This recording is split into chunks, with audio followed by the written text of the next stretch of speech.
Now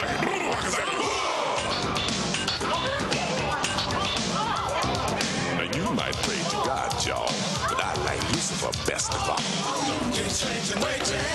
Don't keep changing, waiting. Sunday school is a place for fools. It's hot in hell, but the devil's cool. Don't keep changing, waiting.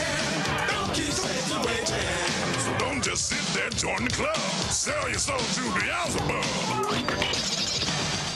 Hey everybody, it is I, Count Jackula, your favorite satanic streamer here once again for Satanic Sunday as some shit just up and goes wacky. There we go. It's a little bit better now. Of course, apparently my hiccups are like, you know, being a little bitch, but, you know, sometimes things do not go as we plan. Hail Satan, Falcifer. Hail Satan. All right.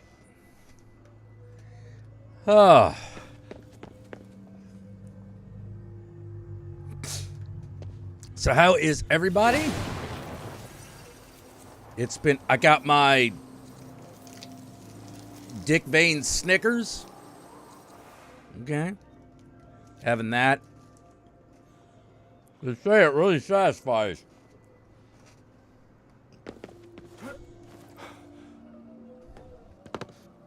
I did not watch The Northman. That is not a show I watch. How is it? A lot of people seem to love it.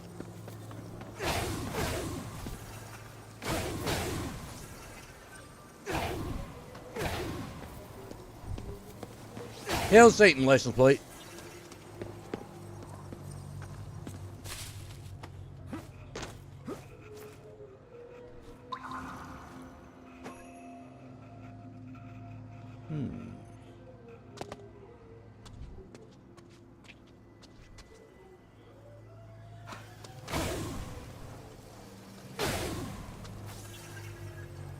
Richard Cranium is stoned.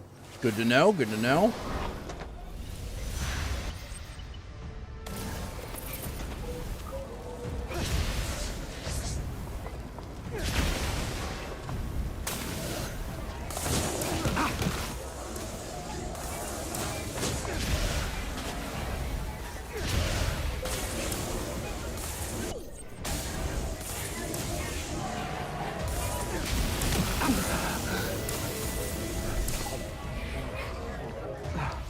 Whoa!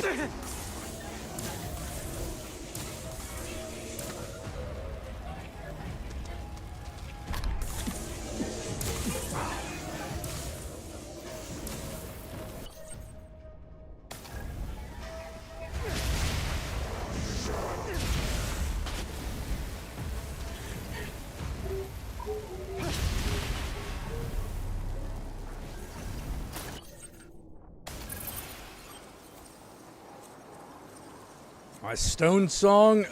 Probably My Condition by Kenny Rogers.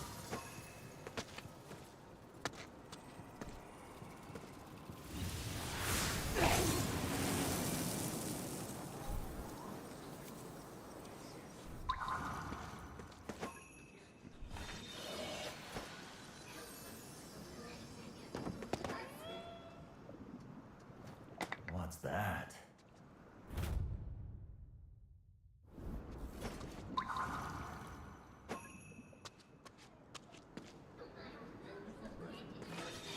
I'm glad we could save them. Oh yeah, we are totally appeasing the cat again. The cat commands me!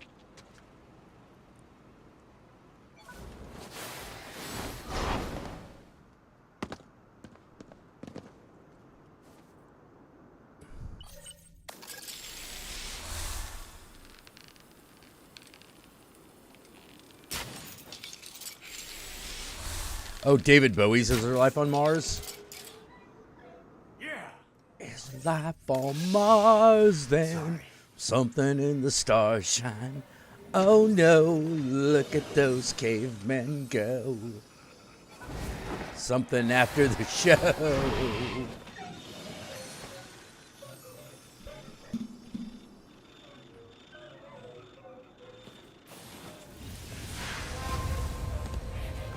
God damn it, what's firing at me?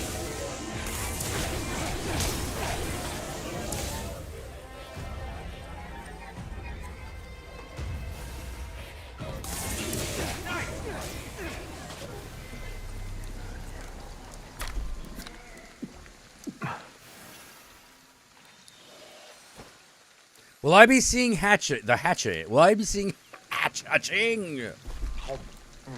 Probably.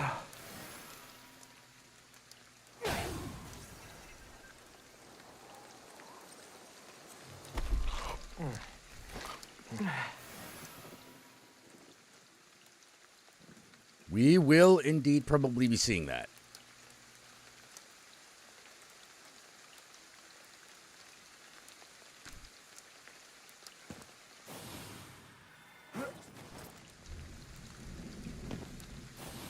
Come on.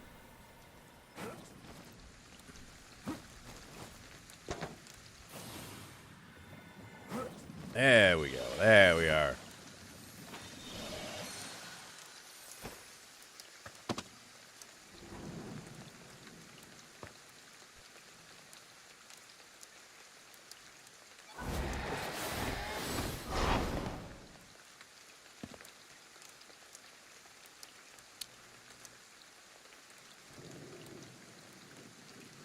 All right. Now, how am I going to manage this one?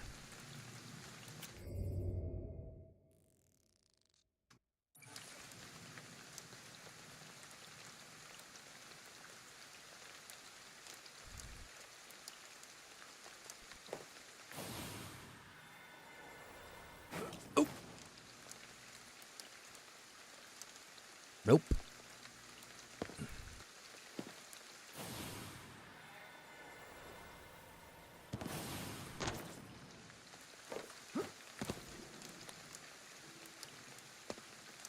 Have I seen Turning Red? I have not. God damn it. Come on. Come on. No? Really? You're not going to let me? Okay, fine.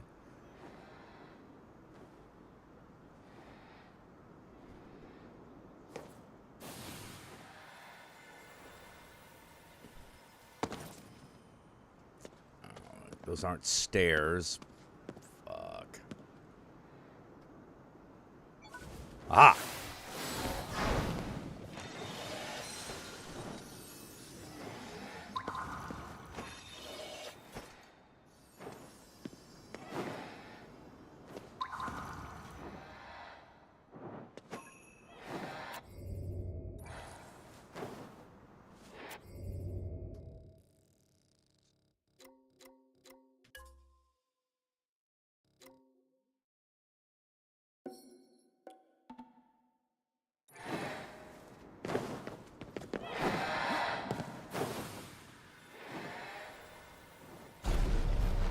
Do I play pinball or just video games? I'm not a big pinball fan. All flesh must one day return. Oh, here comes asshole again. To the lingering souls of the fallen. However, why do we think they cannot be saved? I do not think. I seek nothing but salvation. Salvation for all of you. I come bearing love. All I do stems from love. O vagrant souls, gather unto me. Yeah, he's saying he brings love. Kill him!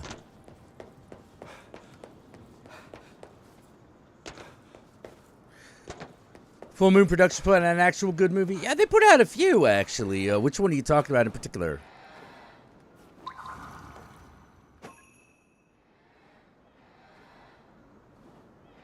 God damn it. Really? Ah, alright. Come on. We can make it. We can make it! We didn't make it. Alright. Well. Yeah? Yeah? Son of a bitch.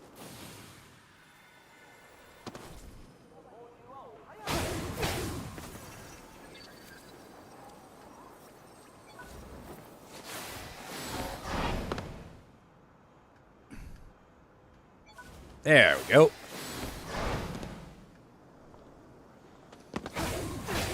I would like a single plum floating in perfume served in a man's hat. There you go. Oh.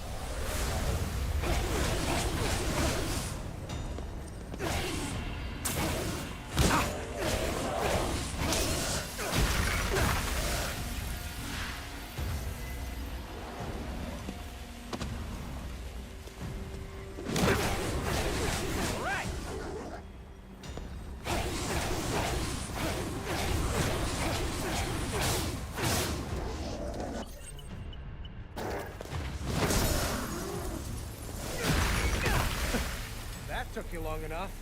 Yeah, that's on me.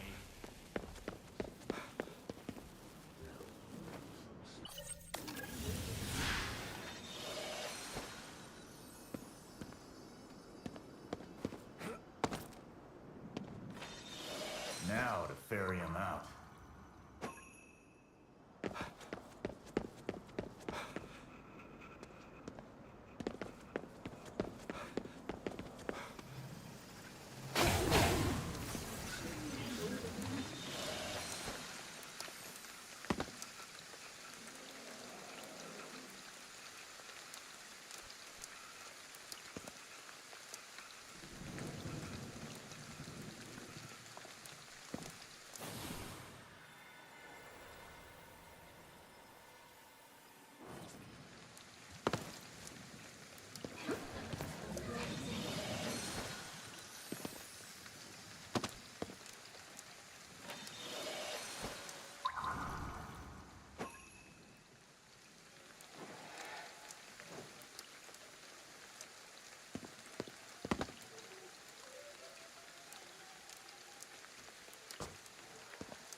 The new Baby Oopsie? What the hell's Baby Oopsie?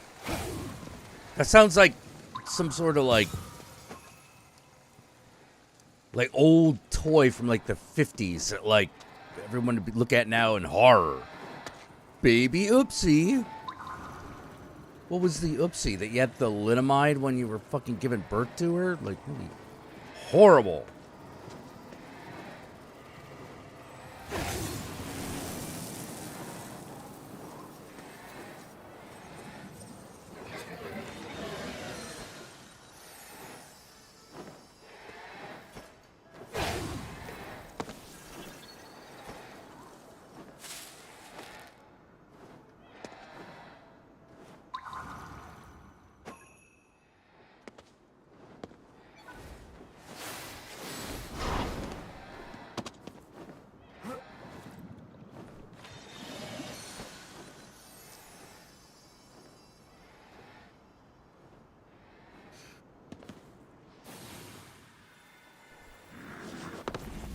Spin off of demonic toys indeed.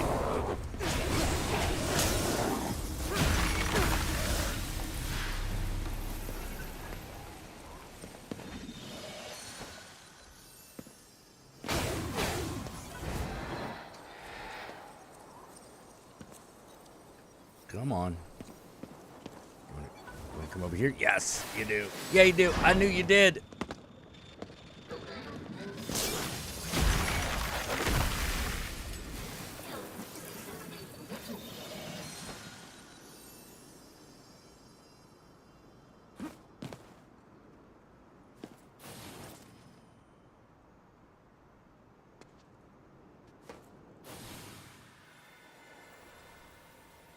That sounds like a soccer mom telling the whole story about her child puking on a teacher. Baby, oopsie.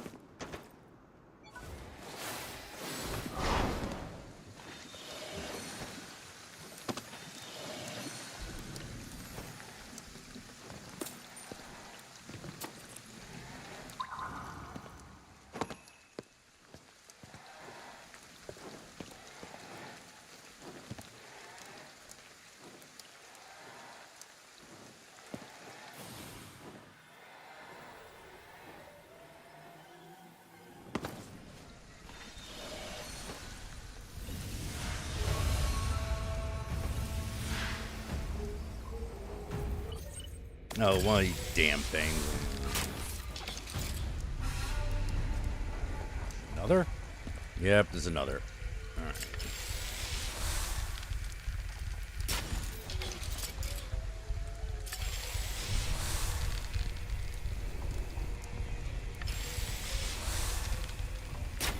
Damn it.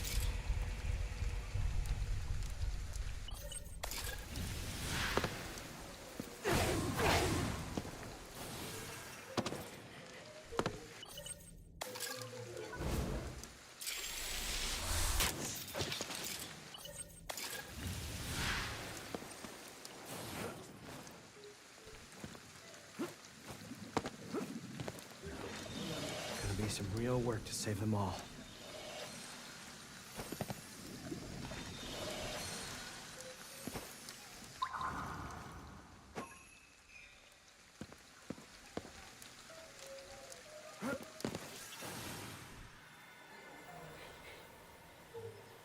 Beep, beep. Beep, beep. Trey Chic.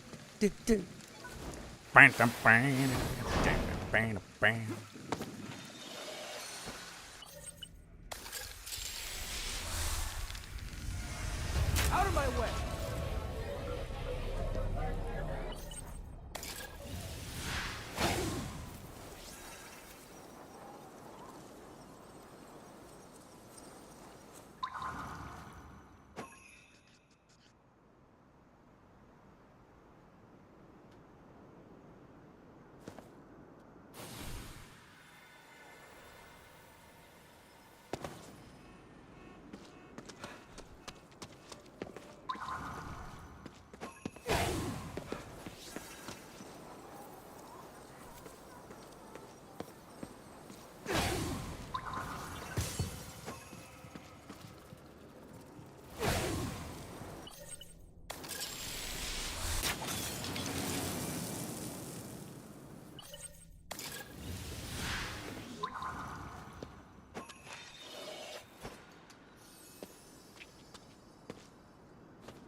The fuck? Oh, it's a chair.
What the fuck is this over here?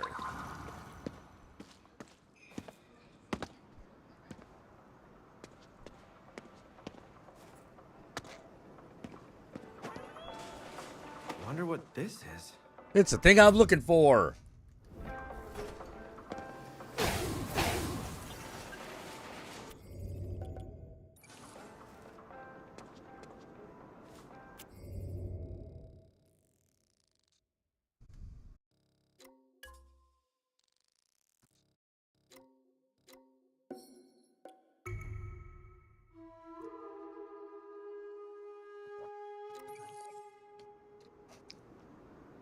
This game is really bizarrely relaxing. Probably because of all the Japanese meditation style music that it's got. Like, ah, yes. Yes, yes. Make me one with everything.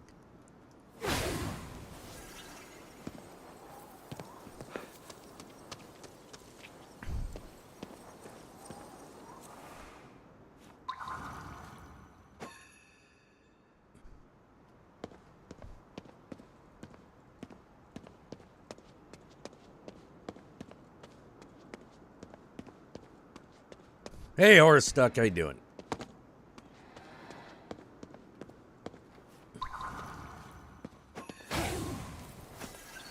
Is that a pig incense burner? It might be.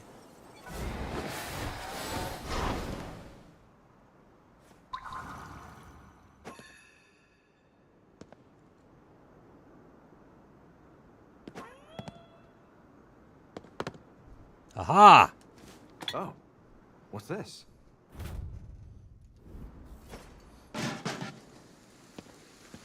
It keeps mosquitoes at bay, it says. Oh, likely story.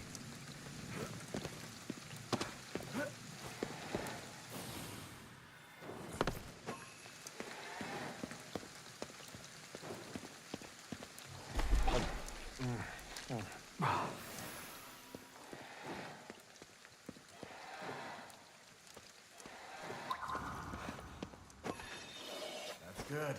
Now to help more.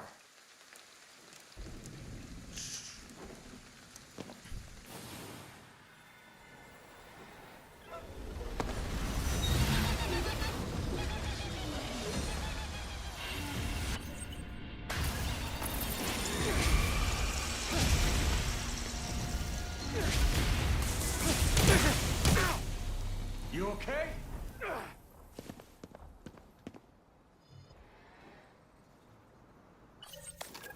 I'm fine. Let's see, can I...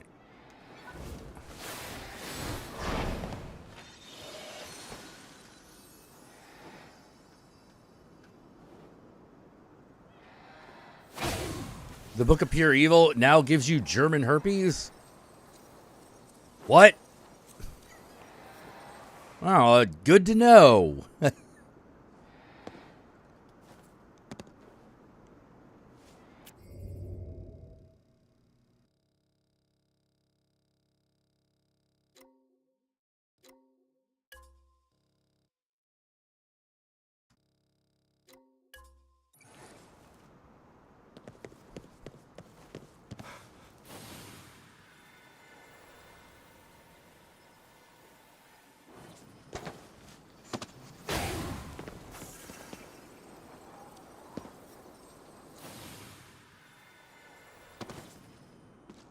All right, got that one.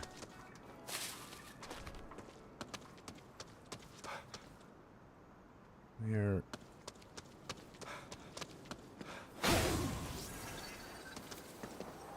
is she?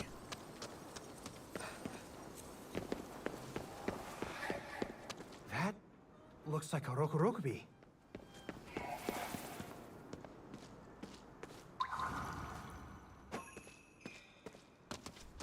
That is a long neck. Where's her body?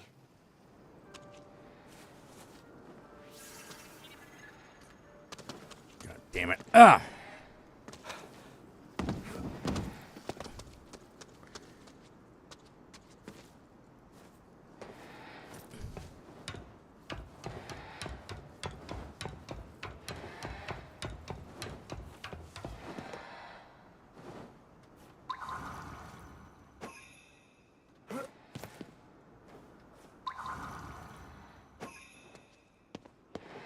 Where are you going? It wasn't this way.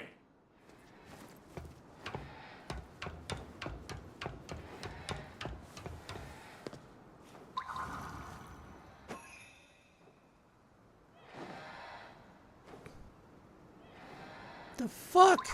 Oh, there it is. catch her. Hang on. All right, this game's over. This'll be useful.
Excuse me. Oh, jeez. Ah, fucking spring. Allergies and the pieces of shit.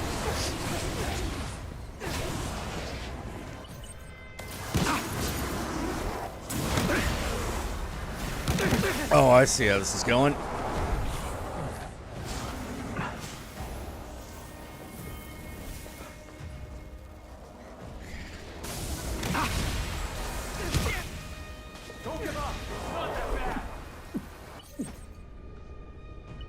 There she is.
Helping people's kind of nice.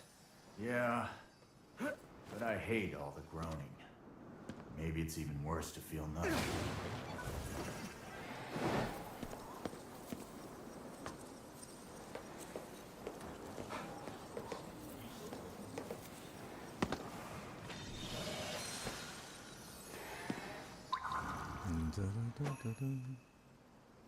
Blah, da, da, da, da.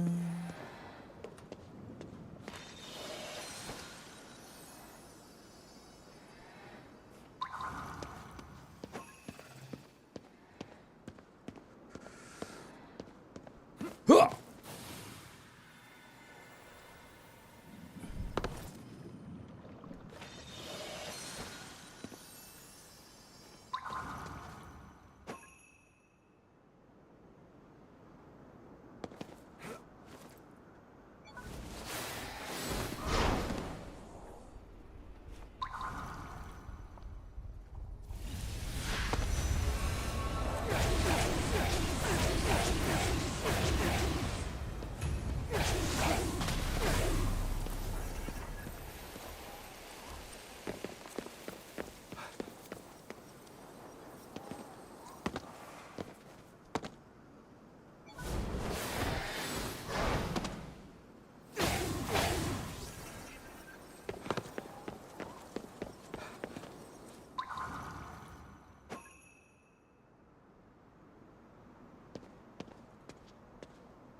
Okay, let's see what that is. What's this?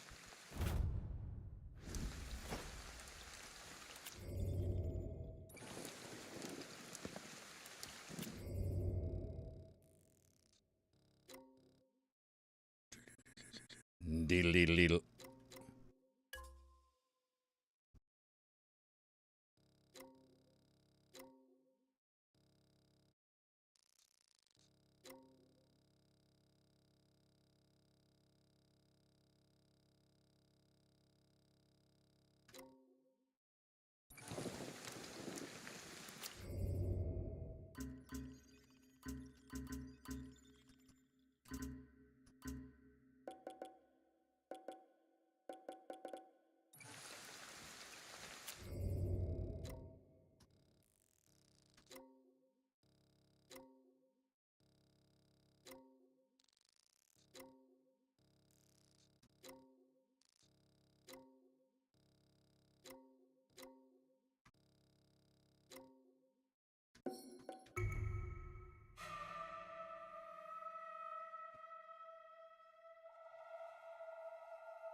Let us give our divine thanks to our cat masters.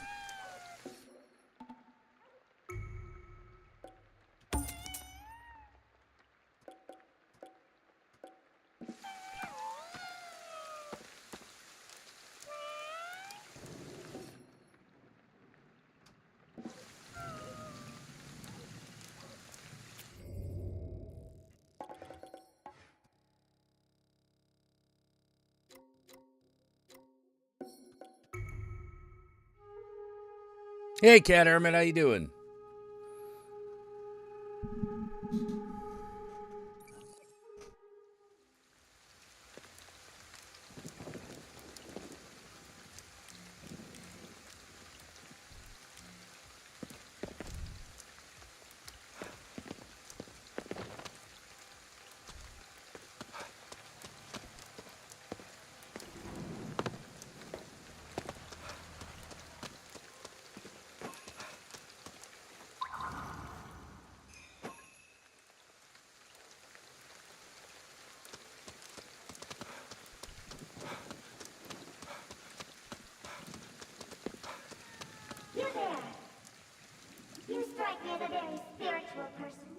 I'm gonna talk to this cat first. That shiny square on top of the building's got a tail.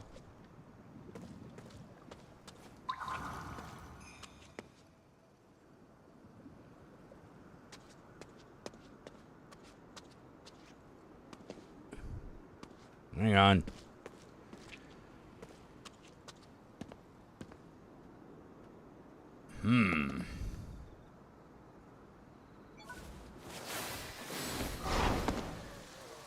God damn it.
No, just because a cat told me that something's on a building.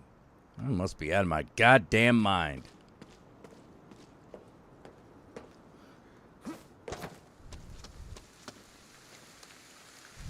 You there. Spiritual? What's that mean? Did you hear that? The voice of a guardian angel. Wow, so spiritual. I'm not Bitch. sure I'd call him a guardian angel. Anyway, I'm Osarazana Rami, the occult content creator. I'm sure you've heard of me. No. Fear Mountain? That's your real name? No matter. I thought a favor to ask you. Hey, Ishfai, thanks for the $6. The problem is, my apartment's gotten to be really Working on some roof plans right now? too spiritual. That's another fact. Could you do something about it for me? Too spiritual? I sure don't like the sound of that. I've got a bad feeling about this. Once you take care of it, I promise to pass on. Deal. All right. I guess it might be worth looking into.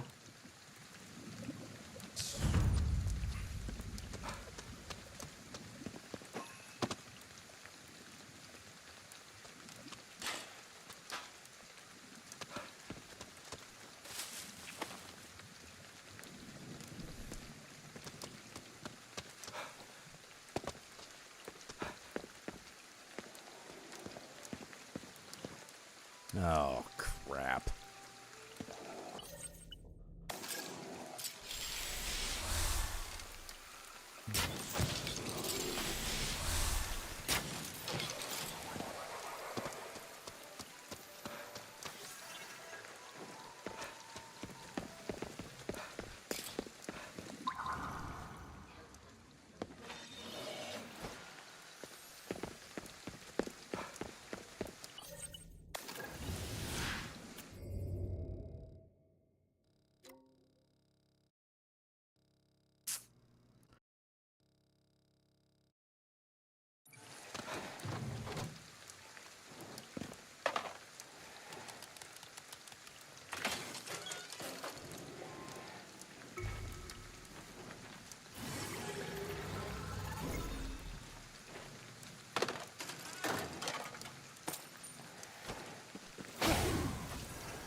All right. Let's see if we can find a mini mall with a cat in it.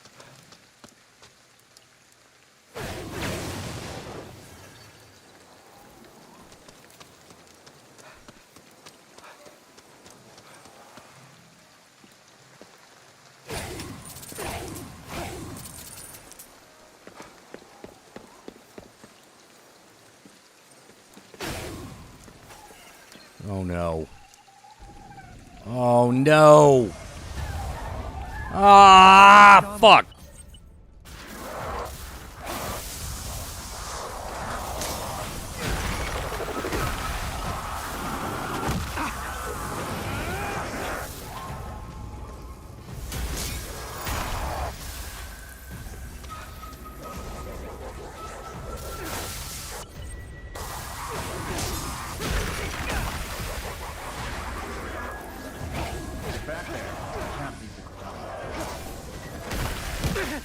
Hey! Stop hitting me in the face!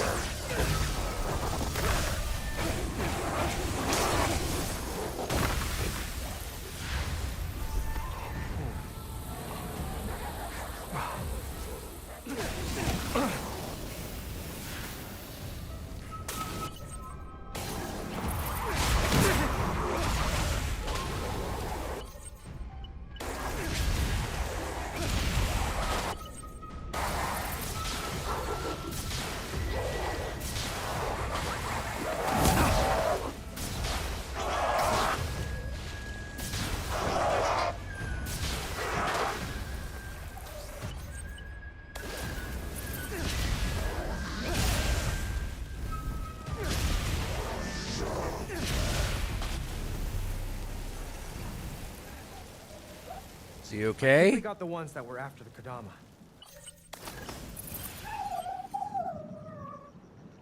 We should take its power. And go.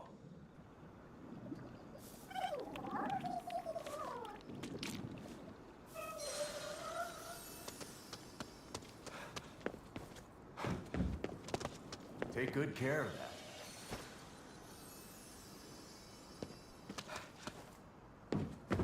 Funny thing happened to me on my way to buy arrows from a cat.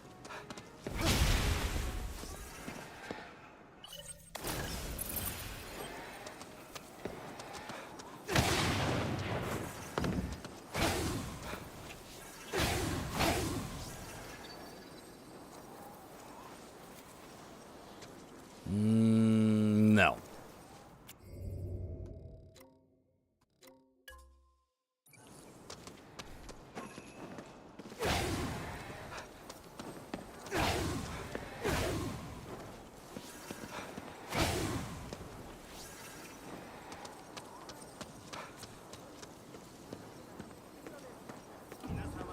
You ever wander into a convenience store without planning to buy anything? Yeah. Then before you know it, you've parted with your dough.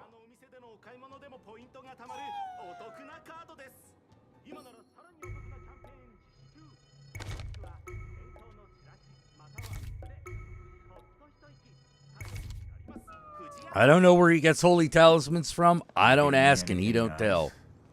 No, you don't need anything.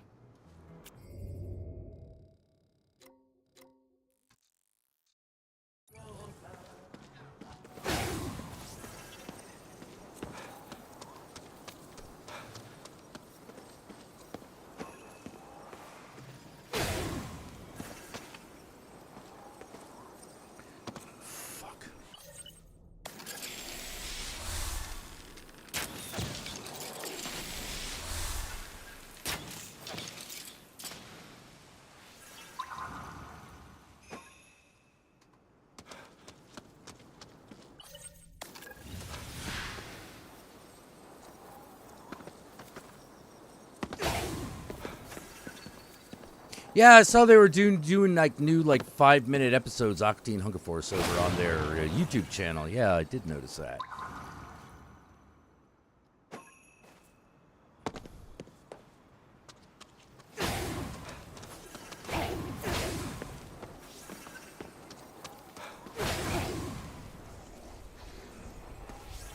Whoa, what was that? What was that? What was that? What was that? What was that? What was that? What was that? What was that? What was that? What was that? What was that? Oh. Oh, I thought it was something cooler.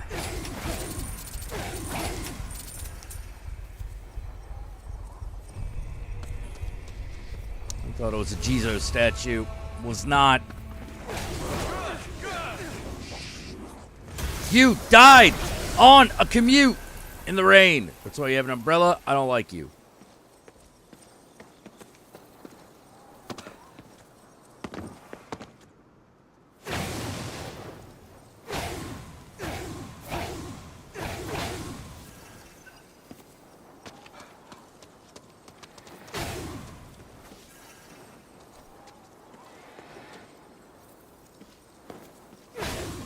Hey, Step 8, how you doing?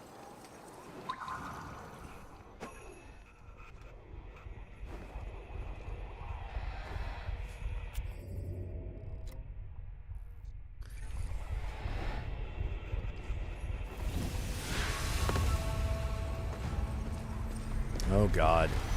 Where are they? Oh! Bitch.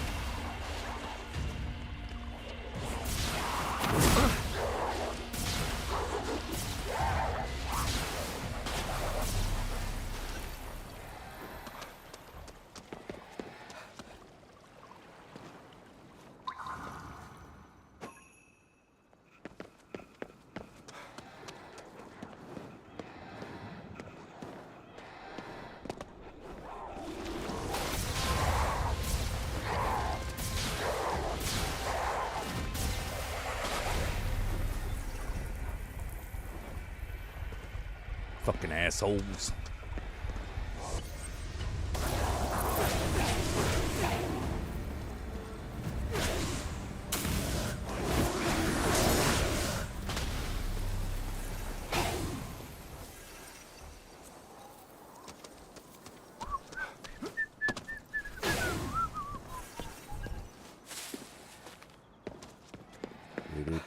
All right. Possibly be causing all this weird stuff to happen. I don't know, probably that thing I'm supposed to fix.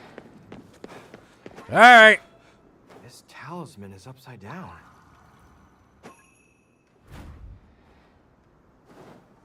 All right, first of all, I heard a meow. That means there's something stupid for me to pick up. What's this?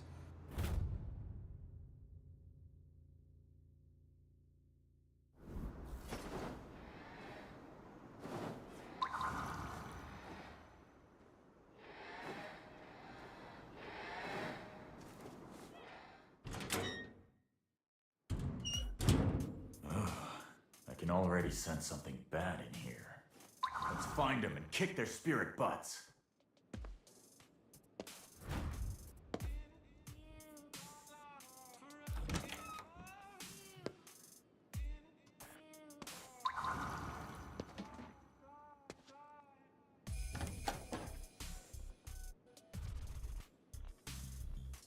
The fuck?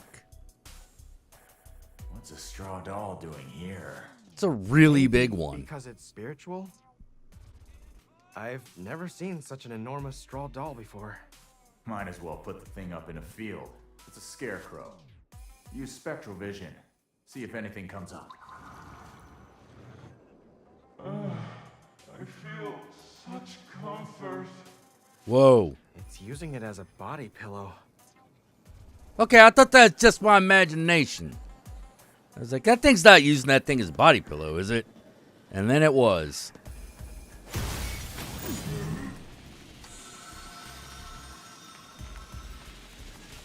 All right, I'm now going to use my spiritual power of making you not be a dick about things. Hey, Flashman.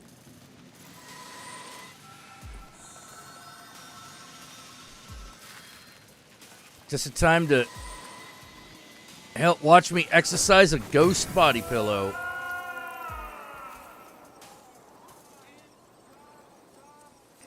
All right.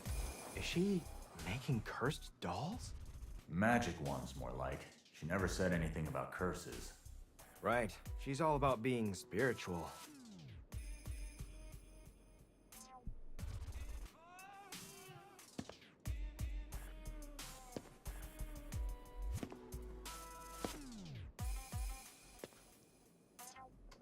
Guess she streamed from this creepy room. Feels like we're being watched from the veranda.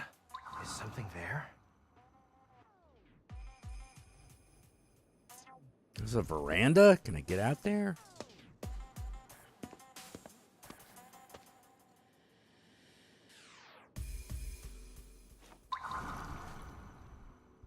Is this just a freaky fuck dungeon? Because, like, I'm into that. This feels like a... I am the guardian of this sacred closet. Without me, it shall become a hive for insects. Should we be worried? Nah, just a specter. Purge him.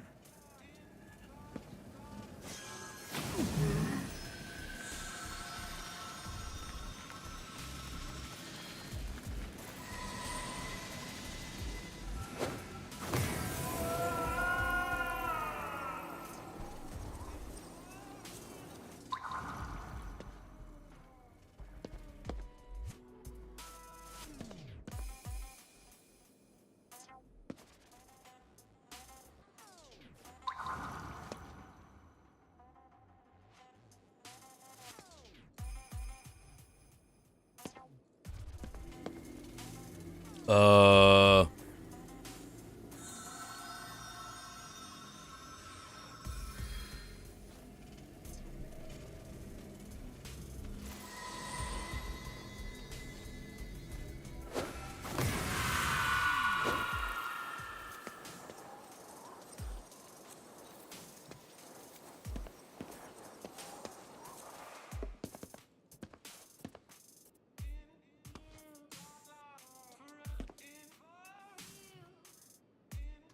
They say keeping your plumbing areas clean is good feng shui. I don't think cleanliness is the issue here. Is there a fucking random axe here? All right, is she gonna fucking... All right, we're about to open the fridge, people. Okay, that was surprisingly normal. I was expecting something else.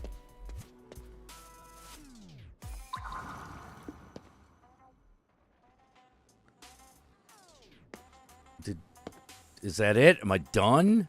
No, I don't think so. 535. What's that shit?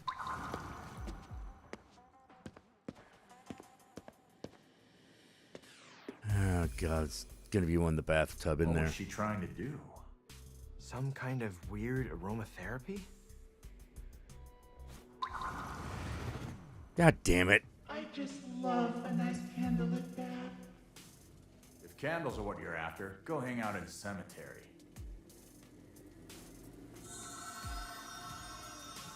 Yeah, weird ghost eyeball. I'm gonna need you to fuck off.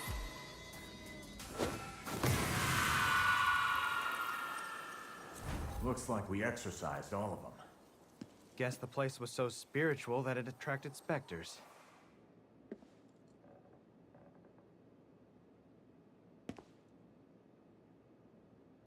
All right, guess that's all of them. Who do you?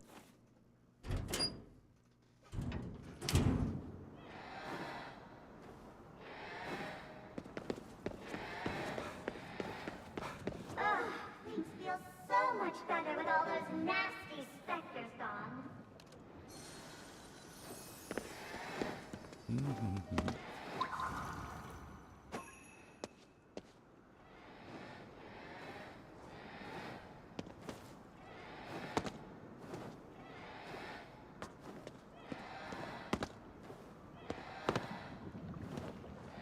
Neighbors can really make or break a building, huh?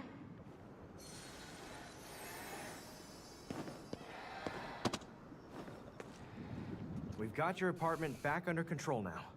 Oh, thank you. I don't know what I would have done without you. Why is your place such a freak show to begin with? I just figured if I made it more spiritual, it'd... Nope. It all backfired, trust me. Anyway, problem solved. Case closed. Now you gonna pass on or what? Oh, yeah. Thanks again. Later. Yeah! Later? She isn't planning on coming back, is she? She's no better than those specters we purged.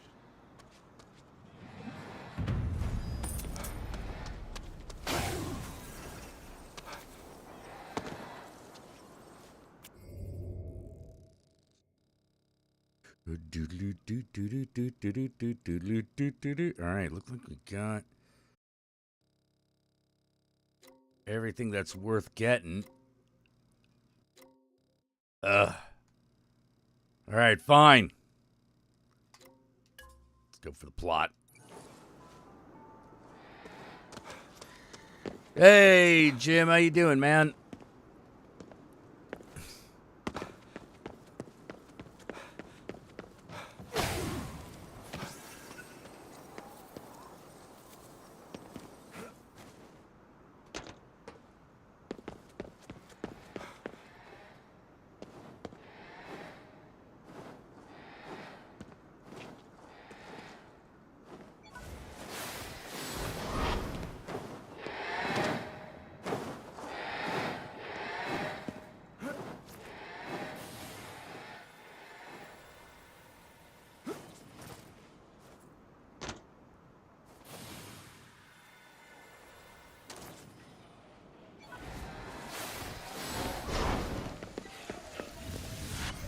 Some bitch.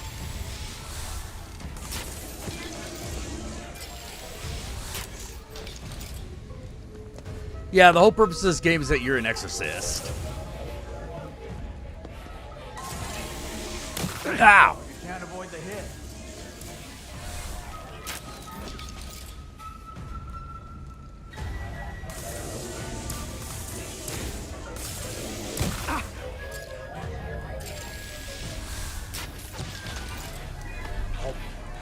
Flavor of those? Salted? Nice and simple. That's the way.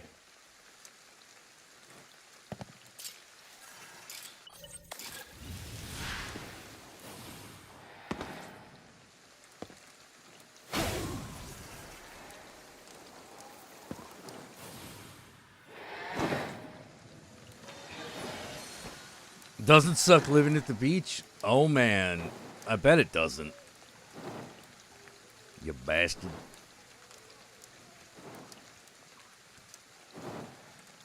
Living it up in the beautiful San Fernando Valley.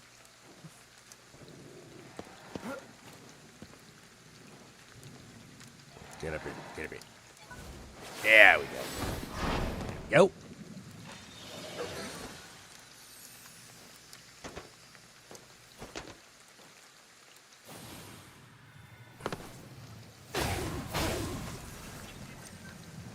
Oh God. Oh God, this is gonna be a whole All thing. this thing is spitting out must have connected it to the underworld. This way leads to the underworld. Once we're in, it won't be easy getting out. You ready? You've got more guts than I gave you credit for. Yeah, I probably should. I probably should come visit you, actually.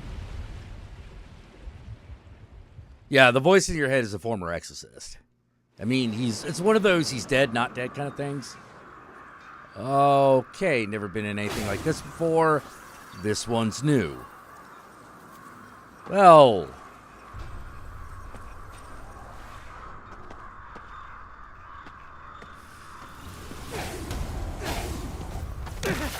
Alright, what's hitting me? What's hitting me?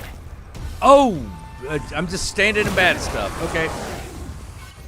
Just standing in bad stuff like a fucking moron.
Fuck a duck. This is gonna be awful. Okay. Alright, take out the small ones first. Ow!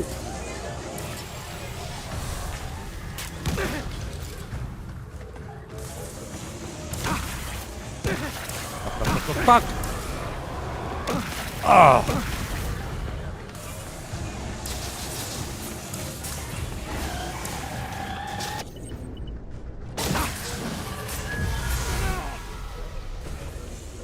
Oh, shit.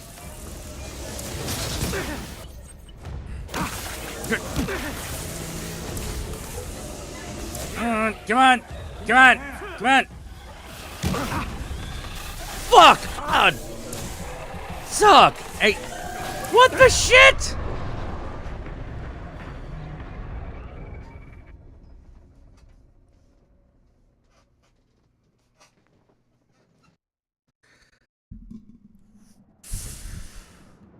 All right, let's try that again.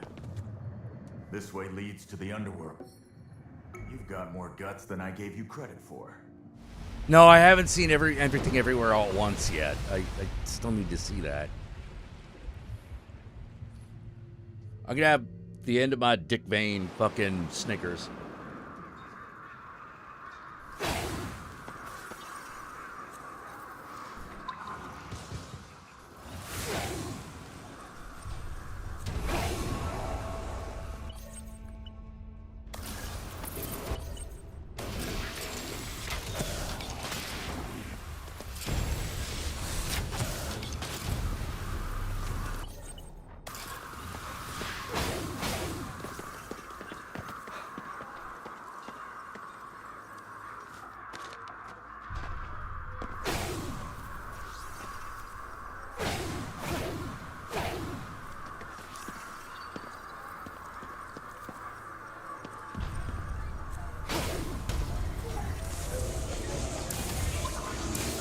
Okay. All right.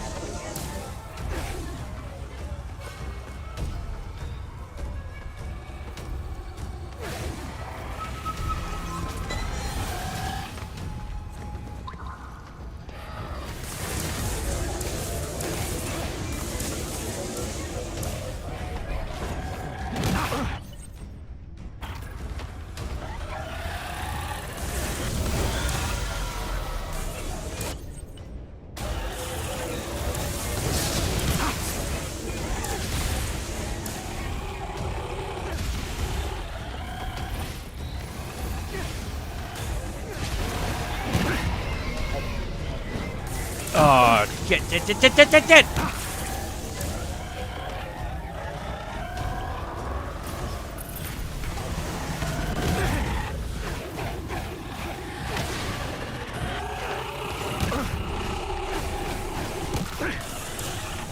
Fuck!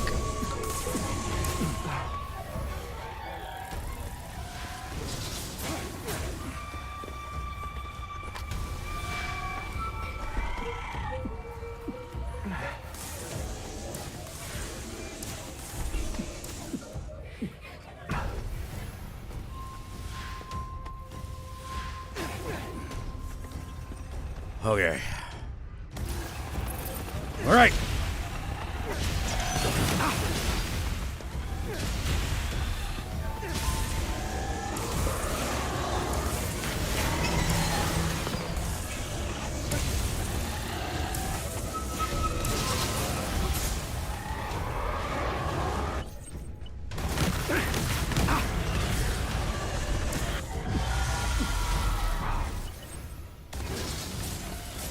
Come on, come on!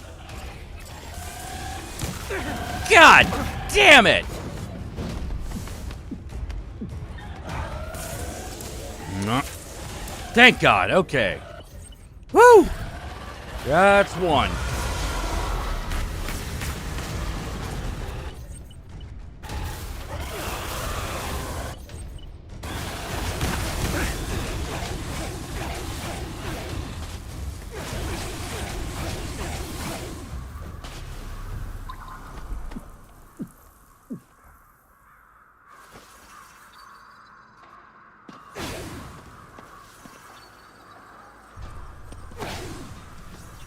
Oh, God. Okay.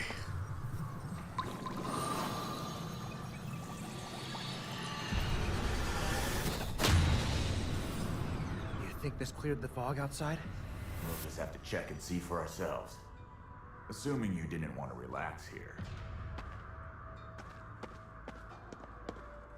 Okay, nothing in there, therefore I don't give a shit. Well, looks like we're stuck here. Oh, God damn it! God! Fucking mother puss bucket!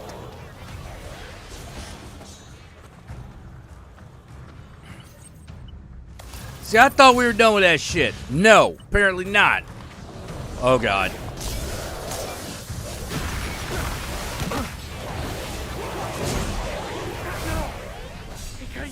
Ah, fuck.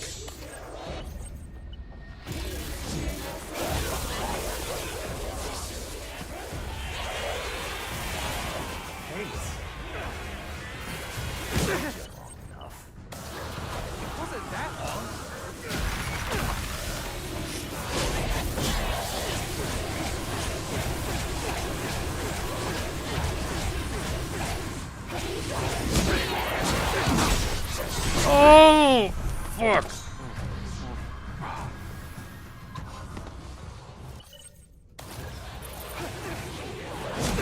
Oh,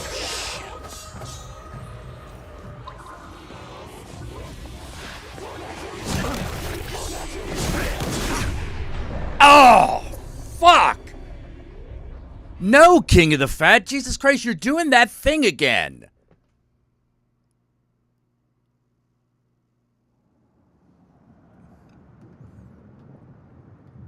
Yeah. It's a Kuchisaka Ona.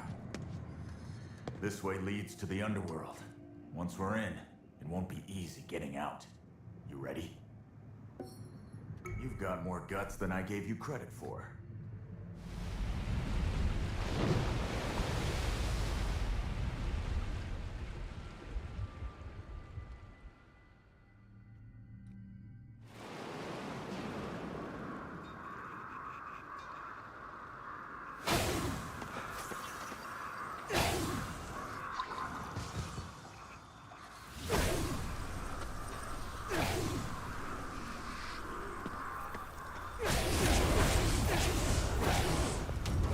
Okay.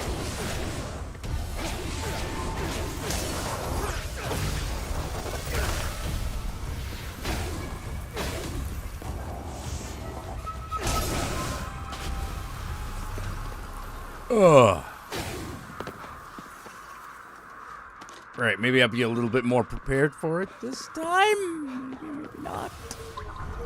Oh boy. All right. Come on. There we go. Oh, girl, you piece of shit. All right.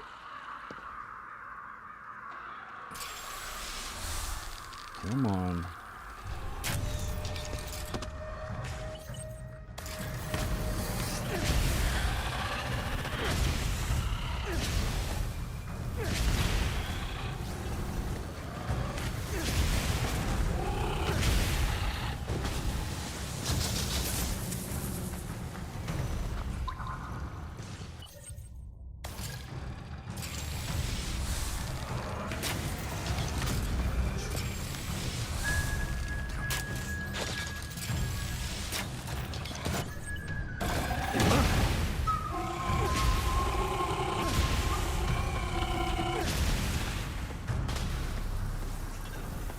Ooh. Okay.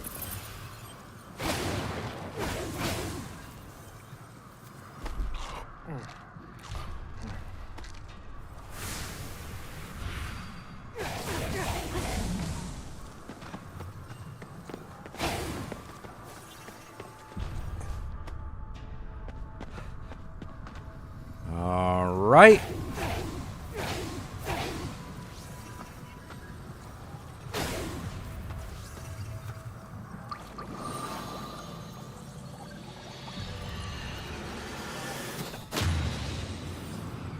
Think this cleared the fog outside? We'll just have to check and see for ourselves. Right. Assuming you didn't run the rats here.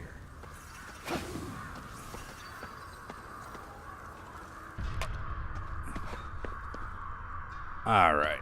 Well, looks like we're stuck here for now. You don't have to fight everything. Just focus on getting out. It might have been nice to know a minute ago.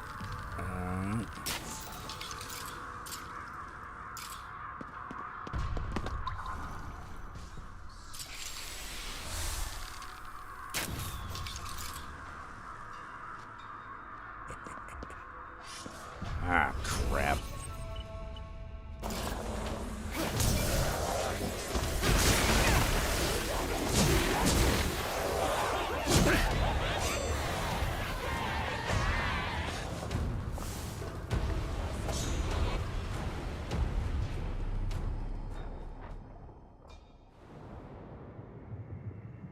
Getting out of the underworld sure isn't easy. Be proud. People don't usually get to leave. Akito, there's something next to the Torii gate. Don't forget to grab it.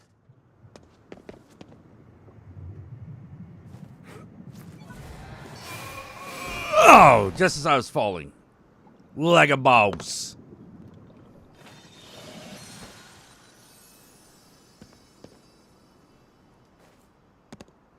Like a boss. Whoops. There we go.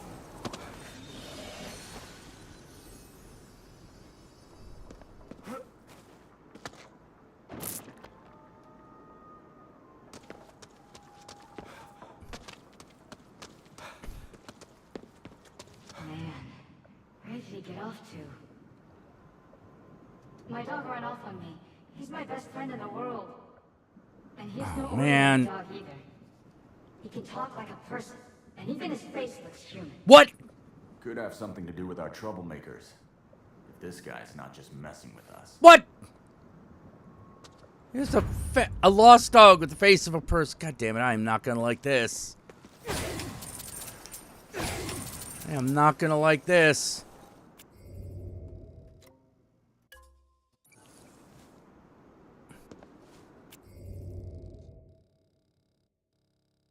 It's gonna be some bullshit. I'm gonna tell you right now. Grade A bullshit. Gonna be some motherfucking coming at me. You're gonna appreciate that. You killed me.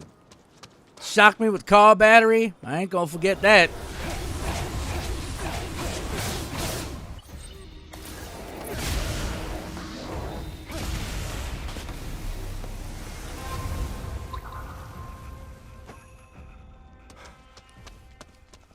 Hey, dog. Sensing visitors.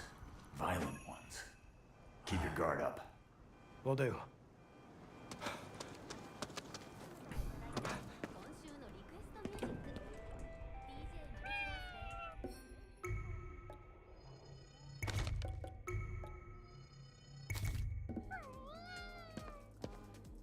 Oh, apparently I'm a Anything nice? big spender now. You don't need anything. You gotta help me. My brother's gone crazy. He thinks I'm a dog, and he keeps me tied up. Please, set me free. He's coming. I can feel it. We'd better let him go. We can't just take him back. Agreed. The fuck? What are you doing to my dog? Get your hands off him. Okay, yeah, I'm gonna, oh, fuck. Let's do this. Hell. Where did it keep coming from? Guess we gotta do this.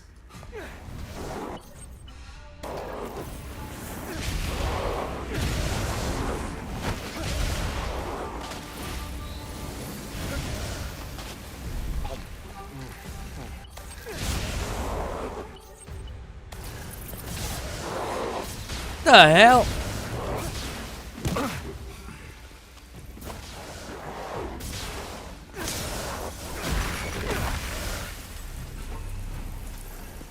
Good work. Now to deal with him.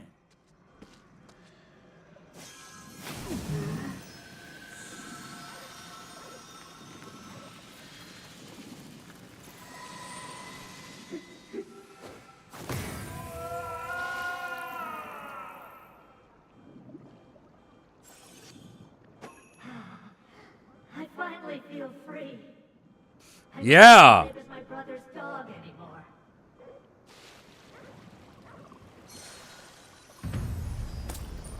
What kind of person treats his own brother like a dog? The opposite of one like you, trying to save your sister.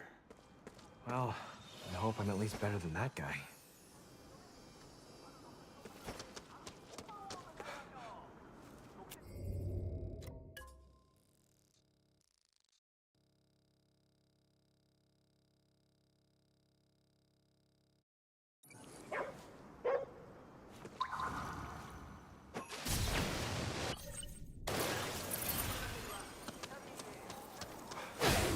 Ah, fucking hell.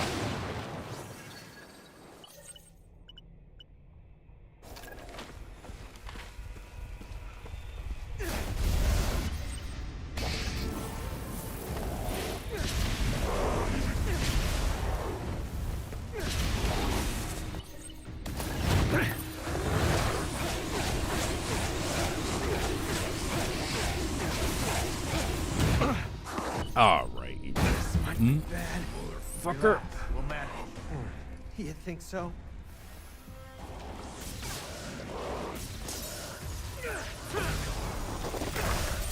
This is Ghostwire Tokyo. It actually is pretty cool. It's definitely kind of one of those. It's definitely an open world kind of.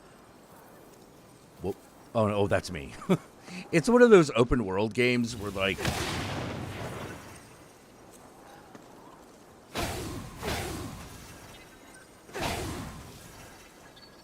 You know, there is a main quest, but like, you only kind of have to do it.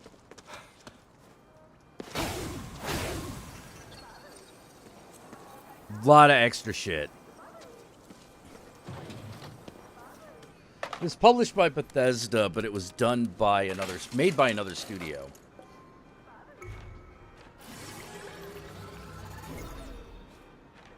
The main quest is pretty good. The additional content runs the gamut. Some of it is... Overall, I would say the additional content is not as good as Fallout 4 or Skyrim.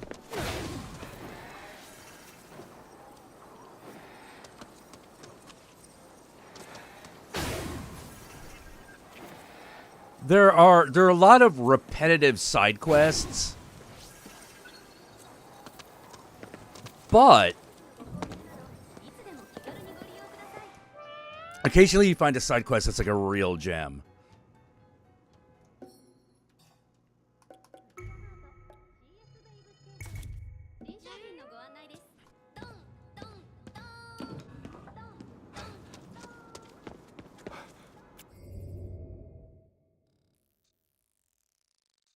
Okay.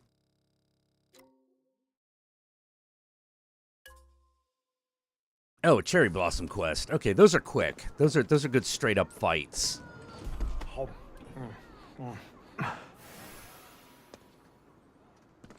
I'm also like massively overpowered.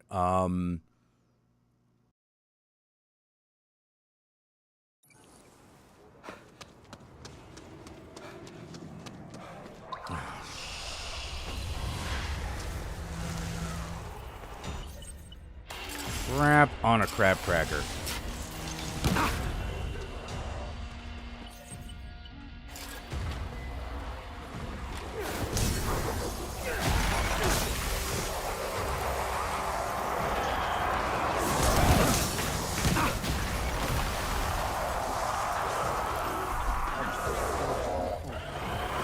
Looks like you're itching to fight, KK.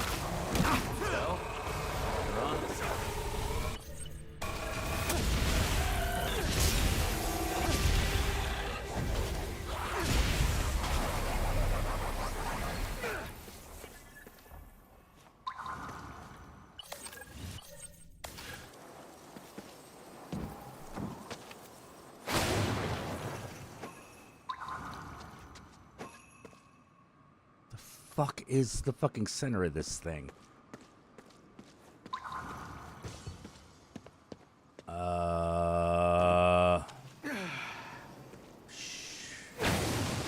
Probably should be able to see it by now. The fuck is it? Ah, there it is. All right.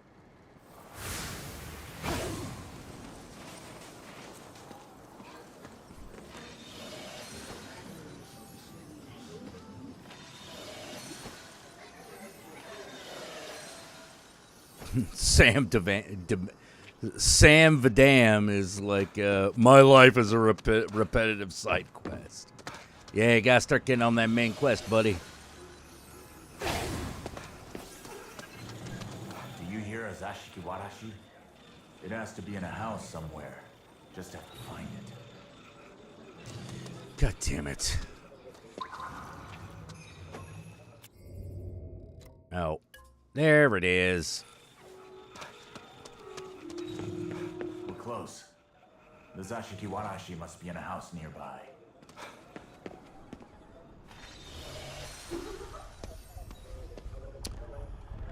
Oh, shit. Don't get... No, I am fucksing with you.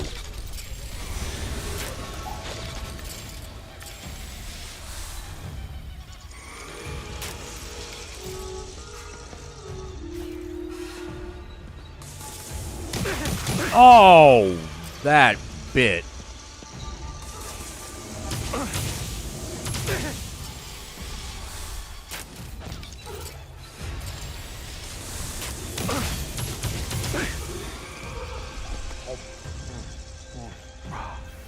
Assholes. I'm tired of these fucking dickholes.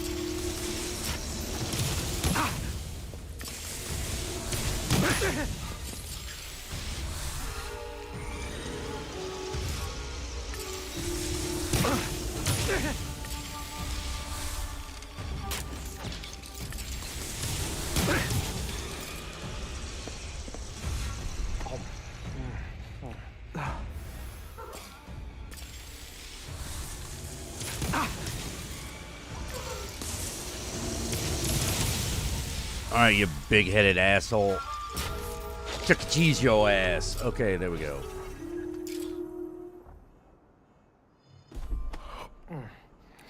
Alright, let's go help a freaky girl ghost. The Zashikiwarashi must be in this house. The lady said it'll appear if we put some shio senbei in a blue dish.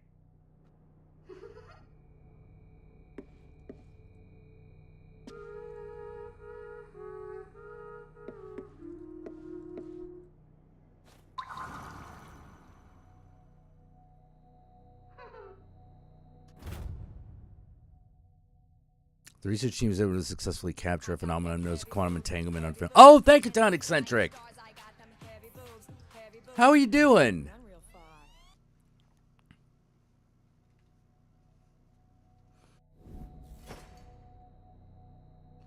Spooky action at a distance. Yeah, I've heard of that.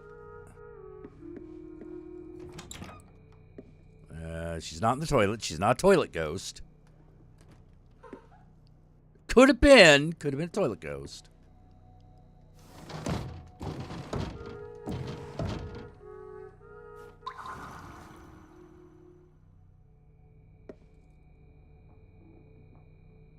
There's a movie called Zombomb. No nukes, no guns. Fight as humans. Wait, what?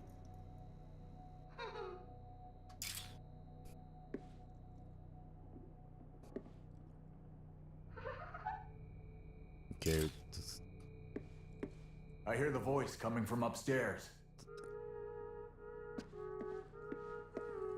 Well, your instincts are working better than mine in that you could tell there was an upstairs. The fuck is that?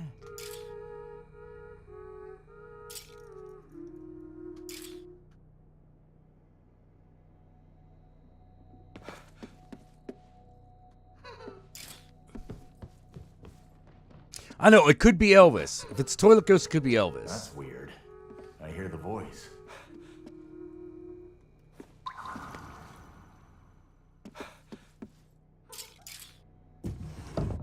You know, let's not have this bow and arrow around. That's a little unnecessarily threatening. Yes! The final minivan I need to give to the cat.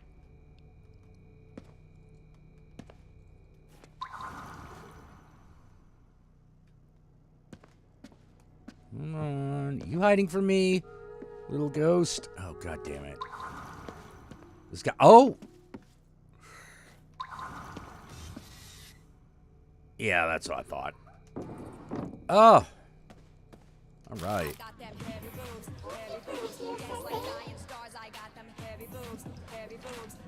run real far. Hey, Jack, how's it going? Well, I got a story involving a dumbass. Take good care of that. Wait. Who's got a story about a dumbass and a fleshlight? Oh, George version.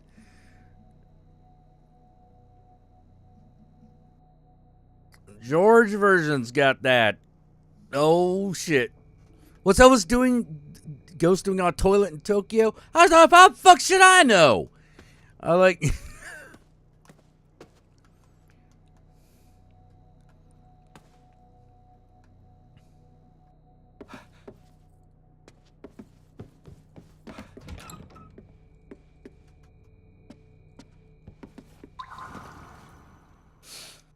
I look like I fucking know everything. I don't know everything.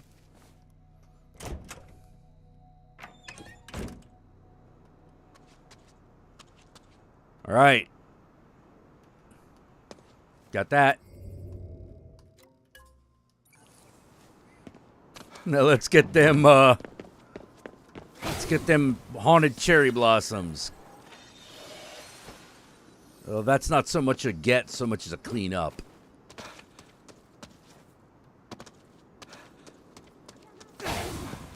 Oh shit. It's a slit-mouthed woman. Okay. Not gonna lie, they're a bitch. It's go time, KK.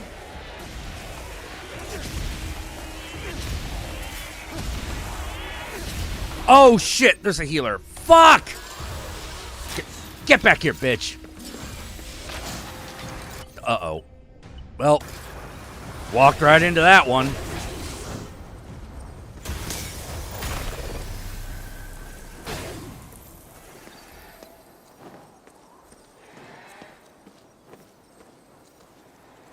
I got her?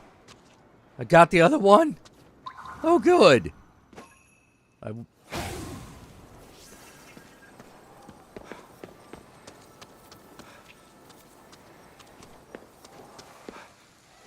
Money cat.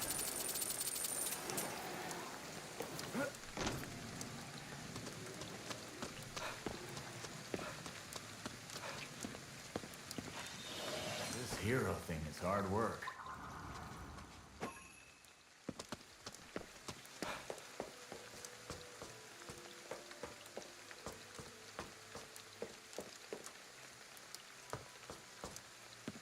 Yeah. There actually are stories about haunted toilets in Japan.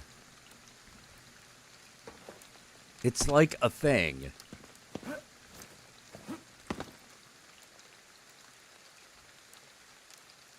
They have even mentioned the toilet ghosts, but we have yet to see one. So I am wondering if one's going to show up.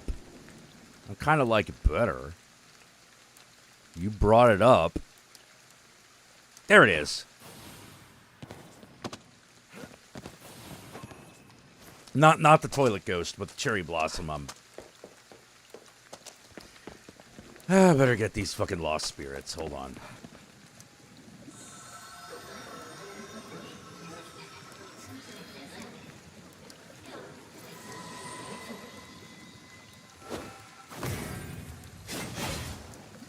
Hanako, the haunted toilet. Oh, yeah.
More red cherry blossoms. Tree's corrupted.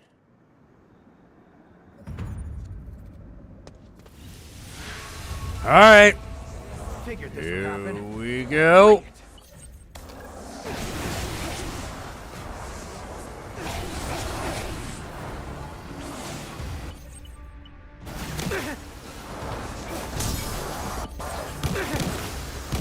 Fuck. Oh.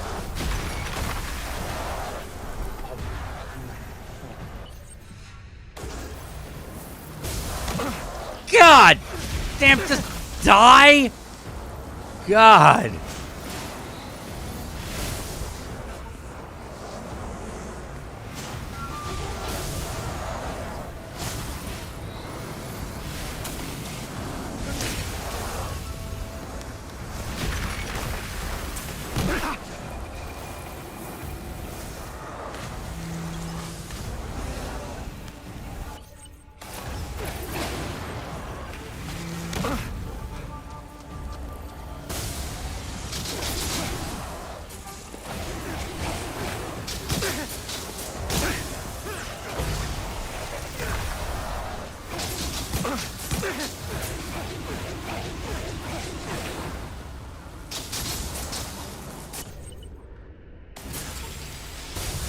Ah!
Oh, two of them. I hate you.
We did it. The tree still needs cleansing. Hey, Super Anime Girl, how you doing?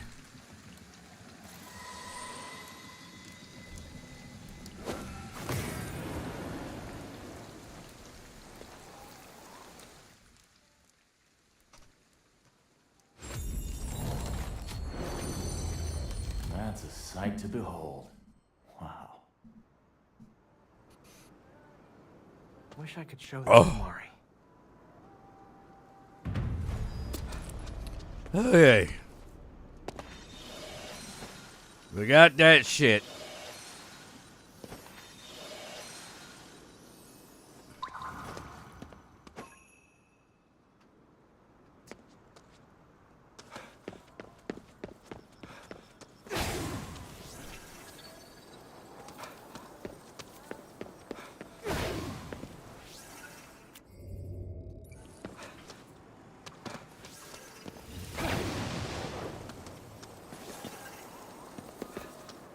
You're 27 now. Oh, man. So many people.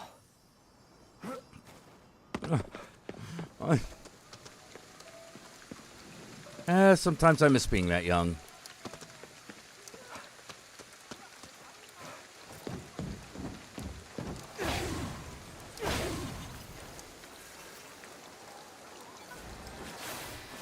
I'm trying to train myself to stop saying that, but still, you know.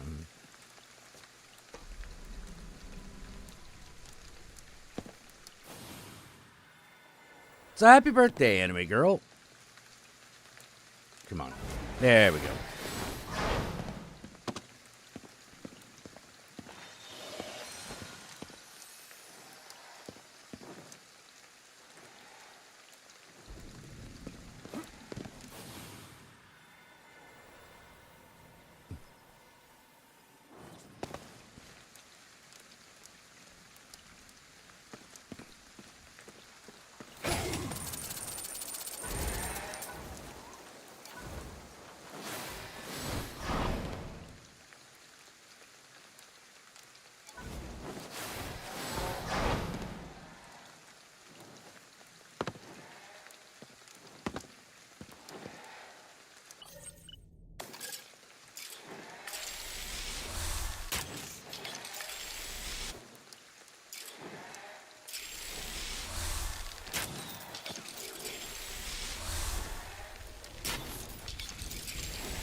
Antique porcelain. So who knows what the fuck it looks like.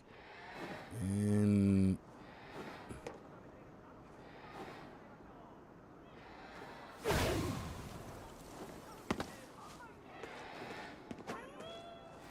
What's this? or it could be the first thing I find. Okay, all right. There we go. All right, cool. Glad that mystery's over.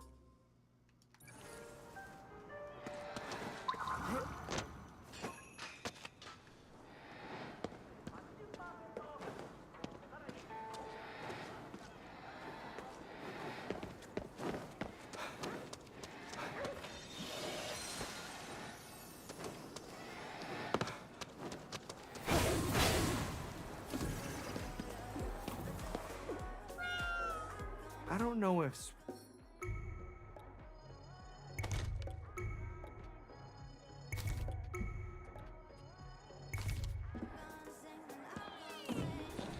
All stocked up now.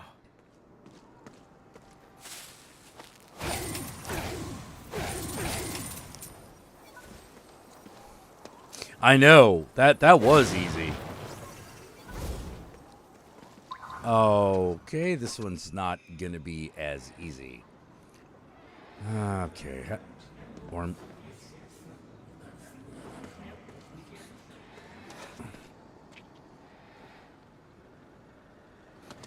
right, give me a minute.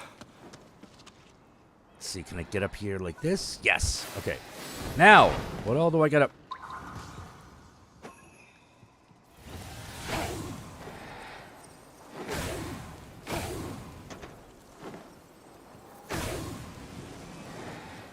There we go.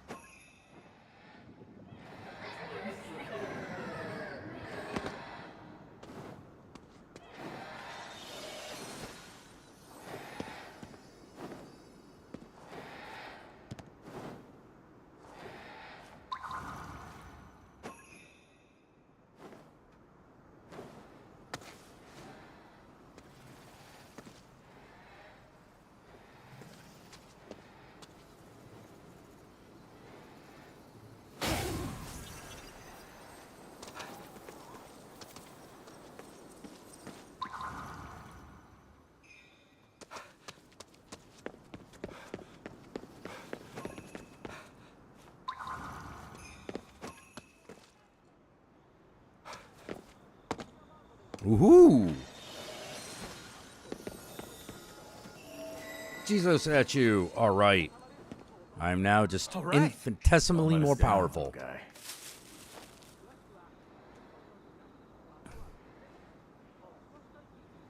What the fuck is that?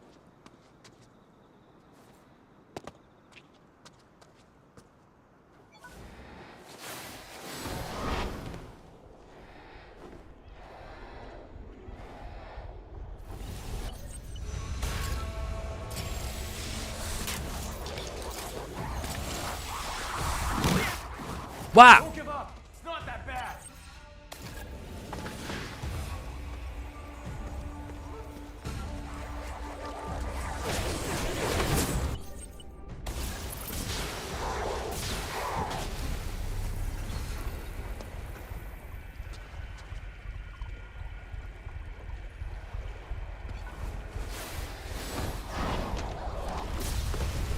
Good! Good!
We gotta.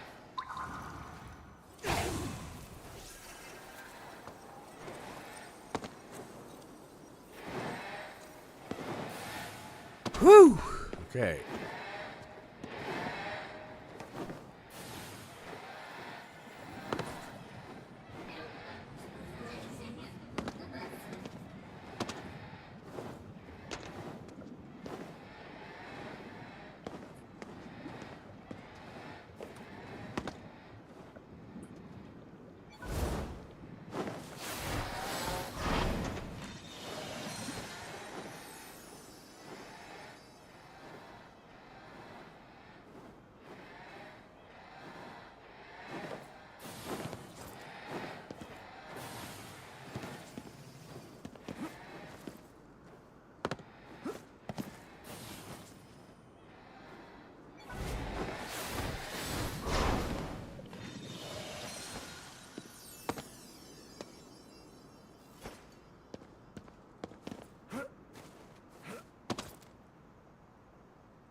Oh God. We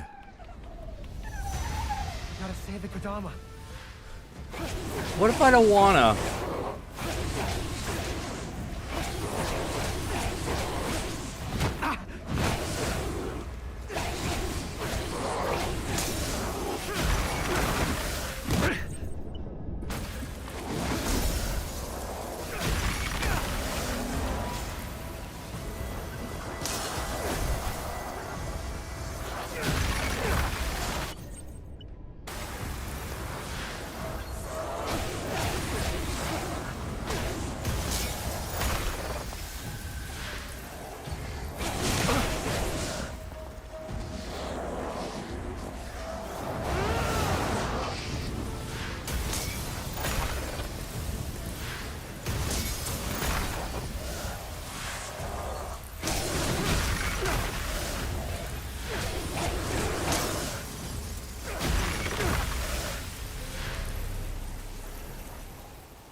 I think we got the ones that were after the Kodama.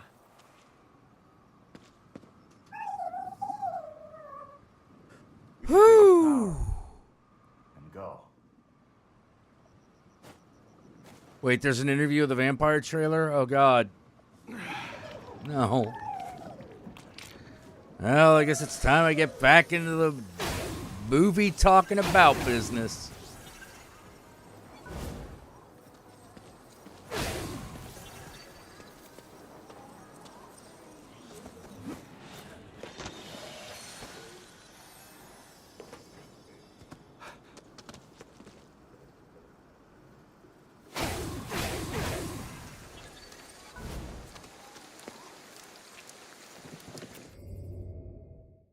Ugh.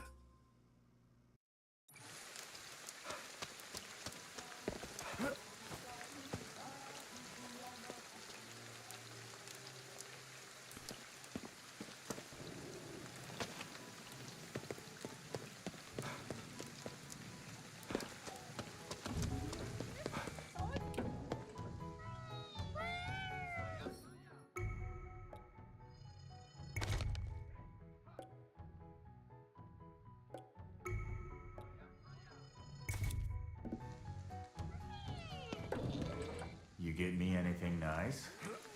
No, you don't need anything. Yeah, maybe they. I don't know what they're gonna do with that aspect of it. I did hear that like Louis was gonna be black, and I was like,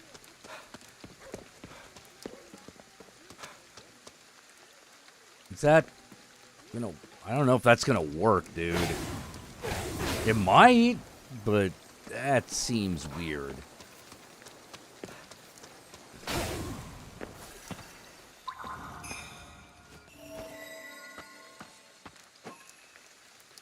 Hope he keeps an eye on us. We could use it.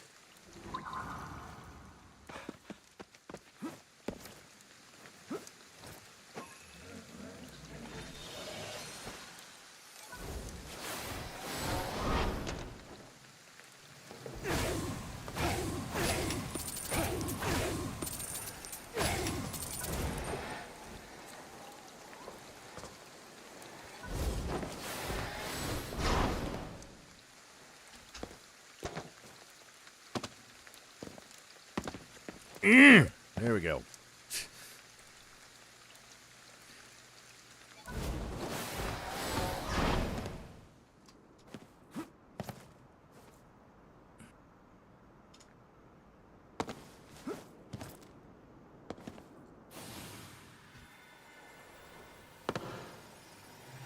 Uh-oh. No! Ah.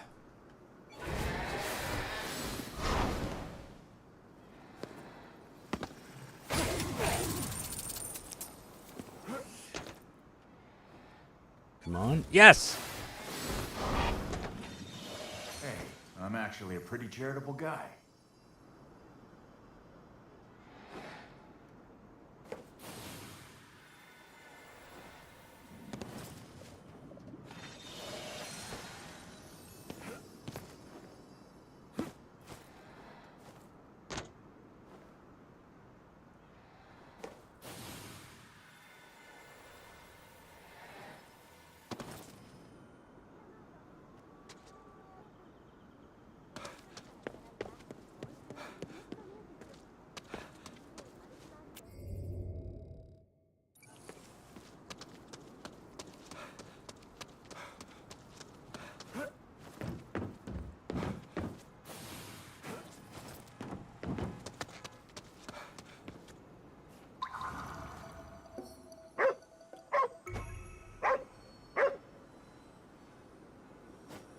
That vending machine is funny?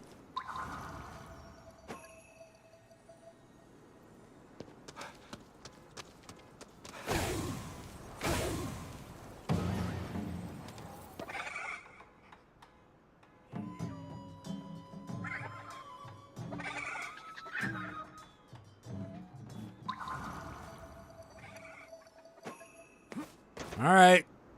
Got that one.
Ah.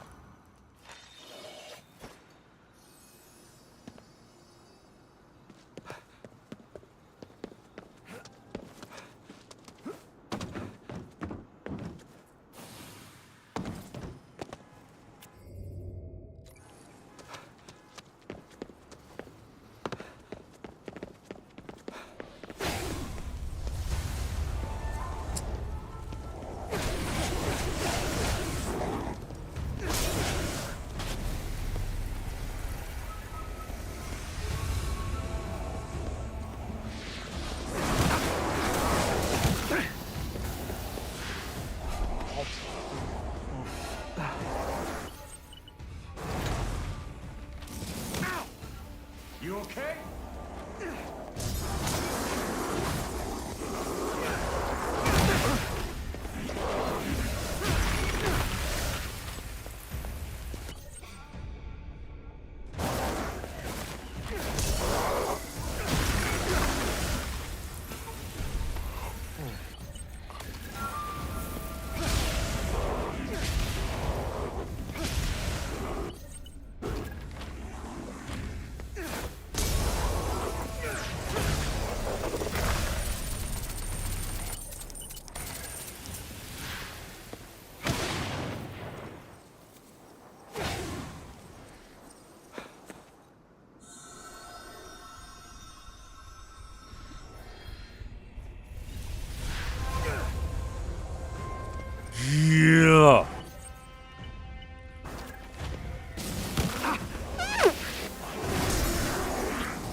Let's see. How bad would a movie need to flop in order to tank the MCU? Completely. Like, biggest flop in movie history. It's gotta be that. If you talk about one movie doing it, it's gotta be one of the worst movies of all time. It's gotta be one of the biggest flops at the box office. Like, right up there with, like, Heaven's Gate and all that shit.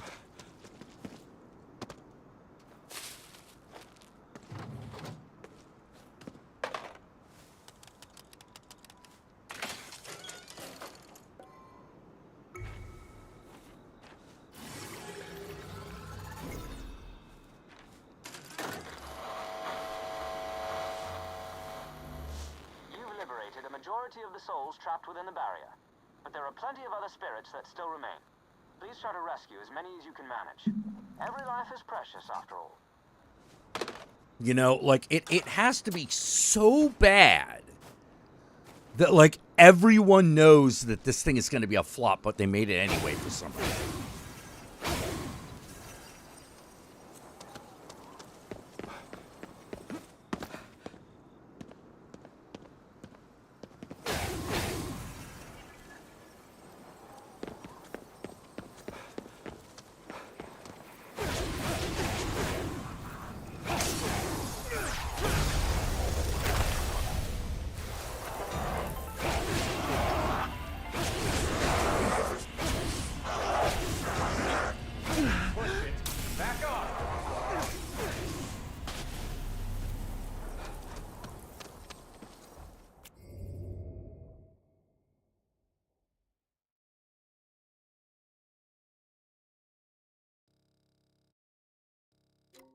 No, I doubt Morbius is so bad that it would destroy the MCU.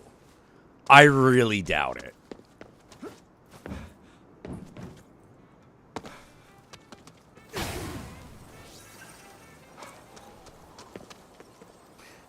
Everyone likes saying, like, Morbius was, like, this huge failure and everything, but it's not going to ruin the MCU. I mean, first of all, that's Sony.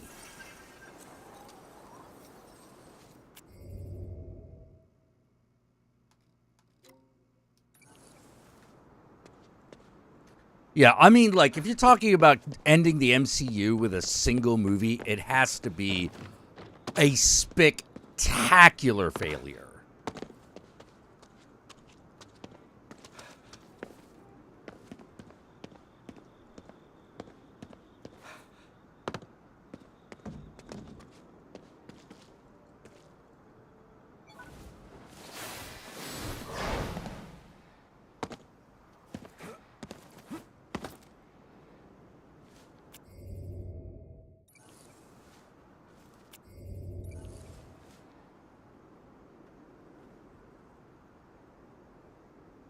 Well, let's see if I can get over here. No!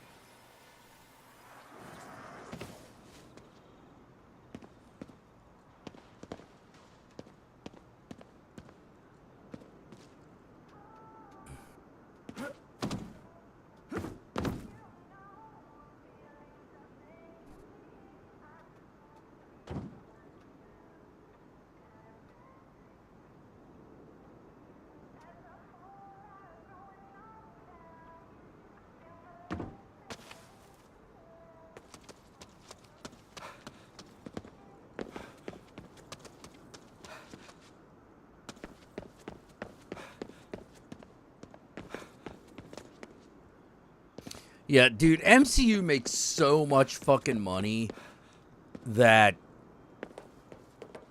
it can withstand a string of failures.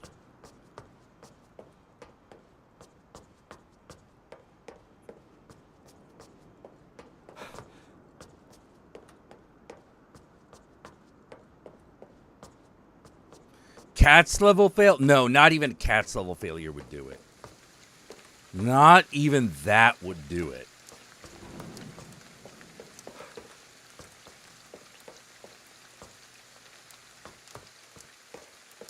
In order to flop, in order to make the Marvel Universe flop, you have to get everyone to hate all of the characters.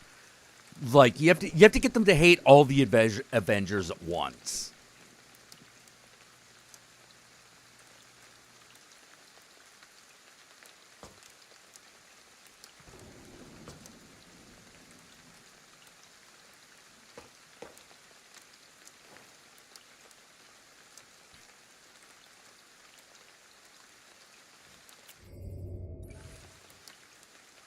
Also, I'm just going to tell you right now, if you're one of those people that, like, is looking forward to the end of Marvel because then we'll get some original content, you're fooling yourself. This is the peak. Everything after this is the fall.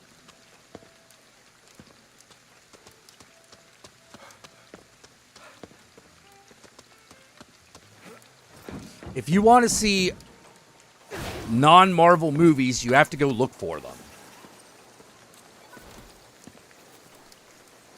You can't just expect them to fall into your fucking lap like the Marvel movies do.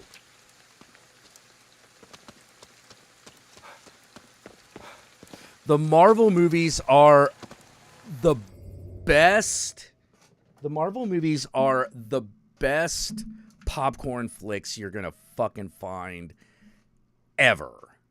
Like, they don't get better. They only get as good or are better due to nostalgia value.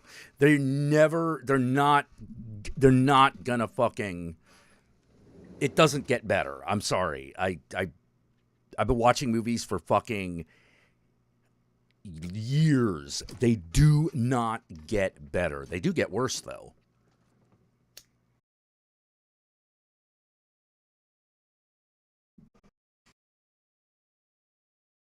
You know, I get really mad at people who hate on Marvel movies for anything other than an artistic reason. Actually, I still hate it when they hate on them. Because I'm like, fuck you. You know, like, kiss my ass. If you don't like them, that's one thing.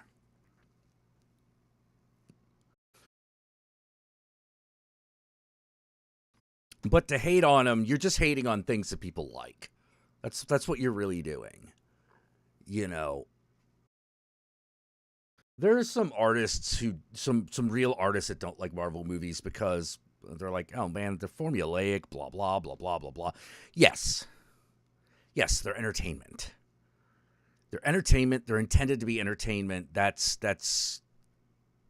It doesn't stray very far from that. You know, it's not trying to change the face of cinema. It's not trying to make a fantastic artistic statement. It's trying to tell a fun story, an entertaining story. You know, which honestly is honestly one of the, in my opinion, one of the great goals that you can reach.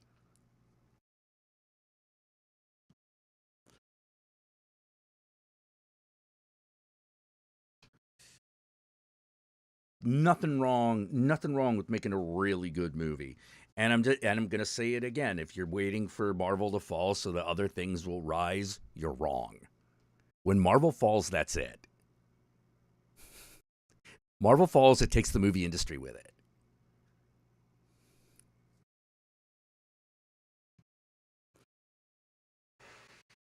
At least the theater industry. You know, that's a... Where do you think all that money goes? A lot of that money goes into other projects.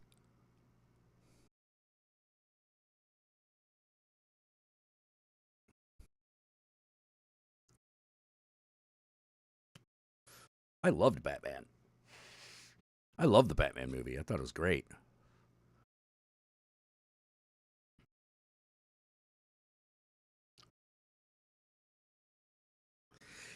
Yeah, well, let's see. Like, I agree with Scorsese that they're not real big artistic anything. I don't want them to be. I don't need them to be. I want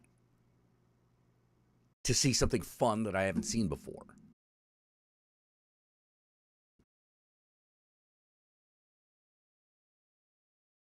You know, I really like that Moon Knight show. That one's shaping up great.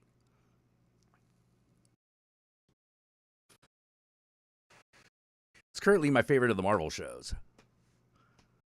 If you don't count Netflix Daredevil. Netflix Daredevil's kind of hard to beat.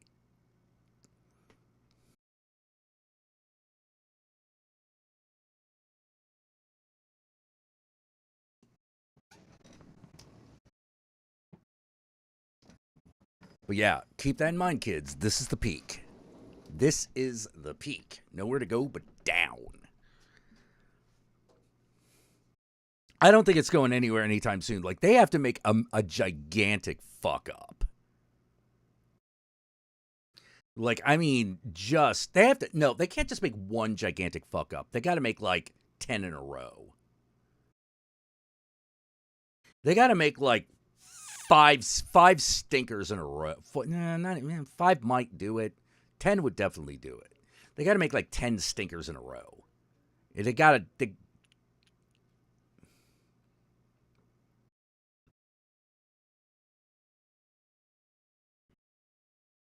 Oh yeah, I'm totally into the new Doctor Strange movie.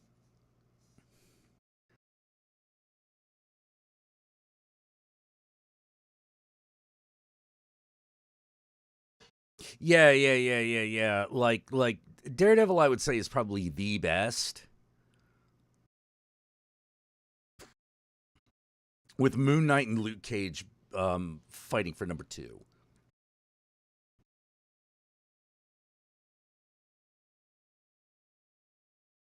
Yeah. Dude lives in the moral gray. He's not superhero stories. He doesn't care. He knows where it all goes. If the idea of the good guys winning in the end bores you, then, you know, why are you watching superhero stories? Like, occasionally they throw you a curveball, like Infinity War. It's like, nope, good guys lost that one. But then they got to come back and win big. You know, like, that's the game. That's the whole thing. That's what everyone's, like, looking forward to. Yeah, it would have to be a string of failures. Like, really, really, really, really bad. You know.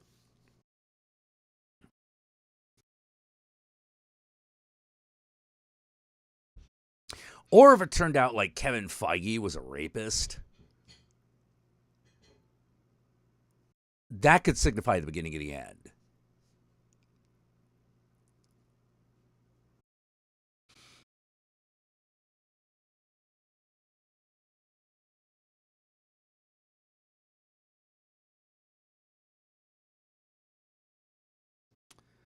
Yeah, that'd be the beginning of the end right there.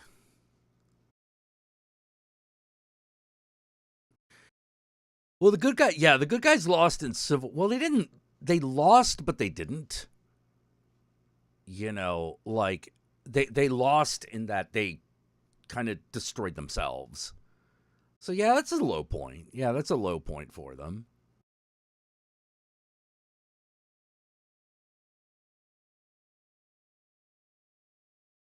Of that last, the Victor Salva, I'm thinking more like fucking Weinstein, man. You know, I'm like, nah, it'd have to be like Weinstein levels. Because if it isn't, then everything's good. Yeah.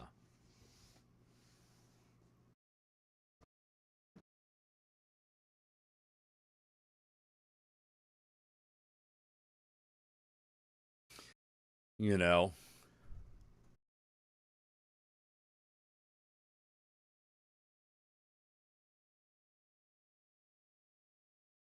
Okay, so here's what I'm gonna do. Town Eccentric, did you donated first, so did you want to come in? Or are you like, no, I'm just giving you $20? Oh, I'm looking forward to Love and Thunder. Yeah, I'm looking forward to Love and Thunder, Multiverse of Madness. I want to see what they do here. What Marvel story do I think would be bad enough? Well, they already did Civil War. They already did Civil War, and they made that story good.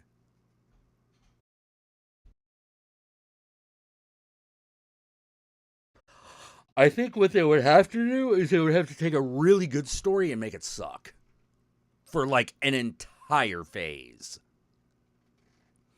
Okay, time to go put Braun.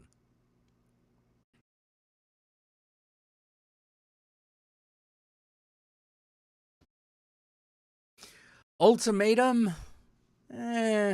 Maybe.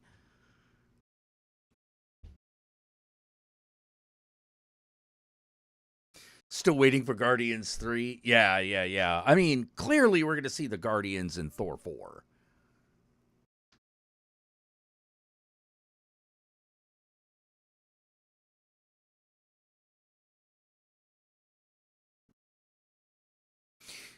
All right, I am going to go grab myself another drink, and then we'll bring in an eccentric. And after that, we'll bring in George version.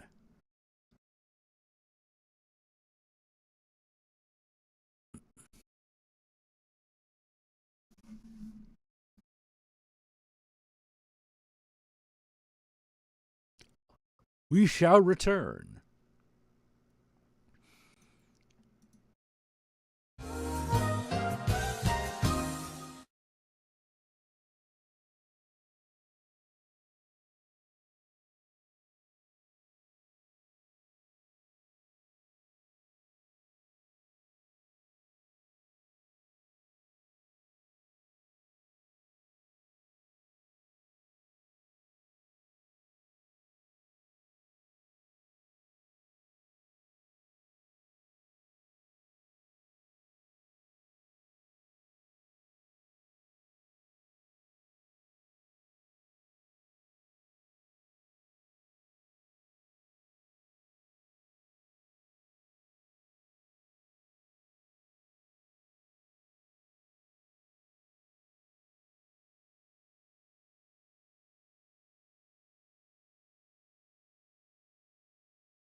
Hey, how you doing?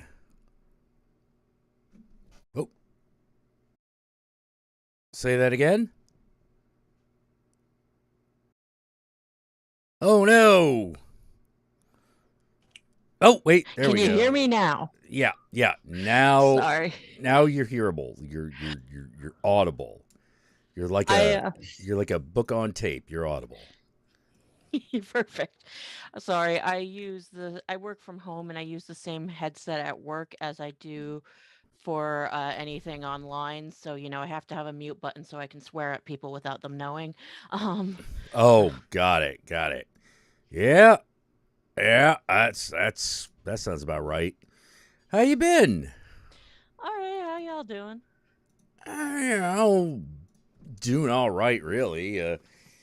Having one of those kind of having one of those days where I have been wondering where I'm at, what I'm about, where am I going, you know, because all right, so I think the healing is finally beginning because I, Yay. lost a really, really old friend Right. earlier, and that fucked me up. Like that Yeah. fucked me up. Like I know that because I knew that guy. Like I know,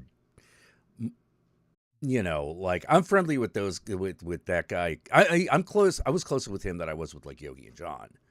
Right. Largely part of that is largely because what's this? Hi, horror Ooh. guru.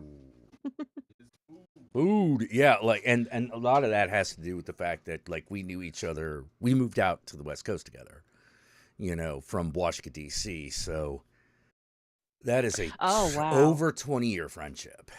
Okay, so this was someone you knew before you even got to San Francisco. Oh yeah, yeah. Wow. Before Count Jackula existed, before people called me Jack, even, you know,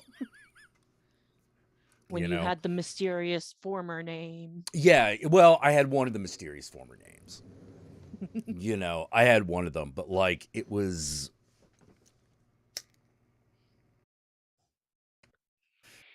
it was time for a change.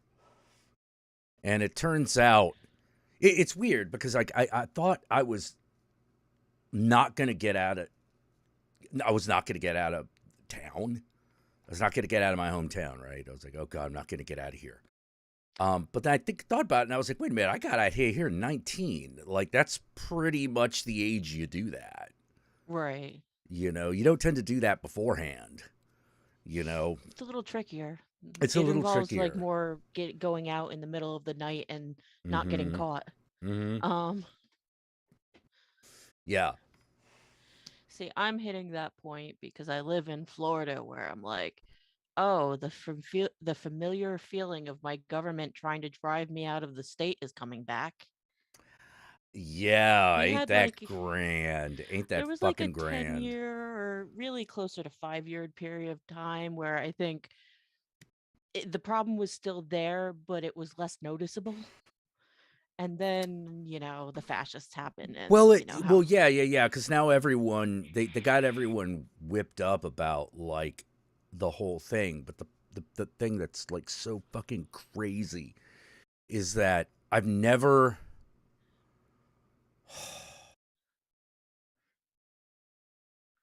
never seen it be about everything. I've never seen it be everything that they do. Like I'm used to conservatives like, fuck gay people, and doing things that fuck queer folks over, but like I'm not used to that being the entire platform. If you know what I Yeah, mean, like usually there's like other stuff as well, and they'll go a little soft on some of the other stuff if they can get edge in a few other things. You I'm know, I'm so used to being like because I was a Bush era teenager, so I'm used to it being a distraction from a bigger issue. When Bush started going after the queer community, it was really about the fact that he was trying to rile people up because he was going to lose the election because he was losing the war. Oh yeah, Um, yeah, and that's still technically what it is. yes. It's still technically all about politics.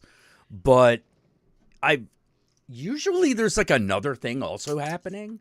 Yeah. You know, it's like we're distracting from a war because we're having a war because something's happening. You know, but I think what really did him in, really honestly, Trump. That whole thing just fucking destroyed anything else other than just pure conservative social values kind of stuff. That's like that's them. That's everything now. Well, that's what scares me about my governor is because I would be scared too. well, he's a combination of the worst of Trump and the worst of George W. Bush. And it's like Trump had no redeeming qualities. Bush had no redeeming qualities as a politician. I'm sure he's a nice person, but I don't Yeah. care. But it's like anything that I could at least imagine that I could have a reasonable debate with Bush as opposed to Trump. I can't do that with any of these people anymore. Well, yeah. Like you're like, I wouldn't get anywhere, but I might be able to get to the point where I could reach a few people.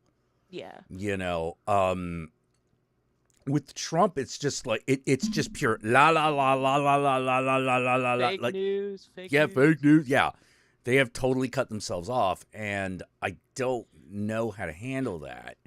And one of the failings of the current Democratic Party, I don't think anyone would disagree with me, is that they're thinking that the Republicans are going to behave like the Republicans used to. You know, they're going to do shit that they used to do back in, like, you know, the 90s.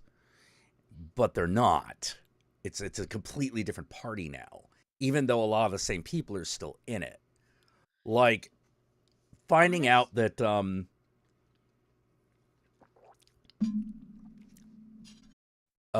what's his fuck? Mitch McConnell.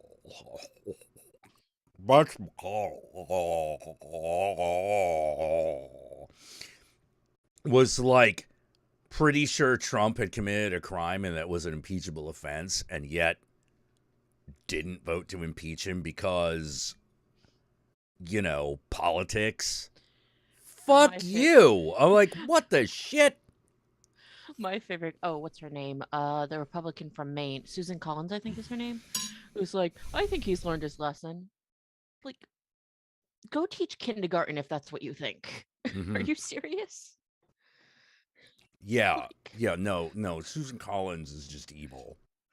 You know, she's just stupid evil.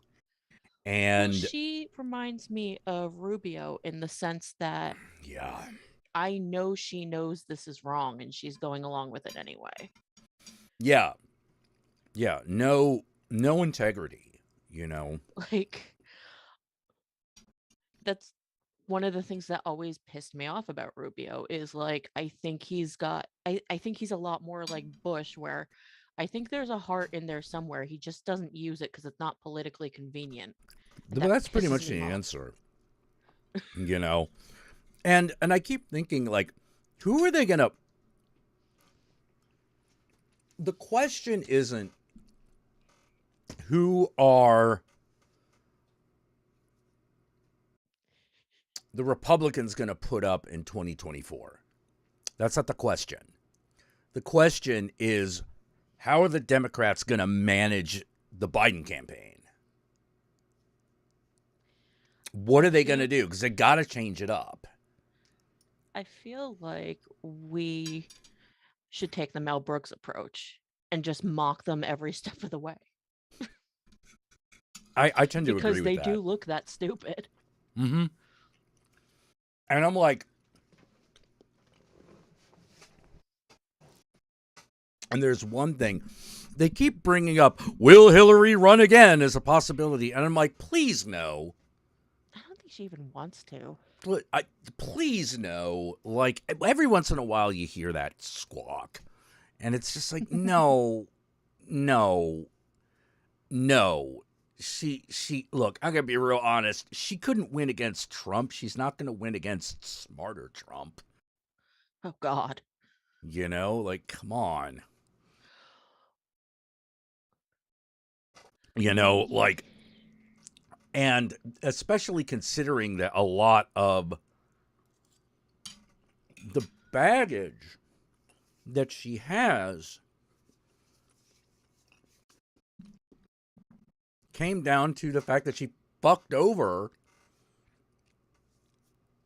um black and queer people in the 90s. Like, I didn't forget that. You know, I didn't forget that shit. Yeah. Like, that was a big deal. And it was one of those, like, well, no. Yeah, it's not the thing that the news is going to bring out, but it's the thing all the other Democrats remember. Well, You it was know? also like, so I grew up in New York, and I actually remember when she was in the Senate in New York. And the thing about Hillary Clinton is she was fine. She was perfectly fine. She has a career of being, making some decisions I think are wrong, but like she's just fine. I'm like, that's never going to win a presidential campaign. McCain was fine too. Mm-hmm. Romney was fine. I don't like either. I wouldn't have voted for either of them, but they were fine. You know? Yeah, well, Romney, I feel the same way about Romney that I felt about Ronald Reagan. You know, which Oh is, dear. no, I don't want you to be president again, but at the end of the day, I do believe that you're pro America. Well, that's true. And I'm like, I don't believe that we're at a stage where that's even a question.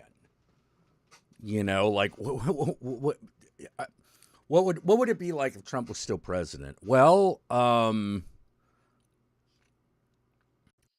don't even want to know. the response against the Russian army military would not be getting anywhere. They would still be having problems, but the response against against Putin would have splashed onto America. Yeah. It would have splashed on America, and that would be we would not have cut Russia off. We wouldn't have Well, done that. The EU would have. I mean, for me, like the whole thing about like beating Trump in the last election was we have to beat him. We have to humiliate him because this QAnon thing is terrifying. Yeah. And to be fair, we did totally humiliate him. Yeah. We And did. he made it so much worse, and it was funny. Yeah, but like this whole like, yeah, the thing at the end of the day, I'm just sort of like, I keep, if I wake up one day and they're like, okay, we finally arrested Donald Trump, I'm going to be like, what? You did it? You actually did something? It's a miracle. It's a miracle. Yeah. Now go part the Red Sea. Yeah. But yeah, because I'm really like, I don't know how much more of this I could take. Gotta tell you, not sure how much more of this I can take. You know, because every time they're like, we found out new things about the thing, about the insurrection, and I'm like, cool, we knew that. Why don't you get to telling us something we don't know? You know, This just in: a bunch of fascists stormed the White House. yeah, fucking, yeah. This just in, the fucking insurrection is exactly what it looked like. Well, nice to know I'm not crazy, you know, but you gotta do something about it? No, not really. Oh. You just... Well, we built a nice bunker for Mike Pence to go live in, so we should be fine. The fact that Mike Pence is now, like, campaigning for Trump again is just one of those... You gotta be fucking kidding me. Like, what kind of fucking shit heel idiot are you? Is this like a sign of like battered vice president syndrome or something? Something like like, that. dude, Trump hated you. he was perfectly happy to leave you for dead. Yeah, but here's the thing. Mike Pence absolutely believes that Trump was made president by Jesus. I feel like that should cause a question in faith. Nope. The Nope. guy who Nope. They've enabled the already. people who called for my death and tried to lynch me was appointed by my God. What the hell happened Nope. there? Nope. He is unshakable. He is unshakable. Like, clearly, this is part of God's plan. You know? Yeah, every time I see a 2024 Trump sticker, I get a little pissed off. Oh, yeah, me too. God. Oh, God. Can't tell you how mad I get. Pence thinks, yeah, Trump is not Jesus. Trump is not going to forgive him. Trump is just going to be a piece of shit. He's going to do whatever is going to look best for Trump in the moment. You know? He's just an abuser. Like, Yeah, totally. It's like not all psychopaths are killers, but they are all abusive. That's the diagnosis. Yeah. They're all abusive assholes. So, like, yeah. And I'm like, and I'm looking at, like, some of the dumb shit that's going on right now, and I just don't know what to think about it. Like, I woke up today and they were like, oh my God, they got rid of the dick vein in Snickers bars. And I'm like, I don't think that they did that. Like, why would they change the look of the Snickers bar? Like, do you know how hard that would be? You know, like that would actually be very difficult for them. Yeah, because it's all in factories. Yeah. It's all automated. You know, it's all factory made. Like, you would have to change the way it's done on a major level. Like, that thing's all like automated conveyor belt, just pumps out Snickers bars.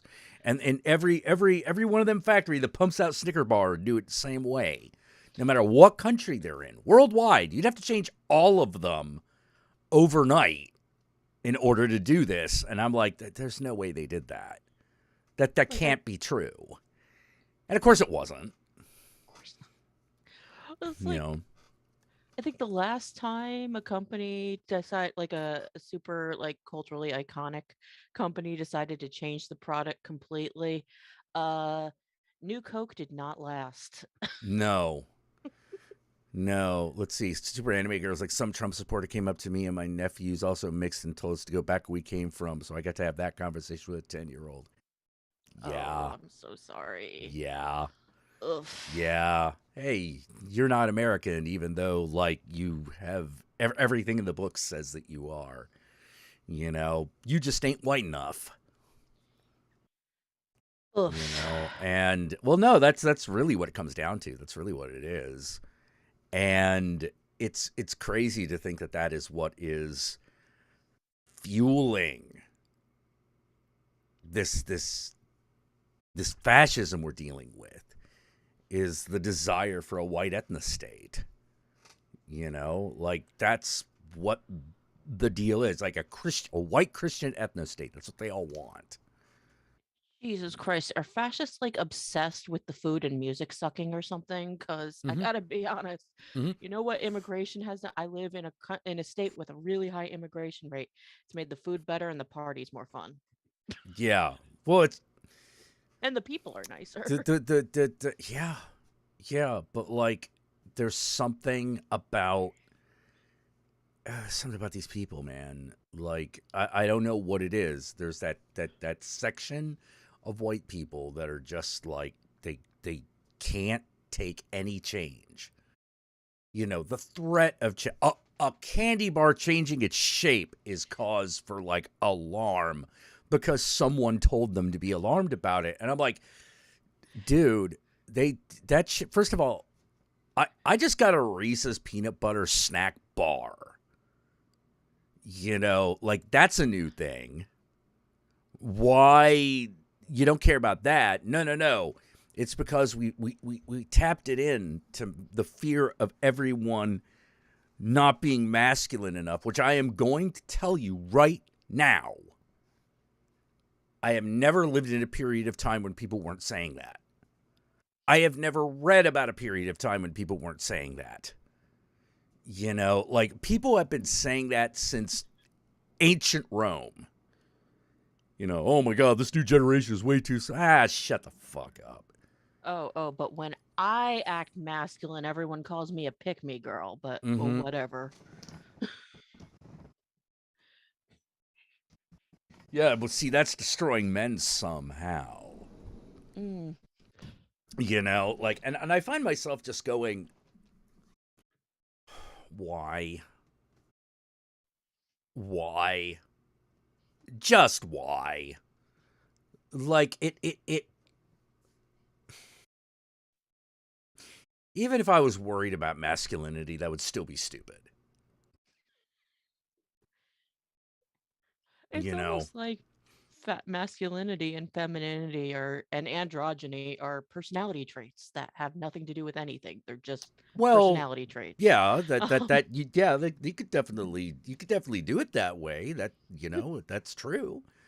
Like, but the thing that, like, fucking bugs the shit out of me is this never ending whining about, like, basically, quick, men are insecure for a whole host of reasons. So let's make them feel like they're about to lose everything.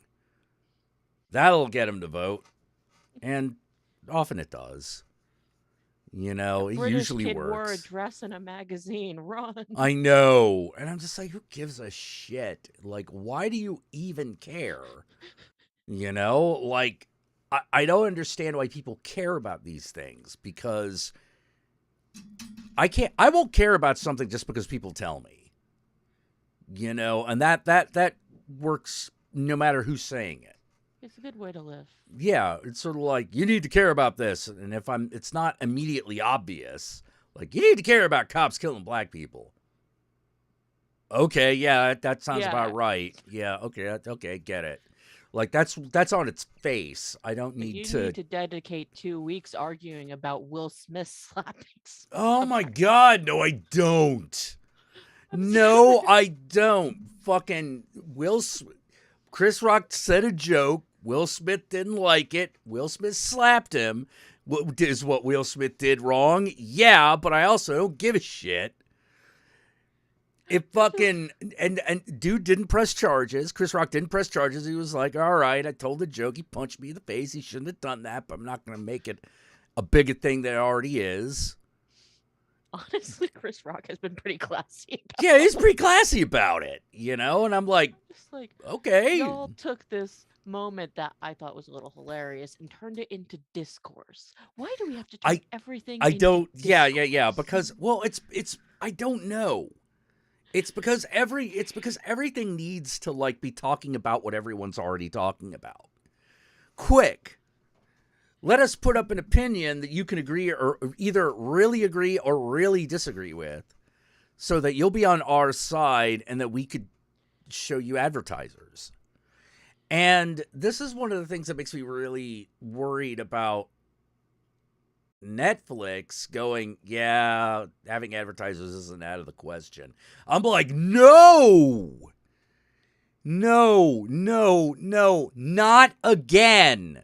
Like, this shit happened with cable. Fuck you. I am so tired of motherfucking ads.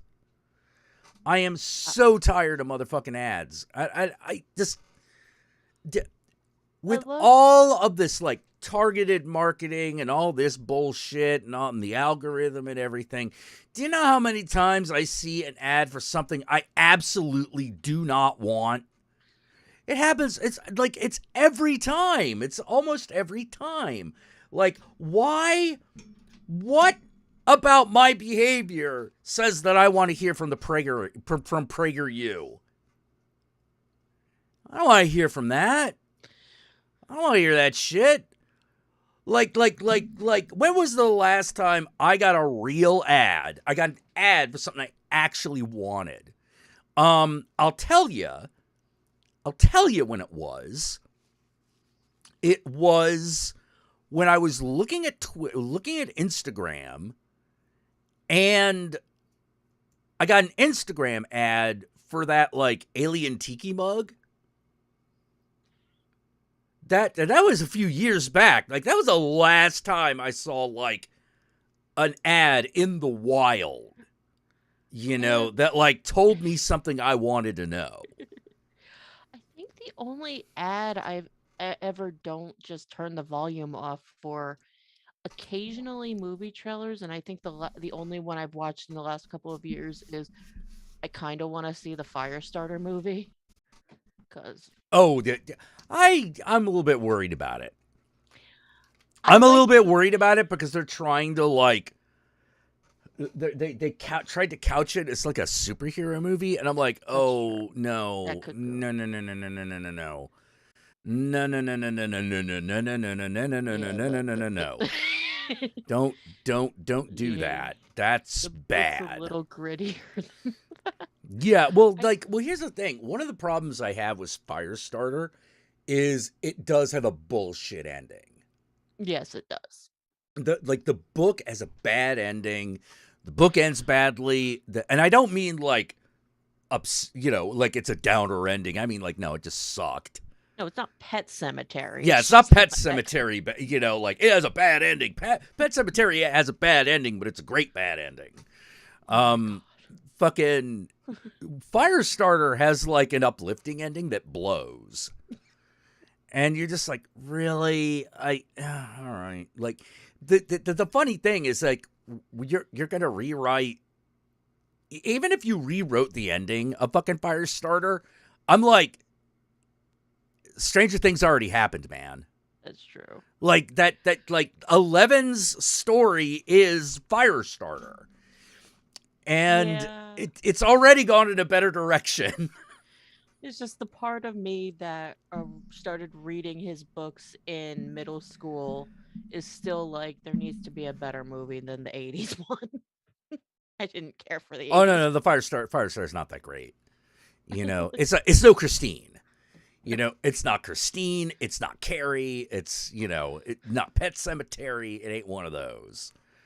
That was Super Anime Girl saying I'm getting Indian Matchmaker ads. Yeah, it's weird because it feels like the ads are actually just there to push the ideals of what people think that demographic wants. Like, if you're cut against that grain, there's nothing for you in ads. There's nothing for you. And one of the things I really liked, excuse me,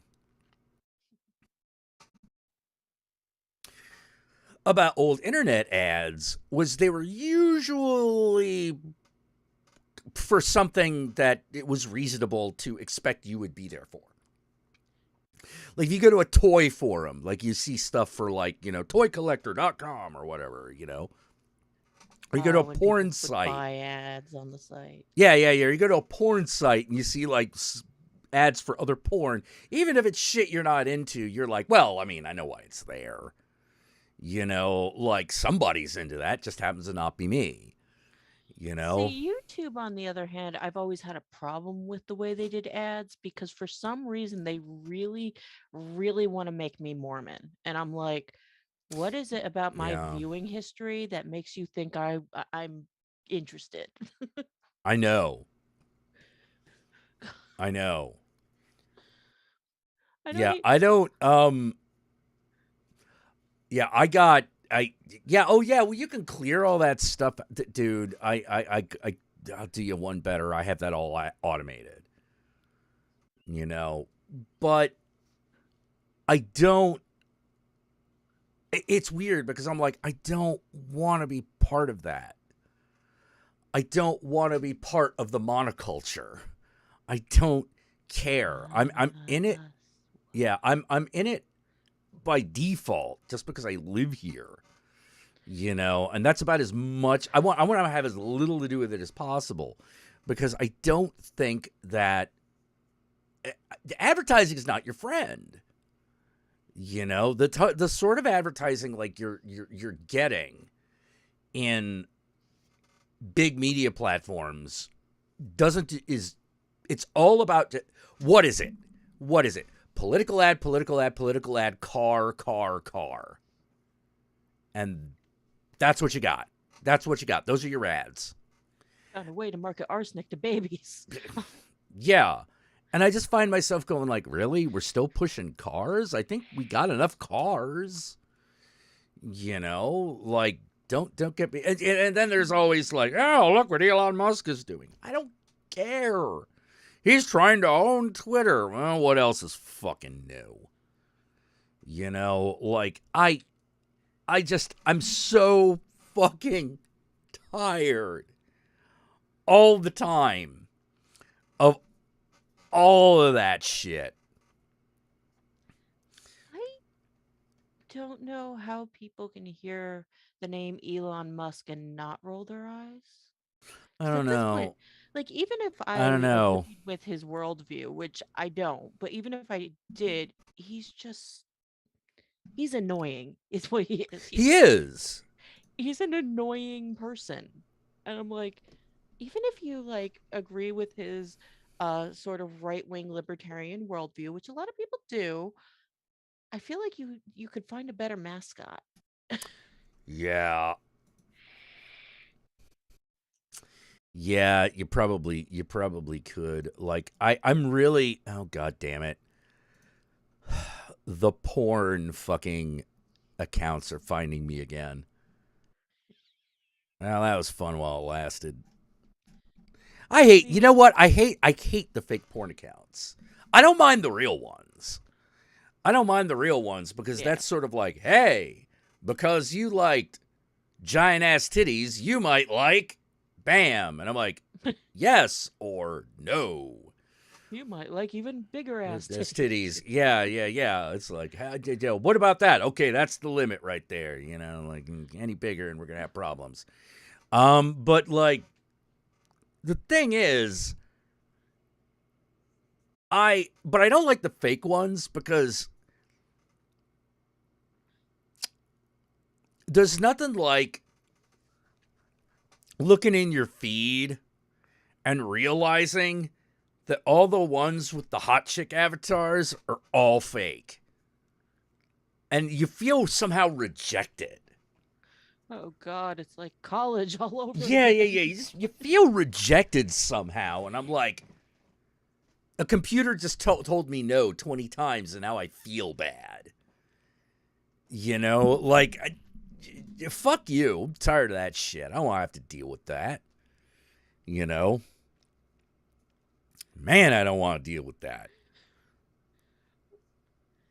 Well, it drives me a little crazy because I, in fact, do follow porn accounts because I want to see what they're tweeting and not just. Well, I do want to see the pictures. I'm not. Well, yeah. But it's like a lot of them are like, oh wow, you're actually a really interesting and funny person. Yeah, Like, exactly. It's you sort of like, all right, who is this person other than a person who gets naked in front of a camera?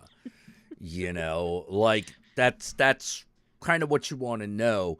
And the problem I have with ads is ads encourages everyone to be completely fake. Yes. You know, and that gets to be a real problem. Well, it's weird on Twitter too. It's like on Instagram you can expect that to a certain degree. It's kind of part It of the still appeal. gets fucking annoying. Yeah. But it's just like part of the appeal of Twitter is that Twitter's kind of a cesspool. Like part of the appeal is that you do end up like connecting with people during pretty shitty moments, you Well, you're know? going to connect with somebody, you know, Right. like, you know, that's the appeal of Twitter. It's like, it might not be the person you're talking to, but it might be the next person responding to the damn thing that you said. Right. You know, like, so there's always something going on. The problem I have with Instagram is Instagram engagement is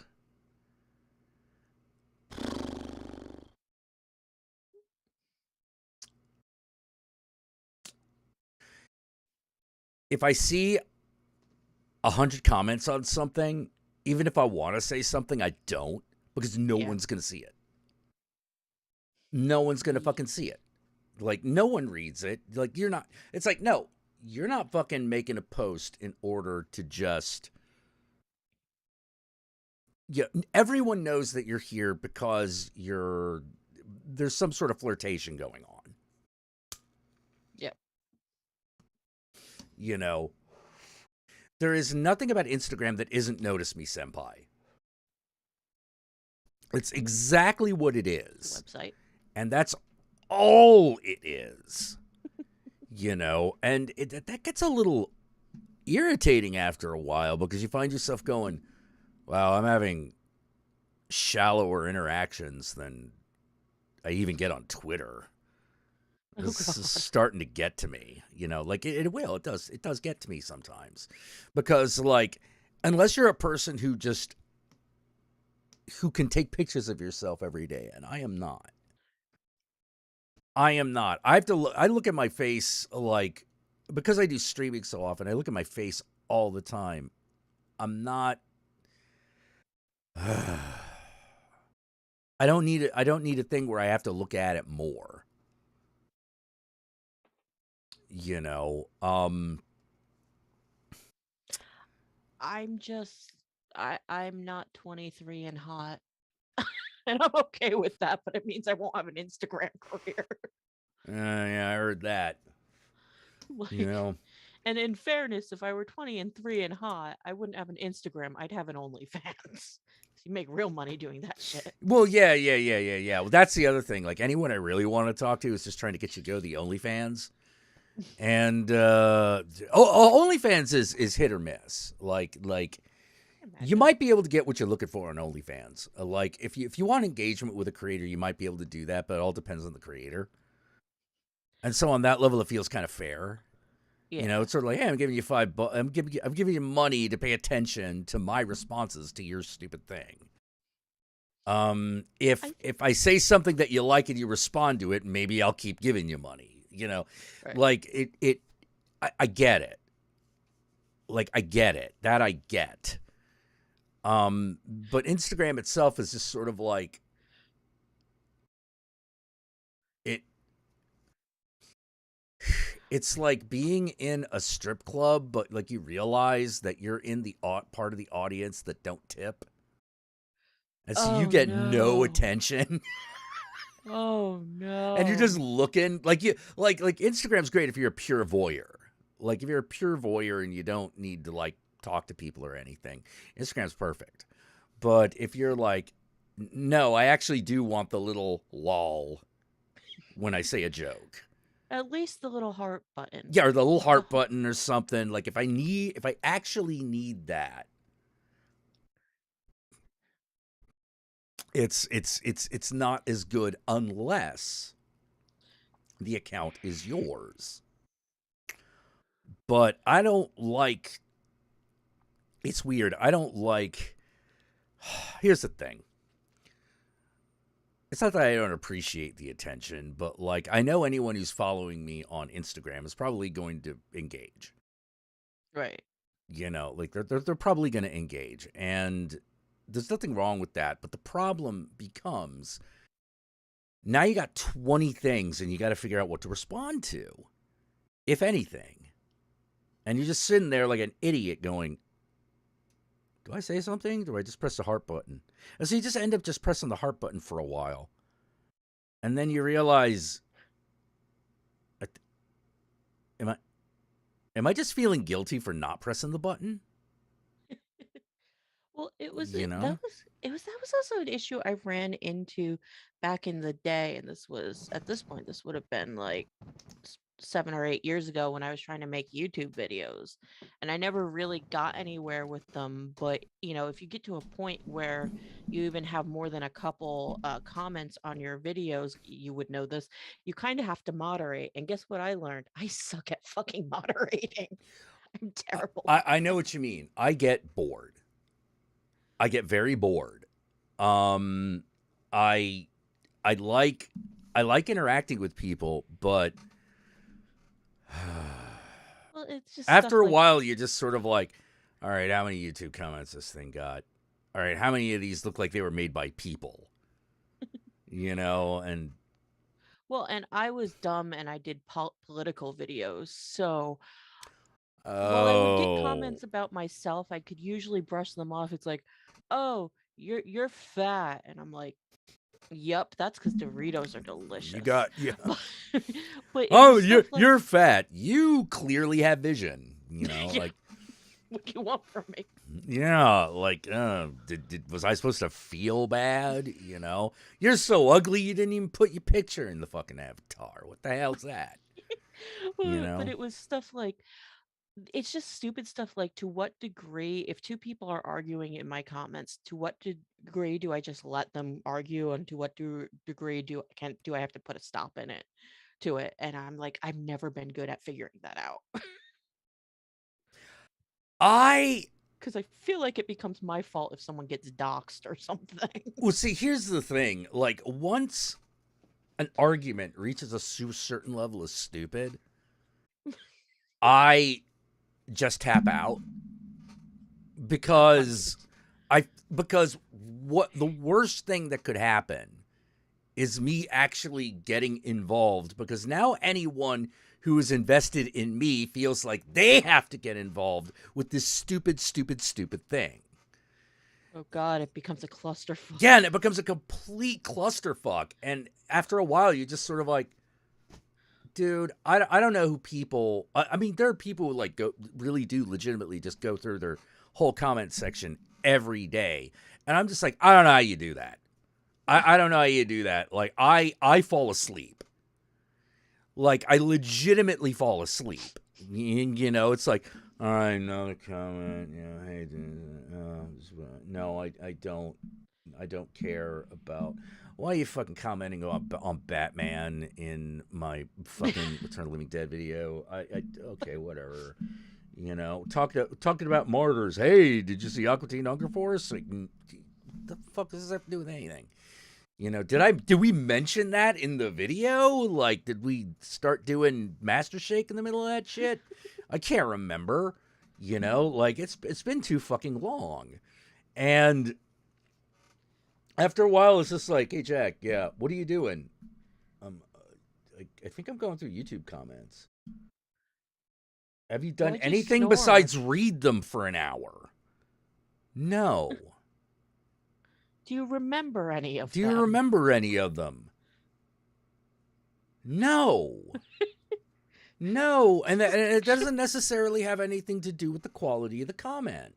It's just that by the time I get to a decent one, I'm usually so brain dead that I'm just like, oh shit, that's too many words, man. Like, you ever done that? You're like, you get really tired, and then just all of a sudden you just see that, like, all right, too long, didn't read. And you're like, dude, it was 4 sentences. You're like, yeah, but you didn't see the 180 sentences I read before that. Like the 180 sentences before that meant I can't read these 4 good ones. Because I just, my brain just doesn't work anymore. Yeah, in my experience, I'm with Super Anime Girl. In my experience, you just have to let an argument play out. Agreed. I absolutely fucking agree with that, because and now here's the thing. If I thought it was an argument worth having, that's different. But the problem with me is, if it's an argument worth having, that probably means I'm legitimately trying to figure something out, but more than likely I'm trying to make an example out of somebody. Like, this is what happens when you fuck around, find out. This is the finding out part. Talk shit, get shot. Talk shit, get shot. Yeah. And apparently, people get mad when you do that. Platforms get mad when you do that. It's like, you can't tell someone to go suck a fuck. I'm like, they're telling me to suck a fuck. Why can't I say that? Why do I have to be on my best behavior? Like, I feel like that. Now, if I came in with that, yeah, that'd probably be out of bounds. But, like, I'm already responding. Like, I'm already responding to that shit. Like, why is it out of bounds for me and not them? Like, what are we doing here? What's the actual standard? Bad XOXO allowed to call me? Yeah. Why do I have to let him get away with that shit? And I think about that a lot, actually. I think about that a lot. And I don't really have a good answer, Well, which it's is like usually why I just I tap out. I'm like just like, every once in a while there's a YouTube or a Twitch video that goes viral because the creator lost their temper at like people in the comments section. And some of them are yeah, hilarious. so some of them are hilarious, But I'm like, I gotta be honest, YouTube, you created that problem because you don't. I'm not saying that YouTube should have to moderate everyone's channel. I know that's Oh, impossible, but you don't do shit about it. no, they don't. They don't. Um, I knew YouTube was going to go downhill the minute the apocalypse happened, and it sure shit did. And at that to me was the end. I was like, no, this is the end. It's now appealing to the lowest common denominator. It's a race to the bottom now It gets a little. because Sorry, go ahead. there's no in this kind of noise. There is no room for a real discussion. It gets a little hilarious trying to watch people try. Oh Because yeah. like it's crazy because it seems like the big thing, the super popular thing on YouTube right now is the true crime videos. They're kind of everywhere.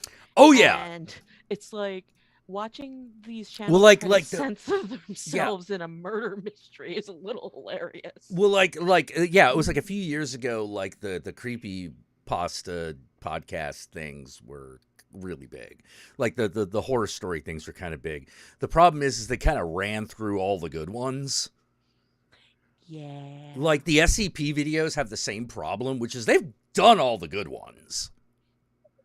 Now all that's left is the bullshit. Like Hyper realistic. I'm sorry. I used to diligently watch like the certain channels that were just all about the SCP until I realized, oh, now we're getting to the stories that suck. Like now we're getting to the ones that are bad that nobody really cares about. It's like, hey, do you want to hear someone's Care Bears as an SCP? No, I don't actually. That's stupid. What about living Lego people? No. Sonic the Hedgehog. Hedgehog. No. What? I sat and read that one and I'm like, Oh, I think I just got dumber. Well, yeah, as a yeah. writer, That's one of those ones that I would have to say, no matter how popular this is, this one goes. This one leaves. That's you got to be kidding me. it's just like as a writer and as somebody who likes Urban. urban legend and oral tradition and all that stuff. I love the concept of the creepy pasta. I think the Oh concept yeah, is cool because it's yeah. like you Well, yeah. combined.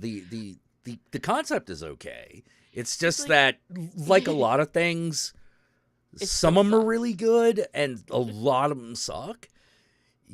Like one of the I'll say this. One of the problems I had with Slender Man is I was waiting for the big moment. Right. In the early days of Slender Man, it was like, all right, let me have it. What's the big moment? What does he do? Yeah, I'm waiting from and they found him hung upside down, turned inside out under a tree, or like something like that. Get at least like hook hand levels, and never quite got there. It was just like, and then they mysteriously disappeared, and I'm like, that sucks. Which is funny because of all the creepypastas, Slender Man's the most Lovecraftian, so you'd think it would have kind of an epic ending. Or that it would at least go somewhere. Here's the thing. Somewhere weird. Someone actually did do that story. It's called The Empty Man. It's a movie. It's a really good movie. Yeah, it basically, it starts out, we're investigating a Slender Man thing, and by the end of it, we are legitimately in the Lovecraft universe. As in, the Elder Gods appear.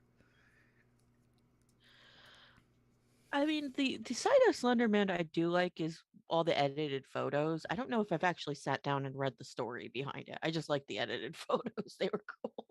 Well, yeah, but like I was waiting for the big one, like the big Right. thing.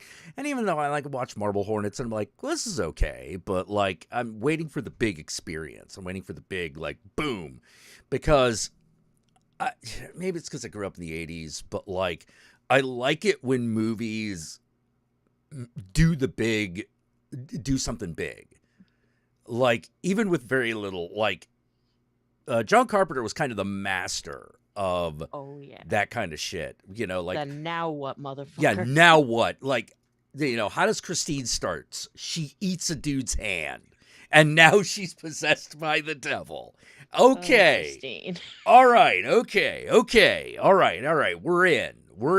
I gotcha. Like bad to the bone. Like everything just in that opening just worked. I even kind of like the original Mangler movie. Mangler 2.0 can suck a fuck, but like the one where it's like got Robert Englund with that huge hunchback and he's like, that one's awesome. I don't know what it is about Christine, but somehow that is my limit of Stephen King bizarreness. And I don't know why. Like I sat through a book about, a Wendigo possessing a baby, and that I'm like, this is a beautiful story, but somehow I'm like, devil possessed car? No.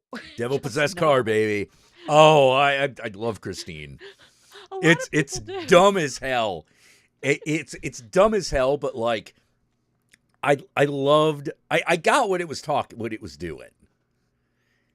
I got what it was doing. And that I kind of liked it for that. But like I kept waiting for Slenderman to do something like that for me, and it never quite fucking happened. It never happened. And yeah, because when I think of like big, like the big experience, it's like In the Mouth of Madness is another one that has like delivers the big experience. It doesn't quite come until the end, but it's got one of those classic John Carpenter endings. I love the smash cut endings that Carpenter would do. Like at the end of Halloween, or In the Mouth of Madness, or Big Trouble in Little China. One of those are They Live. Like, what's wrong, baby? Oh my god. I watched They Live not knowing anything about it. Like I'd never heard of the film. It was just one of those, you buy it in the $5 bin at Best Buy. I'm like, oh man. I wandered into that theater knowing only that it was like about a guy who had sunglasses that could see aliens. That was all I fucking knew. So we go in there, watch They Live, and I just know I was not the same coming out. I wasn't. It's funny. I think I must have stumbled in on the right time, on watching it at the right time, because I tend not to like movies that have the plot where it's like only I can see what's really going on, and I don't tend to like that plot line. I've hung out with too many conspiracy theorists. Yeah, But I saw They Live before then, so I love that movie. Well, the thing about They Live that helps is that he thinks he's going crazy. Right. And then he runs into other people who've actually seen it. Yeah. Like the reason he's just trying to figure out what's real. That fight sequence. Oh He's my trying to god. make the guy It's put the so I'm like so necessary. So necessary, completely needed. It's I wouldn't funny change a 'cause frame of that shit. I love that fucking fight scene. I had known the movie by the name, and so in my head for the longest time, because I think they did this on purpose with the name, I thought it was going to be like a 50s monster movie, because that kind of title sounds like a 50s monster movie. Yeah. That was the idea. The idea is that they were good. That's why all the shit is in black and white in the beginning. Yeah. Well, that's why I bought it, because I loved The Blob as a kid. I freaking loved that stupid movie. Oh yeah, no, that's a great dumb movie.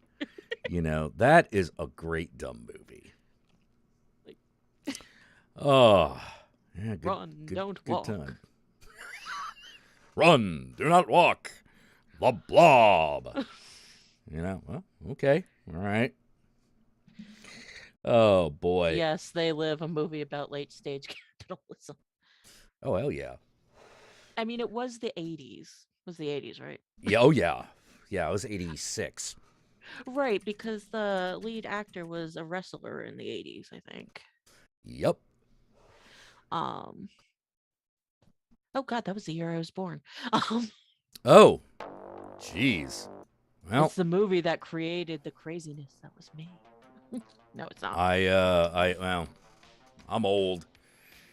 I think I was like 14 when that came out, or was I 11? No, I was 11. I was like 11 or 12. I was gonna say, because I think you're about 12 years older than me. Yeah. It's okay. You look like we graduated high school together. I hate you. They Live in the V series. Ooh, yeah, I know. V happens, and all of a sudden, every alien is a reptile, and I'm like, really?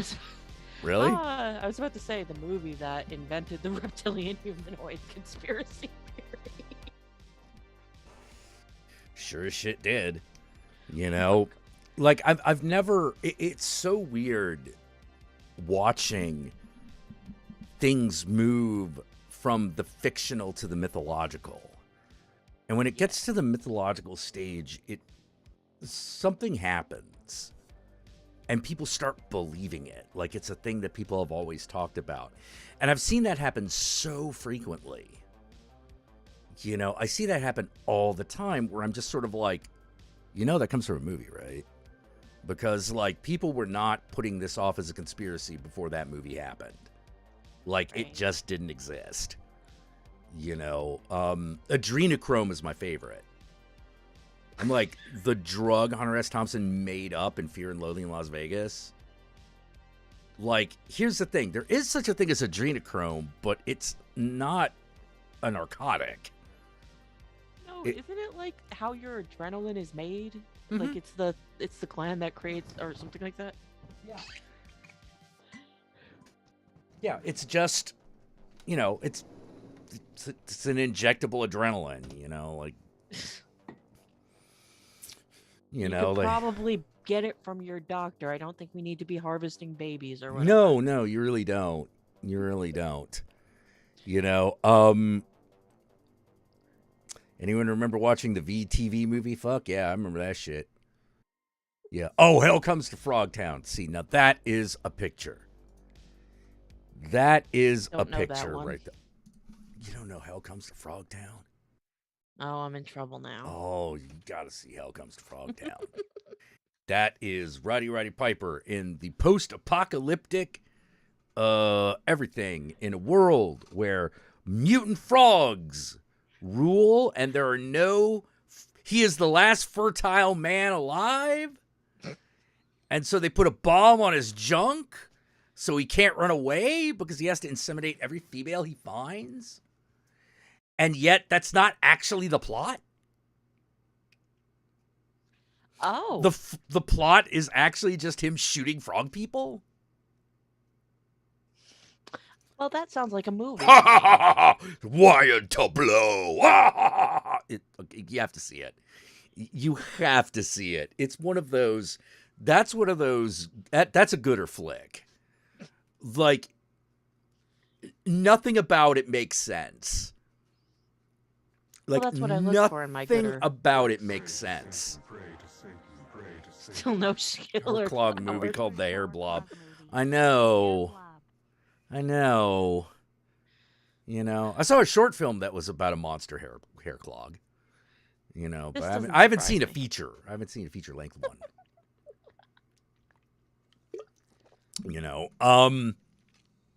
It's the opposite Children of Men, yes. And it's got mutant frog people in it. As you do. Yeah, and I don't know. Look, if you're fans of old Obscurus Lupa's show, Obscurus Lupa's old show, like, she loves Hell Come to Frogtown. This sounds like something she would enjoy. Oh no, she loves it. Like, she loves all of them. There are 4 of them. There is one decent one that's another one that's okay, and a whole bunch of crap. And like 2 or 3 ones are just complete bullshit. But here's the thing. Those bullshit ones, for some fucking reason, got Joe Estevez in them. And you're just like, what? All right, let's just watch Joe Estevez try to act in a movie where they didn't they didn't give him a script. I mean, listen. Oh shoot, what's his name? Cat Hermit. That's right, Cat Hermit. The Dance of the Three Snakes. What's his? Freddy Krueger. Robert Englund? Yes. Okay. Great actor. I love him. Oh yeah. His name in a movie, while often assigned that he will give a good performance, is not always a seal of quality. No, he was in Strippers versus Werewolves, and that movie sucked. That movie sucked. Like, that movie failed on 2 levels. Like, Strippers versus Werewolves. I can think of 2 things wrong with the title of that movie. Not enough strippers or werewolves. No. Did anyone transform into a werewolf on the stripper pole? No. Okay, fuck that movie. Like, it's not zombie. You go in thinking it's going to be zombie strippers. You know, like, zombie strippers delivers. And it also has Robert Englund in it. You know, like, he's like the sleazy DJ. You know, there's 60-year-old Robert Englund, like, you know, being a sleazy DJ, he gets eaten, you know, like, yeah, it's all good. But it delivers on that premise. It's like the strippers do turn into zombies. They do still do stripper shit while they're zombies. Done. Well, so I've heard you mention werewolves versus. Actually, I've heard you mention both, but werewolves versus strippers and how disappointing it was because they tried to make it into like a movie or something. Well, like so, they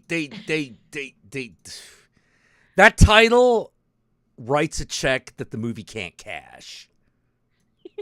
So I went out of curiosity to look for this film, and I went to the same website I went to see Serbian film for the first time, and it wasn't on there, so I just assumed, okay, it really is that lame, because every other horror movie I can find is on this one website. Yeah, werewolves versus strippers. Yeah, it's pretty bad. 2012, Strippers versus Werewolves. And that a good werewolf movie isn't really a low budget prospect, but you know, you did name it that. Yeah. Now, you might get a little excited because you're going to see the name Bill Murray. It's not the same Bill Murray. Fair. And to be fair, Bill Murray was also in Space Jam, so that doesn't necessarily save a movie. Yeah. It's also got, you're also going to be like, oh, hey, Alan Ford, I that guy from fucking Snatch, like, that guy's good. Yeah.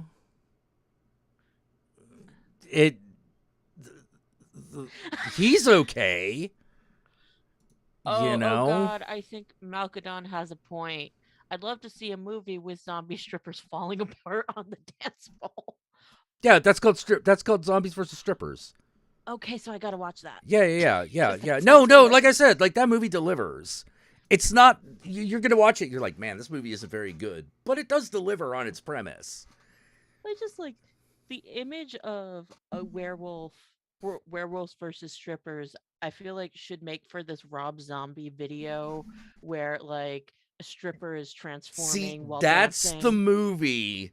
That's the check that the title can't cash, because that would have been the movie.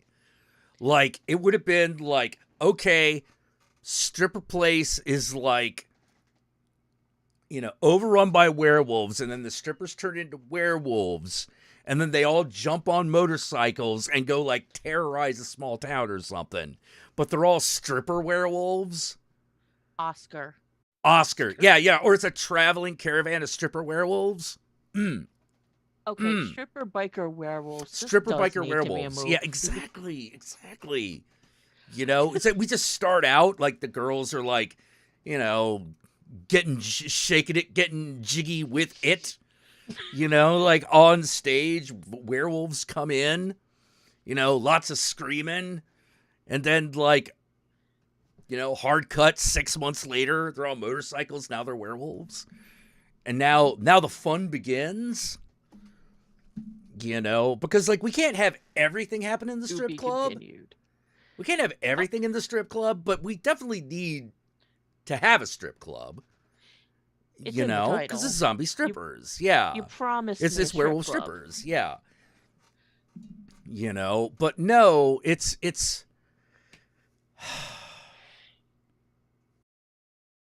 like it's strippers versus werewolves is the really is the shitty is the shitty movie you were afraid zombie strippers is.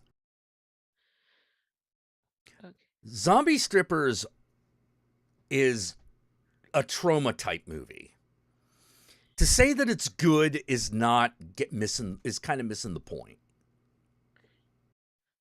So, George version 1 says, I mean, isn't that basically one of the stories in Trick or Treat? Yes, but I would still watch it. As strippers on motorcycles, but did they have motorcycles and were they actually strippers? Did a werewolf chick actually dance on a pole? If the answer is no, and don't tell me you can't fucking do that. I've seen Howling 2 a lot. You know, you can make that movie. That movie's makeable. Howling 2 is great. Oh, I love Howling 2. It's so it's not delightful. it's such a step down from the Howling as far as a horror movie, but as an exploitation movie, it's just pure gold. As like a fucked up what the fuck are we even watching exploitation movie, it's just pure gold. Well, I wasn't for very long. I used to be a total snob about movies, but like so for a long time I didn't like horror comedy very much. I've since switched completely, and for whatever reason, some of these like horror comedies make me laugh harder than anything I'll ever watch. I think it's that like roller coaster of emotions you go through watching those kinds of films. Yeah. You know, it's like well how to put it? Like there's something it works. I'm surprised it took until Shaun of the Living Dead for it to become a big thing. Well, You even know? and this wasn't a comedy, but it was a movie that definitely had some satirical moments. Serbian film, I expected Oh it yeah. just to be like this dark, depressing movie, and it's certainly dark and depressing, but it's actually hilarious. Yeah. It's exactly. Like it's one of those things where if when you get to the newborn porn moment, when you get to that moment, you're like, there's no way they're going to show that, is there? And you're kind of horrified. And then they do. And then that's the moment you're supposed to laugh. You're like, oh my God. Oh my God. Are you serious? Oh my God. Daddy, when Oh I my saw you God. fight with that lady, it made my willy feel weird. Weird. Like, that movie's amazing. Yeah. It's I feel really bad. It's a really good movie. It's a really good movie. I wish that I want him to make another movie. I don't know that he will. He might be a one and done. But I loved that movie so much. I would love to see him do another film. I did get the impression from the interview. Actually, I think it was the interview you did with him where it was like that movie came because he just really had something he wanted to say. Oh yeah, no, totally, he did. And I do feel like there are some things that I missed because I'm not Serbian. And I know from just reading about the movie that like certain scenes are direct parodies of cliches in Serbian propaganda films. Yeah. But I don't know much about Serbia, to be honest. Yeah, well, it's It's like an Russia, only smaller. old country which used to have communists. If we get werewolf strippers, can we get zombie strippers? Yeah, those are both movies that exist.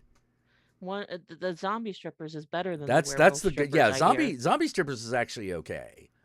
There are large parts of it where you're like, wow, the acting in this is really not very good.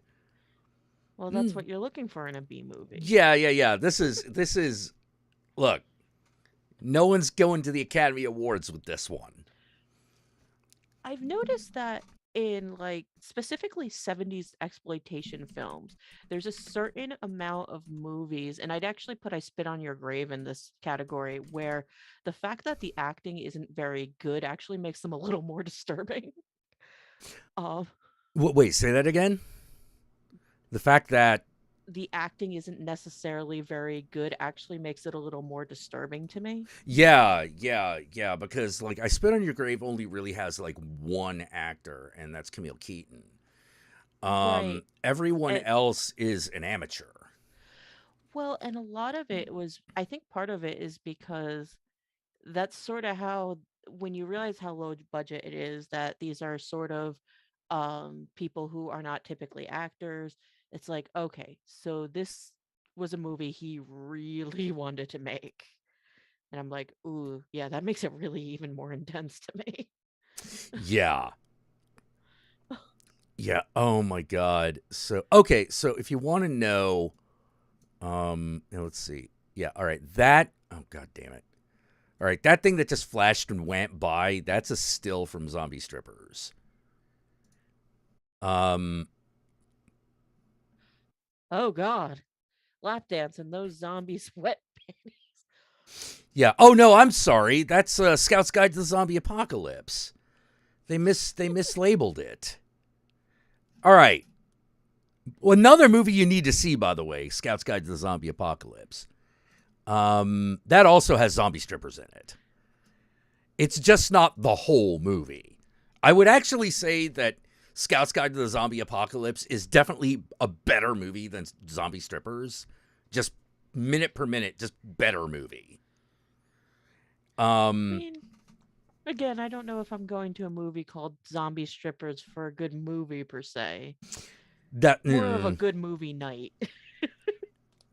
Yeah. I mean, I'm not saying you're wrong. Let's see. What was that?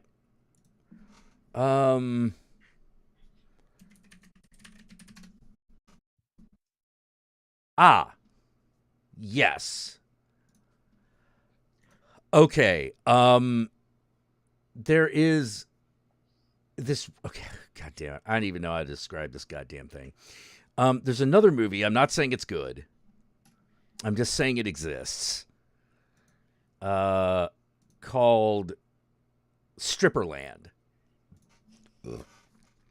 It was a parody of Zombieland. So it was a parody of a parody of a parody? Yes. It was a Okay. parody of a parody. Now, I'm going to be really honest. I think Scout's Guide to the Zombie Apocalypse is probably the best out of all those three. Just flat out the best. Like, Scout's Guide is legitimately, like, hilarious. I'll add it to the list. Dude. Add it to the list. Like, I remember when fucking that movie came out, and everyone in the reviewerverse was like, do we really need a movie with this kind of humor? And I'm like, what are you talking about? Yes. This movie's amazing. It's like, I was like, dude, this thing is written and directed by two women, and it's two women talking about 14-year-old boys' sexuality, and it is amazing. Because it's one of those, oh yeah, we've seen it all. We've seen it all. Malkadon, eat out your dad. Oh, dude. I just, man. But yeah. There was a period of time where horror movies were obsessed with strippers for a fat minute. And you can see why. The only problem is that, at least some of them are good. Um, I mean, it feels more like it goes through phases of being obsessed with strippers. it does. It does. Oh, I forgot Linnea Quigley was also in Stripperland. It's like major supporting character.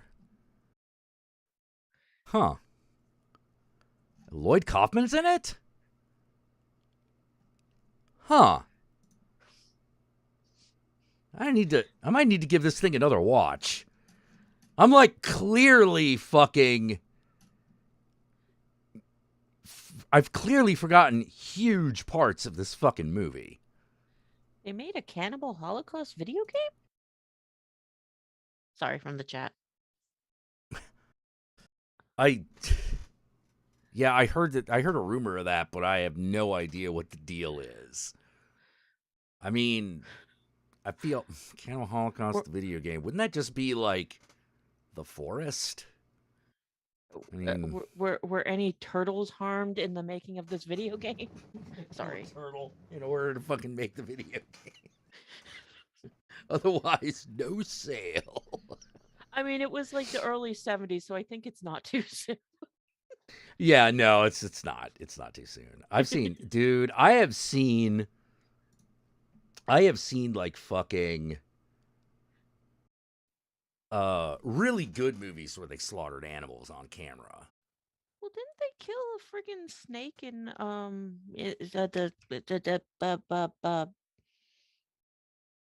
Camp Crystal Lake? Friday the 13th. There we go. I don't know. I think they killed a snake. I don't know. I could be wrong. Yeah. I don't know if they did that. I do know that there have been some movies where they slaughtered animals on camera, and they're really good movies, but like you feel like you know, like wait, did that really happen? You're like, yeah, that really happened.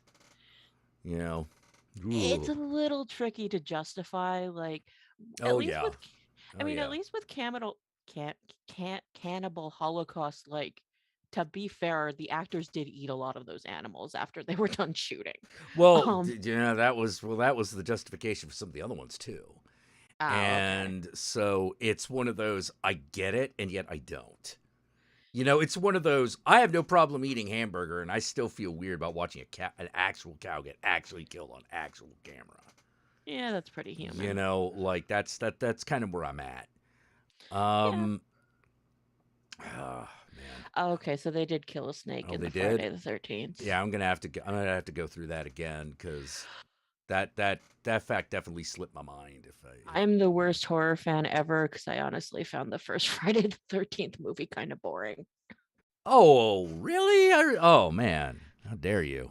Get the hence. How dare? It's funny because I'll still defend some of the criticisms of that movie because I don't think that movie is anti-sex. I think you have to believe that Jason's mother is right to believe that that movie's anti-sex. But and she's not right, she's crazy. Yeah, she's crazy. And the thing is that anything that anyone does that reminds her of what she imagines the camp counselors were doing is what fucks with her. You know, it's a good movie. All right, I should let you get George. Are you still around? It's probably about time I brought George in. I watched Deep Red where a lizard was killed. That's common for Italian horror movies. Yep. Yeah. All right, good night. Night. Bye. Oh, well, that was fun. You know, let's see. Hopefully, Dude is still with us. If not, we'll go back to playing Ghostwire. Let's see. George says he is here. All right.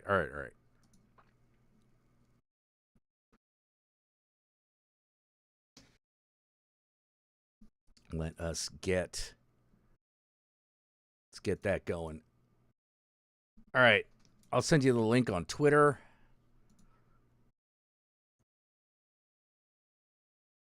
All right, yeah, that should be it.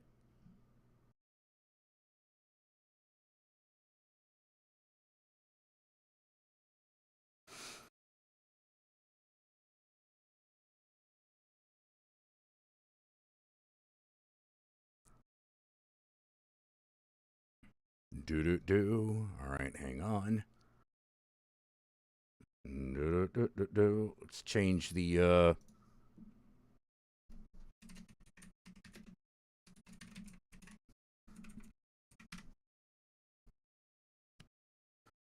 there we go.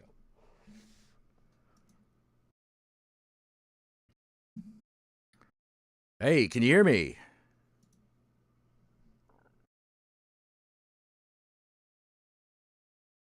Can't hear you.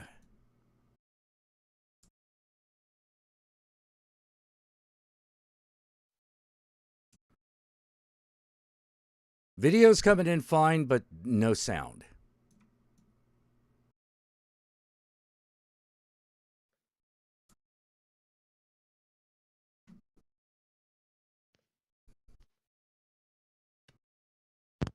Ah, that sounds better.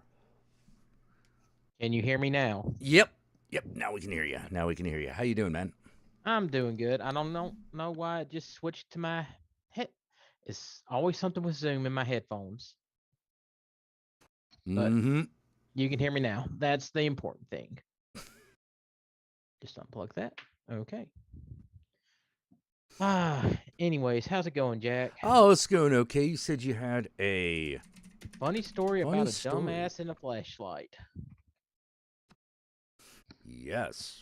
So, I'm gonna give you a little background on this dumbass. This dumbass's name is Ben. Okay. Ben comes from a very well-to-do family, as in his dad was like a CEO, made a whole bunch of money, and Ben pretty much has a free ride for the rest of his life. Okay. And Ben is, as you would expect, a kid who has a free ride with the rest of his life. He doesn't think out shit. He just like, I want to buy that, and he buys that. Not thinking about whether he needs it. Not thinking about, oh man, this would be awesome. You know, did you ever watch that video of me shooting that 50 cal rifle? Yeah. That was Ben's rifle. Okay. He had the money to buy it, so he did. How I know Ben is because one of my good friends, Alex, worked for Ben because Ben wanted to make guns and open up his own gunsmithing place, and he knew Alex, and he knew Alex was really good at making guns. So Alex started working with Ben at his fucking gunsmithing shop that he pretty much paid for with his dad's money. That turned out he just wanted a club to hang out with his friends and bullshit about anything and not really do anything. Okay. This is who Ben is. So, Ben, for some odd reason, did you know Fleshlight made a suction cup shower attachment? So you can pop that shit on your shower wall and pop your flashlight into it.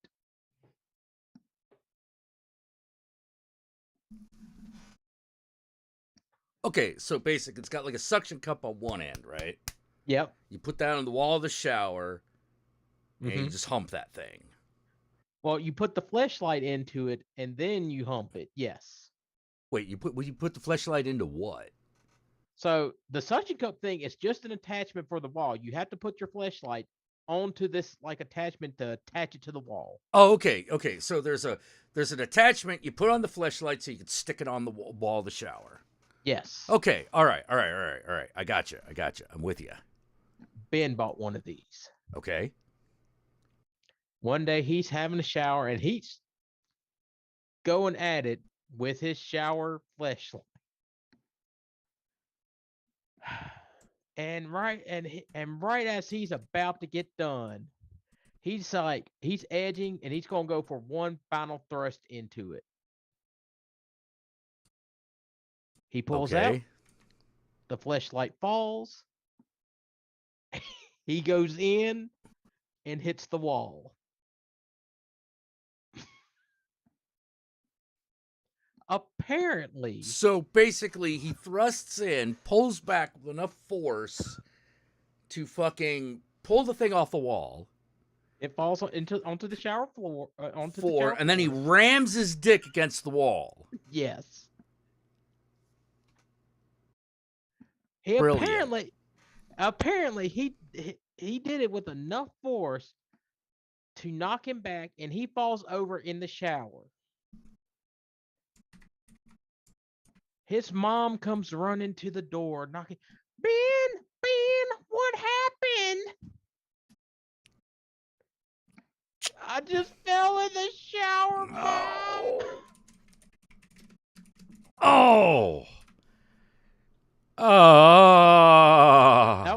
And that day, he got out of the shower naked when he finally got himself up, picked up the attachment, the flashlight, took it, walked naked to the garbage can, and threw it all away. Did he injure himself? Or was it just I was too busy rolling over laughing, just hearing him how he just rammed his dick into the wall. God! I didn't feel the need to ask anymore. When did this happen? Few months, not that long ago. It was like a couple of months. Oh my God, I wouldn't even tell nobody. Tell nobody. Ben's not the smartest tool. Like, he's dumb. He's a dumbass. Like, here's how bad his gun shop doing. Alex, like, you need this form and you need this form just to operate business. You need to get this sent off to the government to get your licensing so you can operate this business. Right. You need to do it by this time. Right. Guess what he doesn't do? Seriously? Send off all he had to do. Did he was not sign his have name. the money? Did it cost money he didn't have? I could have paid for the money for these licenses, and I make $300 a week. Like, one of my paychecks could have paid for this. All he had to do was sign his name and mail it off. That's all he had to do. But he really doesn't fucking care. Because once again, he has daddy's money. It doesn't matter because he has daddy's money. Like, and I'm pretty sure But if it don't, that's not going to help if the shop gets closed down. This is why Alex doesn't work for him anymore. Yeah, no shit. Like, and Alex basically tore in his ass like about everything that's wrong with the shop and everything he's doing before he left. Also, Ben decided to stay friends with him for some odd reason because, like, Alex can get along with you through pretty much anything. Like, wow. He's a libertarian. He tolerates my lefty ass.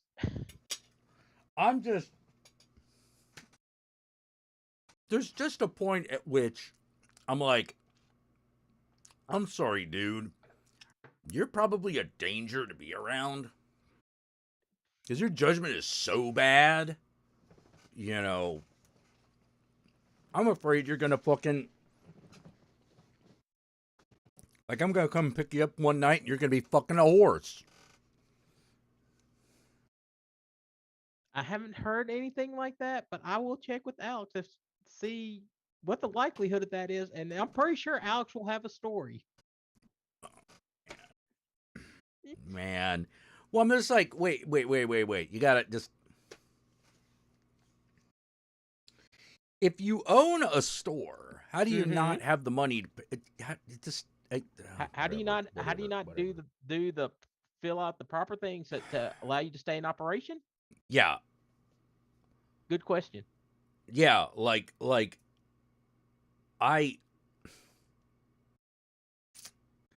Then again, I'm one to talk because like I've got a thing from the government that I have to pay. Well, that I can't. But that's the thing. I can't pay it, so I gotta, That's the thing. Like, I have to pay this thing. I don't have the money to pay this. Well, fuck, I can't pay it. Pay it. Yeah, yeah. Luckily it's for an amount that's like, it's big for me, but it's not like big for the city. Yeah. I'm just like, they're not gonna come after me for like $800. Oh shit, no, they got But bigger things to handle. I'm also not dealing in a fucking good that could get me shut down if I'm not doing it a completely above board. Exactly. Like if you don't pay your, like, that's like operating a bar without a liquor license. That's bad. Like, the minute someone wants to fuck you, they can. Mm-hmm. Like, no, just pay that shit. Honestly, I'm not sure how they were actually staying open in the first place, because if, like Alex will tell you, they had projects like Alex. When Alex got there, he saw everything they were doing, and he's like, set up a system. Like, here are the projects. Here's where they're at. Here's what we need to get done. That's basically what Alex tried to do. Now, they had this one gun that they were working on that they got the order from, and Ben said, I'll do it. Let me do it. This guy won't. This guy's a good friend of mine. I'm doing him a favor by doing this, and I'm going to do it. Right. Alex was there 2 years. Right. Still. Wait. Not complete. Whoa, wait a minute. Mm-hmm. 2 years? 2 years. Did 2 years still not complete. I'm pretty sure he even checked to see if it was complete since I did my since he left taxes that place. this year. Yeah. That got in on time. Yeah. That required a lot more work and a lot more money. Yeah. Okay. And there's still a guy still waiting on his incomplete gun in that shop. How long is that guy Like I said, been waiting? I don't know how they're staying open. I don't know how, like, they pretty gotta sure- be losing money, because, like, I'm pretty sure they are. yeah, they gotta be losing money, because what? How long's he had that guy's gun? 2 years at least. 2 years. So the whole time. Yeah. Okay. Like, so that what?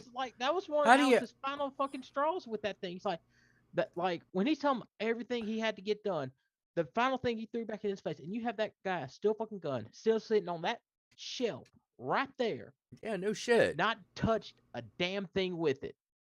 He hasn't even opened it? No, it's like He hadn't even started?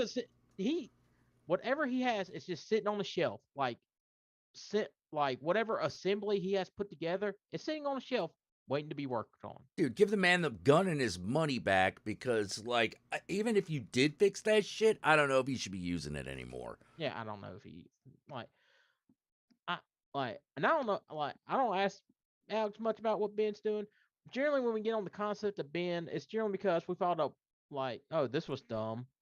Like, we start off with the dumbass story we did. Like, the original story was how my buddy James, his wife Missy, jokingly tried to sell him to a guy that came into his tried to sell James's body for a roll of quarters. Wait, what? Okay, so when James was managing the game shop here in Brookhaven, okay, this guy who we call Stormy came in, and James jokingly said, "Oh, is that a roll of quarters in your pockets, or are you just happy to see me?" And Stormy said, "Oh, it's a roll of quarters in my pocket." And Missy say, like, "Well, if you want to buy James for that roll of quarters, we can make a deal." And it's become this whole thing, like, that Missy tried to sell James for a roll of quarters. And the thing is, before this even happened, James would always joke that during the zombie apocalypse, the way they'd get by is that Missy would pimp him out. And so she actually tries to pimp him out for a roll of quarters. James like, "No, I'm a high-class escort." No, No, really you're not. You're really not. Oh God. Oh Jeebus. You know that. God damn it. Well, eh. Not everyone's a prize winner. You know. We I. love we love messing with James. James is a good guy. James Oh, is a that's good good guy. though. Okay, if he's a good Yeah, guy, yeah. then at least No, that's no. something. James is a good guy and a good sport. He'll roll around with any jokes we have. I mean, so and James will tell you some honestly horrible stories from his childhood, Oh, but he'll put a jeez. comedic spin on it. Like like how he said, "Well, you want to know how I learned not to run from my dad when he was ready to whoop me? Well, I ran one time. My dad got out a bullwhip and went. I learned not to run that day." I'm just like that. You're telling me a story about how your dad literally whipped you, Hit you with a whip. Yeah. and you're laughing about it. I think Okay. that's the only thing you can do. I mean, yeah. You know, I like mean, James ain't gonna lie about who his dad was. He knows his dad was a son of a bitch. piece And all of that. shit. You know. But you know, it was his dad. Um, he he has dealt with all that, like in his own way. He has found his way to deal with that, and I commend him for that. So he'll tell you like like his whole thing. He's thought about doing TikTok, calling it the Book of James, and just telling these stories that he tells all of us that make us laugh our asses off. Book And of it's James, really chapter 2, verse 12. what Let me tell you a story about how my daddy fucking helped me clean catfish. Now, you might be thinking, what is there to tell about cleaning catfish? Shouldn't this be an instructional video? No, not the way this happened. This is the Book of James, damn it. You know, this is you're the not book far of off.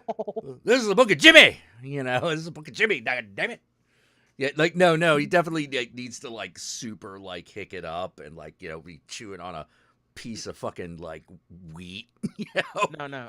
Like did you ever watch the board what's that it was came on AMC the Badlands TV show. Oh, it had what's his name, and it was like a post-apocalypse show. And Yeah, I think I remember this. Yeah. yeah, they used sword fights and everything, and Yeah, and it was like a sort of like it was post-apocalyptic, but like the Southern America had like kind of descended into this weird like barony system and yeah, this everything. weird like kind of antebellum mixed with feudal Japan kind of weirdness. Yeah, So I remember that show. the main bad guy for like the first few seasons that had that real good deep like Southern Yeah, accent. yeah. James can do a real great impression of that. Yeah. Oh, it's called Into the Badlands. Into the Badlands. Thank you, Nitro G. Thank you. Yes, Into the Badlands. That James can do a real good, great Southern. And I'm like, I keep on talking like, you need to do that. Like we got him to, and during D&D, we got him to play a cleric that talks like that. It was amazing.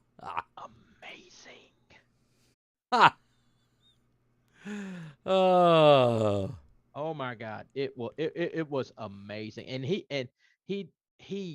and see, James was studying to be a minister in the because James a little bit James is Christian. Mm-hmm. Not surprising for Mississippi. And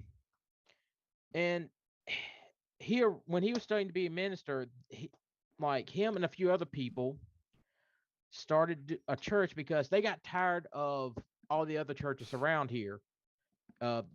Church politics is like we won't have this church. We don't want any of the church politics to come with it. And when they were starting off, it was like that till he saw it become what other churches started to become, and so he left. He's like, no, I'm not going to do this. Like we made this place not to have these issues that y'all are clearly having. This Yeah. political bullshit. I don't want any of that. I'm out. And he left.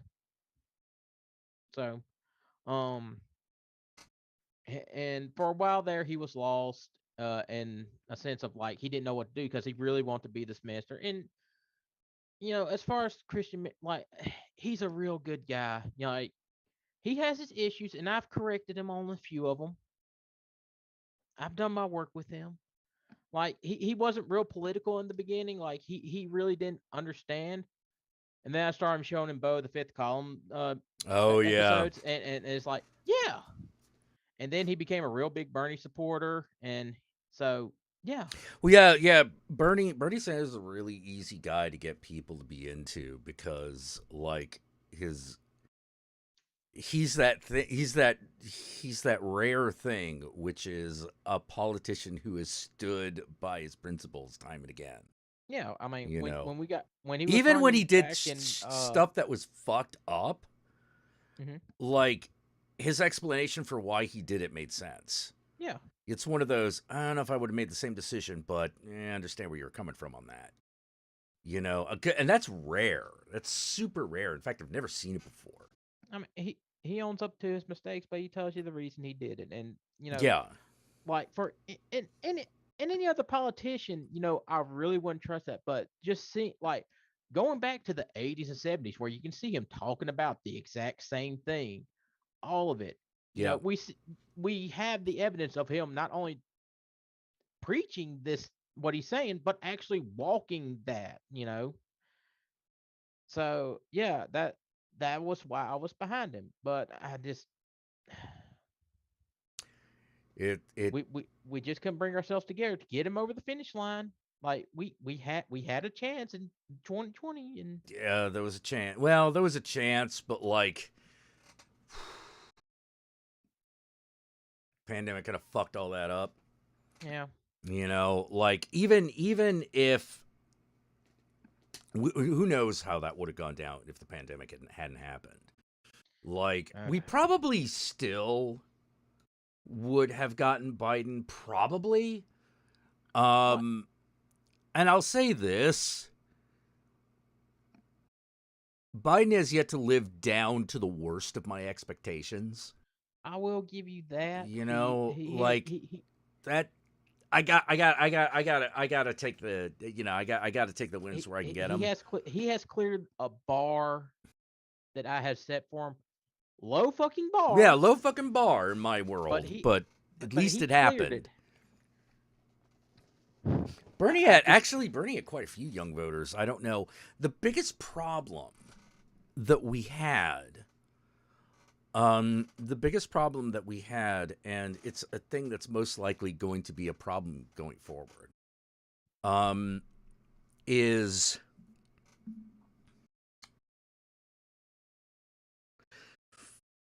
politics is now starting to just turn into pure gaming the system. Yeah. It's always had that. But usually the numbers were left alone. Mm-hmm. Like basically, once the ballots are cast, that's how we're counting them. These are the rules. This is how we're counting them according to everything that we've set up. Okay, we're going to do that. Now, if you could put in a cheat before that, before you actually start counting the ballots, okay, we have now destroyed that. That has now been destroyed. Mm-hmm. Where it's basically like, I can't believe that there are people who are like, oh, Trump is really still the president. And I'm like, a president's not like a king, right? If he's not in the White House making those decisions, he's not the president. Like, period. My whole thing about this is it's like, because it's not Trump should still be the president because he won the election. They're now saying he just still is the president. I'm like, what are you fucking talking about? That's clearly not true. He is the super secret president of the United States because he's helping and he's secretly fighting the Democrats from the outside, but actually on the inside because of the super demonic pedophile cult reptilian people that they are. Yeah, and I'm like, how? Sitting on his ass in Mar-a-Lago? Like, Yeah, clearly none of that's true. Like, it's so clearly untrue. but Jack, the Italians and their satellites are what messed with the voters things. This was an actual thing, by the way, for Oh, you those who serious? don't have. Yes, Someone was trying to blame Italy? they. Okay, so being in the South, naturally, I have conservative friends. Yeah. And the only thing I use Facebook for is to post those videos because I know people watch them on there. Yeah. And hopefully that he will reach some of them and get them out of this dumb assery that they're in. It has worked for a few. It hasn't worked on everyone. And every now and then, I will get on Facebook and see what dumb shit they are saying. Because I feel like I need to know what these dumbasses are saying. Oh, What yeah. they're saying, they're saying that nobody's talking about. And after the election, one of my friends like, well, haven't you heard and some shit about Italian satellites beaming down to the dimension? Like, I'm just like, okay, listen, What? I think you lost the plot at this point.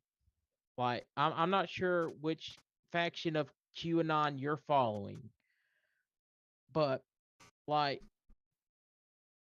Zombie Chavez did not. Zombie Chavez. I'd said that too. Zombie Chavez did not just suddenly make Biden president. Like, you want to yeah, like clearly, like what? I don't know how to put it, but it was one of those like, look, stolen election is one thing. What's all this other shit?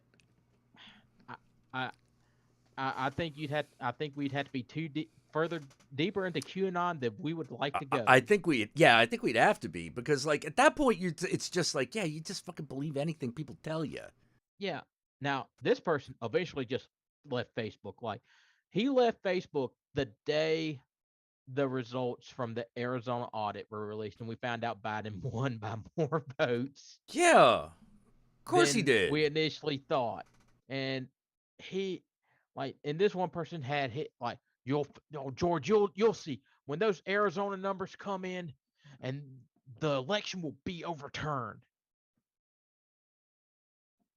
I don't think so. I was like, no, look, even if it did, that Trump suddenly came back and won Arizona, first, that doesn't overturn the election. Secondly, there is no mechanism within the Constitution of the United States or any of the stuff we have based our elections on to remove Biden from the position he is in now to suddenly reinstall Trump. There are nothing in place for that. Yeah. Like, how to put it, man? Your guy just proved that there wasn't. Yeah. No, even when we found out that Al Gore actually won Florida in 2000, guess who was still president for the rest of those 4 years? W. Yeah. I mean, it's over. Biden won. You know, he's for my lefty ass, he's done better than I expected him to do. Yeah. He actually got us out of a war instead of putting us in one. I know, right? So I mean, and once again, that low bar I set on, that was like a running leap over my expectations with that. I knew this, I knew the COVID stimulus was going to get passed early on. Hell, I knew it wasn't even going to be $2,000 checks when. Oh yeah, you knew that was too good to be true. Hell, I'm surprised we got $1,400 checks. So once again, agreed. Cleared the bar, got us out of a war. Once again, cleared the bar. Hasn't gotten us into a war. That's helpful. That I mean, and it's not like the world isn't trying. It's not. Oh no! Oh no! It's trying, baby. It's trying real hard. They're trying to push us into the war with Russia. I'm like, no, you don't want that. Like, these military industrial complex like telling the media push this narrative. We want to be in this war to get make all the money. It's like, no, you don't. Child tax credit, as Nitro G just said, that was good. Yeah. We got some good that like Biden has done better than what any of us could have expected. Not and We didn't get everything we wanted, but we got more than we thought he was going to deliver. I mean, I thought for sure, not like I thought for sure he would at least have given us something on, like I knew we weren't gonna get the full Build Back Better bill, like the deal that Bernie and AOC and the Progressive Caucus made for that. We knew we weren't gonna get that. Like anybody who thinking that we were gonna get that there wasn't gonna be some obstruction to it, you're wrong. Like, and people like blame directly on Joe Manchin. I'm like, well, you're only blaming Joe Manchin and Kristen Sinema because they're the face of it. Like, there are plenty other Democratic senators and House members who would love to be the face of the corporate Democrats, to be Joe Manchin and Kristen Sinema, to be the face of that. Yeah. Yeah, they were just Like, the worst. Yeah, like these two are just the ones that are doing it. If it wasn't them, it'd be somebody else. I don't actually know about that. I actually don't know about that. But I'll say this. Like, the chances aren't bad. Yeah. The reason I say that is because I do remember like when the first time that Joe Manchin and Kristen Sinema had held up the Build Back Better bill. There was already a news article out saying how plenty of Democratic senators are happy to let Joe Manchin and Kristen Sinema be the head of this spear because they can't publicly come out and say that they'd be against it. But I'm just like, so you're telling me there are plenty of people who are just saying they're willing to vote for it, but if it wasn't Kristen Sinema or Joe Manchin, someone else would have. They have someone else in mind that could fill that role for them. Yeah. Like they're always you always got that motherfucker. Yeah. And I'm just really angry and just like, oh God, Kristen Sinema. Okay. Joe Manchin I had no control over. Oh yeah. You know, like West Virginia senator, fantastic. Kristen Sinema, on the other hand, pissed me off on a personal level. Because I knew she was bullshit when she started campaigning. I'm like, no, bitch. I know who you are, and I know who you are pretending to be. Yeah. That is not who you are. You are, how to put it, man? You know, the thing that all the fucking Republicans think all the Democrats are like? Yeah. That's Kristen Sinema. Yep. Like, she is actually the one who is actually 100% like that. She's condescending. She shouldn't be a senator. No, she shouldn't be. You know. Well. Well, I mean, from the look of things, from everything, she's probably not going to run again. Like the Arizona, as corrupt as Arizona. I can't believe Arizona is like, no, bitch, you're gone. You're gone. Yeah. Listen, they might be like, well, listen, we like the money, but you're just sending the wrong message here. Yeah. Like you're hurting us. So I'm just like, no. Kristen's going to collect. Is probably just going to collect all the donations she can during her run. That's all she really fucking cares about. And then she's going to take her money and walk. That's what's going to happen. Oh yeah, I guarantee it. Like I'll be shocked if she runs again. Like yeah. Oh, Matt Gaetz. Matt Gaetz, like, you know, Matt Gaetz. I would be able to take things from the conservative side of the aisle so much better if they didn't elect actual pedophiles I know, right? and then defend them. I know, right? And I'm like, why? Why? What? Like, It's not like you're not gonna. It's not like you can't put another fucking Republican in there. You know, there's gotta be fucking Republicans that don't rape children, right? Marjorie Taylor Greene literally goes to a white supremacist rally, like not Yeah. like Yeah. like one of these Yeah. fake white supremacist rallies where they try to have. No, we're not white supremacists. Like literal white supremacists. Like the videos before stage are talking about how one white nation, white power, all that, and then she comes off like, "Hey," and then asks about. I didn't know it was a white supremacist rally. Did you just get there when you came on stage? Did you not pay attention to what they were saying? No, you knew. You're just like trying to play the dumb bitch, which granted, Jewish when she comes out conspiracy theories about Jewish space lasers, I'm actually wondering how intelligent she is. She just might be that dumb. Oh no, I think she is. I mean, Marjorie Taylor Greene is stupid. I know she's stupid, but I'm just because whatever she says, I'm just like, are you trying to play dumb or are you just that dumb? No, she is just that dumb.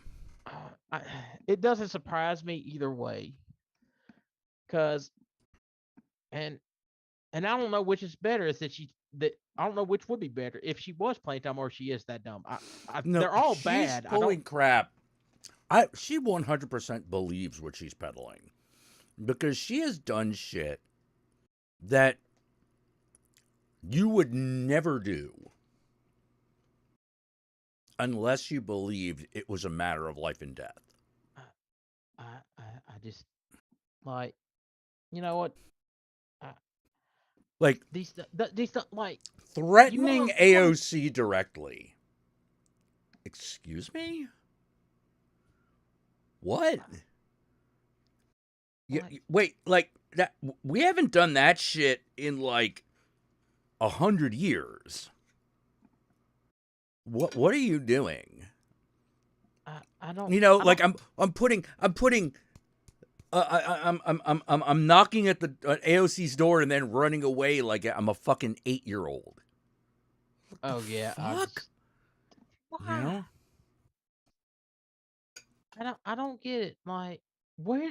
Like look, I can see growing up in Mississippi, actually having been that when I was 12, 13 years old because I was raised in a fucking Christian school, taught to believe, all that like this is how the world is and all that. Like when I was a kid, I understood how people could believe that.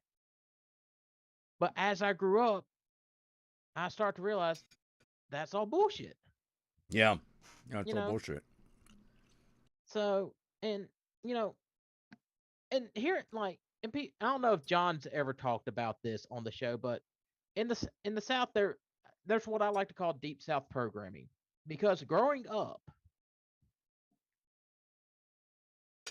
from people we have been taught, all like, oh yeah, you gotta trust these people. Then teachers and all that, they tell us certain things about, like, people who I trust, like, to teach me about the world. It's like, yeah, the N word really didn't mean black people. It meant like just such and such thing. It wasn't, although we used it a lot for black people. Stop. I can see the like stop. That's bad enough. Like and stuff like that. Like there are certain things I didn't even know were racist until after I was adult, and not for the reasons that I didn't find out till the reason you think till I saw, like, Clerks 3. Yeah. The whole porch monkey thing. Yeah. Yeah. I never knew monkey was a racist term. And then till Clerks 3. I did not know that till Clerks 3. That none of that ever clicked to mind, because first of all, no one, like, it never came up. Once again, we're in the South. Yeah. It's a thing. Yeah. And then even then, my mind didn't make a connection till I actually said something, and I'm like, oh, oh, that that's oh yeah, that's extremely where that's where that racist term comes from. Mm-hmm. And it was so easy a monkey can do it. Mm-hmm. And when the words left my mouth, I'm like, that's when it's like the everything aligned and everything clicked into place. I'm like, oh shit, I just said that. And a cold Mm-hmm. sweat comes over me because when I said it, there was a black guy standing next to me. And I'm like, he's laughing. And I'm just sitting there with an awkward smile on my face, like, because the realization of what I just said, the connotation that that has, and it all clicked in my bed. It's like, and I came to terms like, if he kicks my ass, if he punches me, hits me, you deserve it Yeah, because you just said it. take it. You know, Yep. as long as he And doesn't pull out a knife or something, we're as long good. as You know. like, let him get his lick in. If licks in, if he does, he didn't. I nothing happened. He never said anything. I never said anything, and I wasn't gonna bring it up again. And and and stuff like that. It's like I've been trying to undo stuff like that my entire adult Yeah, life. yeah, yeah. Mm-hmm. Watching your streams helping educate me on certain issues, like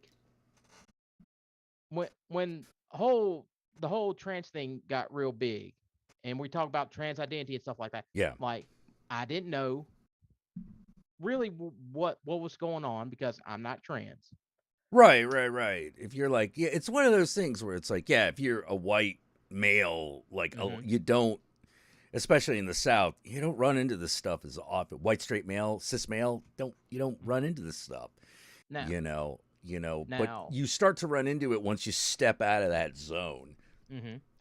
and as I started learning about that, I was able to start developing actual opinions, informed opinions, and all that, like stuff I'm still trying to help my brother with. I come to find out that one of my friends is non-binary. They never told me, and it's not something they actually brought up until like they felt brave enough to start coming out and saying it. Right, right, right. Like when we found out that uh I didn't learn this till later. It's just something that apparently like his close friends, as we started assimilating until when our friends group started to assimilate, they knew. Um, and it's just something he's always been out. He never told us, but it turned out he was bi. He has a Mhm. boyfriend now at this current point in time. But I didn't know he was bi until we were just offhandedly having a conversation about it. And it's just because he's been out for so long. It's like, oh, you didn't know. Well, yeah, Yeah, it but just didn't come yeah, up. Yeah. but that um that helped her be like, I say her, I knew her as her for a while, but Oh, that's okay, helped okay. Yeah. them be come out and be like, yeah, I'm non-binary. So and seeing and really helping find out who these people are in my life has helped me even further because they can help shape my opinions on this because they're living it. Yeah. So, Yeah. Yeah, one of the problems with the internet is it's really hard to tell what's performative and what isn't. yeah. And that is a huge deal. And it's a huge problem because it's easy to make the mistake either way. Especially if you don't learn to listen. Yeah. And I don't mean like, oh, you should always listen to people. No, I mean just like literally some people literally just do not listen. Yes. And that gets really difficult. That gets really aggravating. Yes.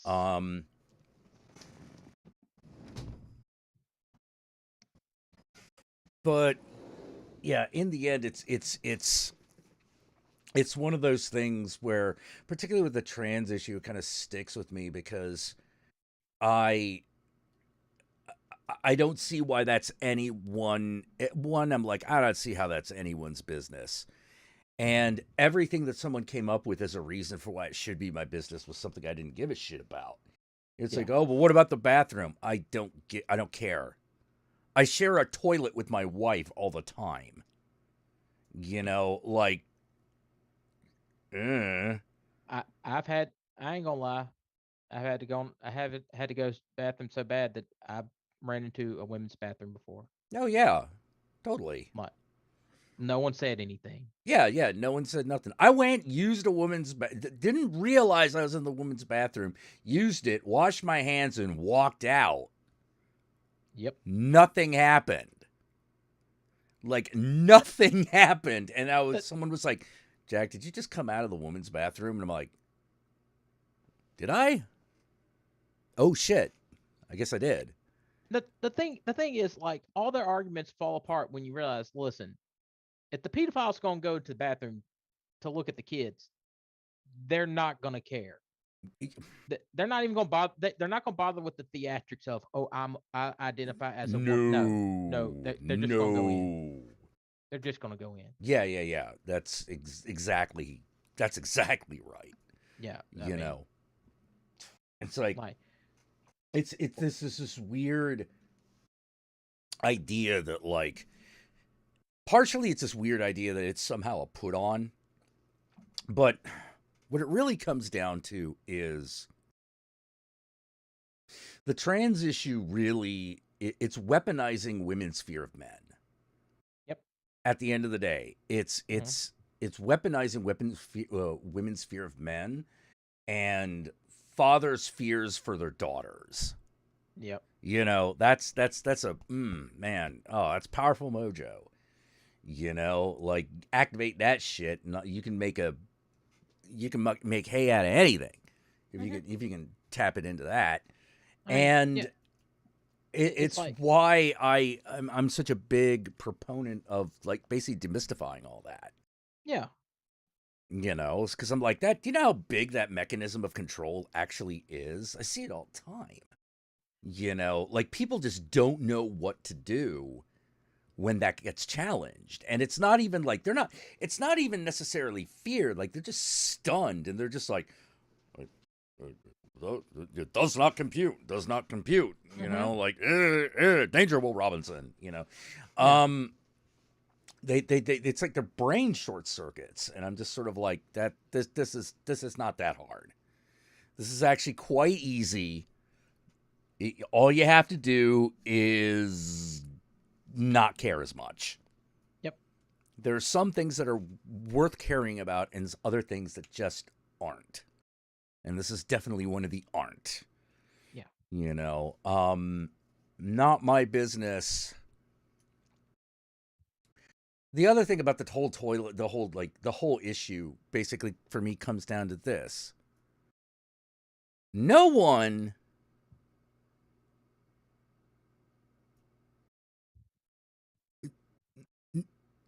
the Don't Say Gay bill.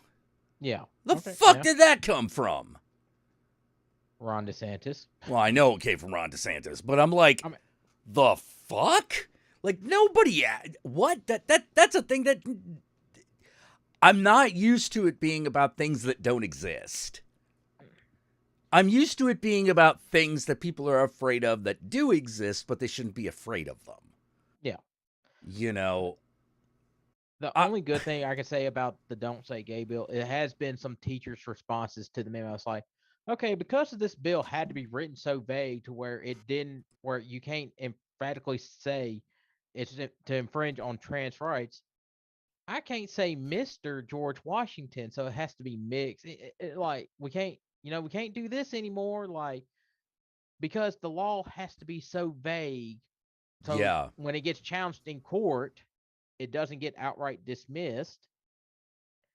I'm going back to Bo again, but as Bo found out, the whole reason they sent these bills to the court to get knocked down was to just appeal to this 20% of the people that actually cared about this. And I'm like, well, I think you're underestimating apparently how many of these racist motherfuckers care about this, but I understand what you're trying to say. Originally was we're doing something about oh well, the courts knocked it down. We can't do nothing, but we will continue to fight for you. Just keep voting for us.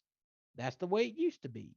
Like all these abortion bills used to be like so outrageous, like so just, and they knew it was going to get knocked out. They knew it was going to get knocked down. But the point wasn't to pass it. It was to it was theater. They just Yep. they just want to put on a show for the pop to keep the populace in check. Just we covered the abortion thing. It's gonna get knocked down. We ain't gotta worry about it. Well, Trump changed the entire playbook, so let's try and get some of this shit passed. Yep. Yeah, yeah, there's a lot of that. And I don't know where it's weird because like I find myself going like the conservative tide, man. I don't know I don't know how to stop it this time because all of the old tricks don't work anymore. Nope. One of the things, like, I don't know how to say this, but I'll say it like this. One of the big things that is keeping the old dance party scene from being the hotbed of activity that it used to be, the hotbed of like political activity that it used to be. Not that everyone was always going out to a march or anything, but before, in order to go to those things, you had to be kind of liberal. Mm-hmm.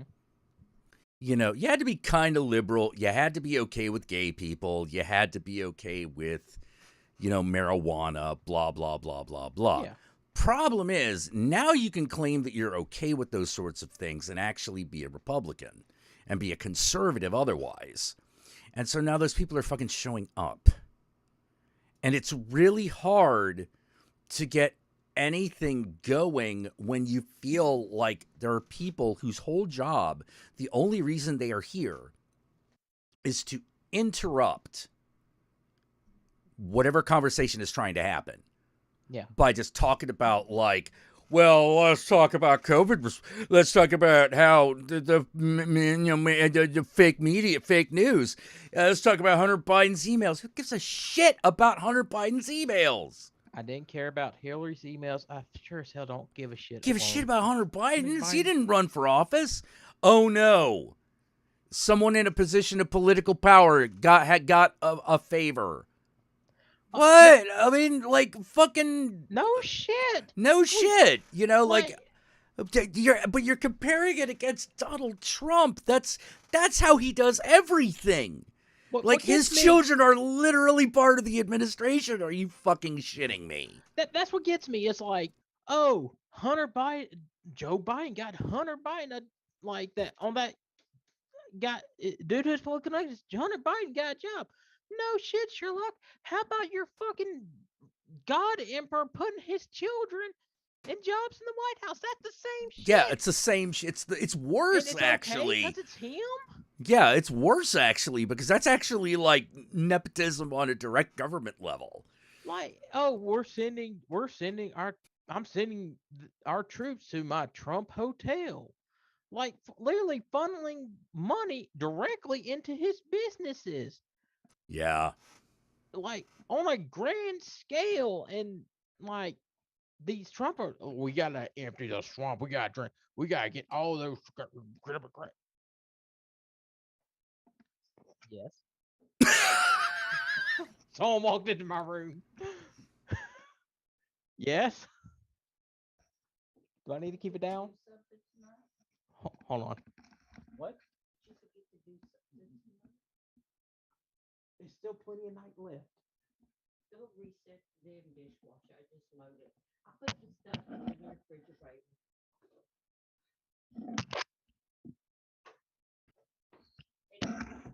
Damn toilet paper. Why didn't you put a new one on?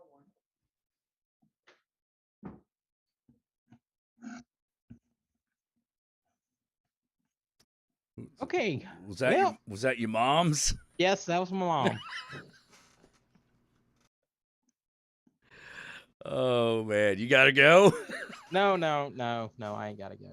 It, apparently, she woke up and she found out I hadn't run the dishwasher yet, and it's like 3 a.m. here, and I'm just like, I still got plenty of time, and like everything I have to do will be done before 5. Right. No, I ain't gotta go. Uh, It was just awkward. yeah, Um, but yeah, the like everything we've seen that people going, oh, Joe Biden's doing this, Hunter Biden that's like, yeah, and I'm seeing all your Republican people that you vote for doing it. Like, so yeah. what's your point? So Why are y'all what's the difference? why are y'all so ready to call it out over here when this is obviously just blind to y'all? Y'all don't care. Why don't Yeah, y'all care? yeah. Well, the thing is that at the end of the day, like the people who currently, right now, uh, the progressive Democrats and probably the majority of the moderate Democrats would probably be okay, Hmm. with cleaning that house if it wasn't coming from the house in the neighborhood that is bringing down all the property values, you know? Yeah. Oh no, my favorite thing about the whole Hunter Biden laptop thing is like the dude who has the laptop has said, yeah, there's like all these people talking about, they're completely wrong about what's on there. All and it's pretty much from all that's on there is just like proof that Joe Biden got his son the job. I'm just like, yeah, we know this. We're not stupid. Yeah. And we still voted for Joe Biden anyways because he was hell of a lot better than Trump. Yeah. It's not like we don't know this. It's not like we're completely blind. We're just like, well, this guy's obviously better than the raging orangutan of racism, xenophobia, and fascism over here. Yeah. I mean, like, like it's and like going into primaries, vote for who you want. Vote. You got to vote for the person you think will do the best job. Bernie Yeah. Sanders all the way. But when it came to that election, I nutted up. I voted for Yeah. Hillary Clinton and I voted for Joe Biden Yep. because they were all better than That Trump. was the choice because that was the choice, you That know? was the choice. Now you can argue till the cows come home. Was this the choice we were voted for? Or was this did America vote for? Or was this the choice we were just that was forced on us? A little bit of both. Yep. At the end Yeah. of the day, it was a little bit of both. Yeah, 'cause it always is. It always is, you know. But I I don't like the idea of not voting, Yeah, no, you I don't know. either. As much as I would love to go into that and be like, you didn't earn my vote, I'm not going to vote for you. But when I'm also looking at on the other side, oh shit, if I don't vote, American Hitler's going to win. Yeah. Yeah, the American politics this is the only option is the lesser evil. Yeah, often when it comes to like the executive branch, yeah, that's what you got. You got the lesser two evils. Now here's the problem. A lot of people are like, "Oh, well, it's just a lesser of two evils." But remember, that means that there is a greater one. Yes. It means there's a greater one. Yes.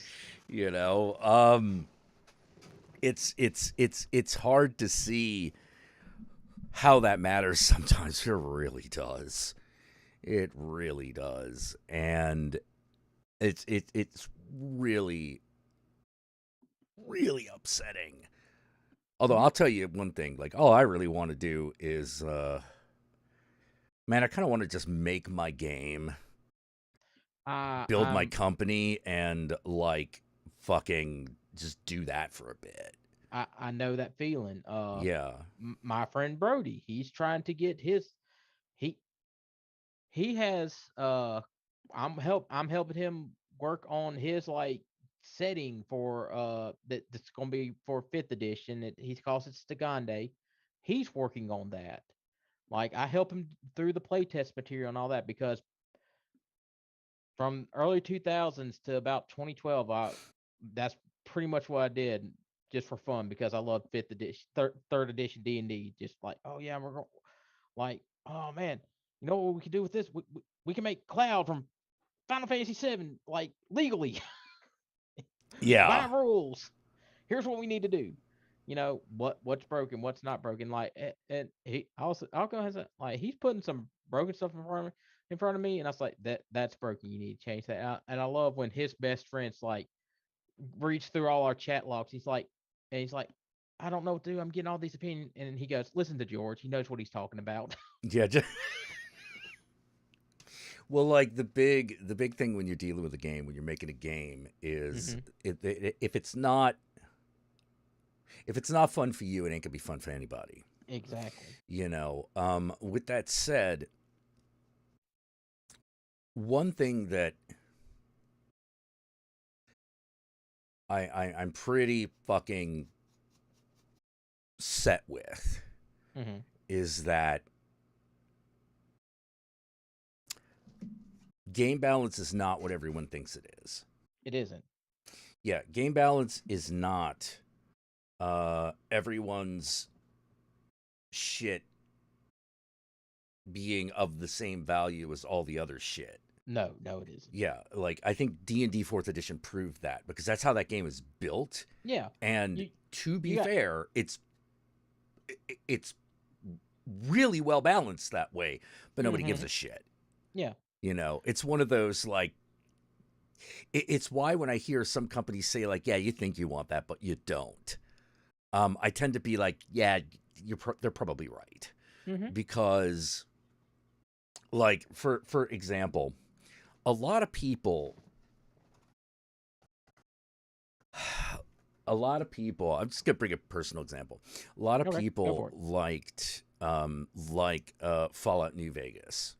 Yes. I hate that game. Okay. I hate that game. And I don't hate the game for the things that it does. I hate the game because I see its true potential as a story that it utterly fails at. It utterly fails to get you involved in that story. And that to me is like, no, that is baseline failure, especially in a computer role-playing game. Like, I have to give a shit about this world. And I'm doing shit in this world, and I don't know why I care.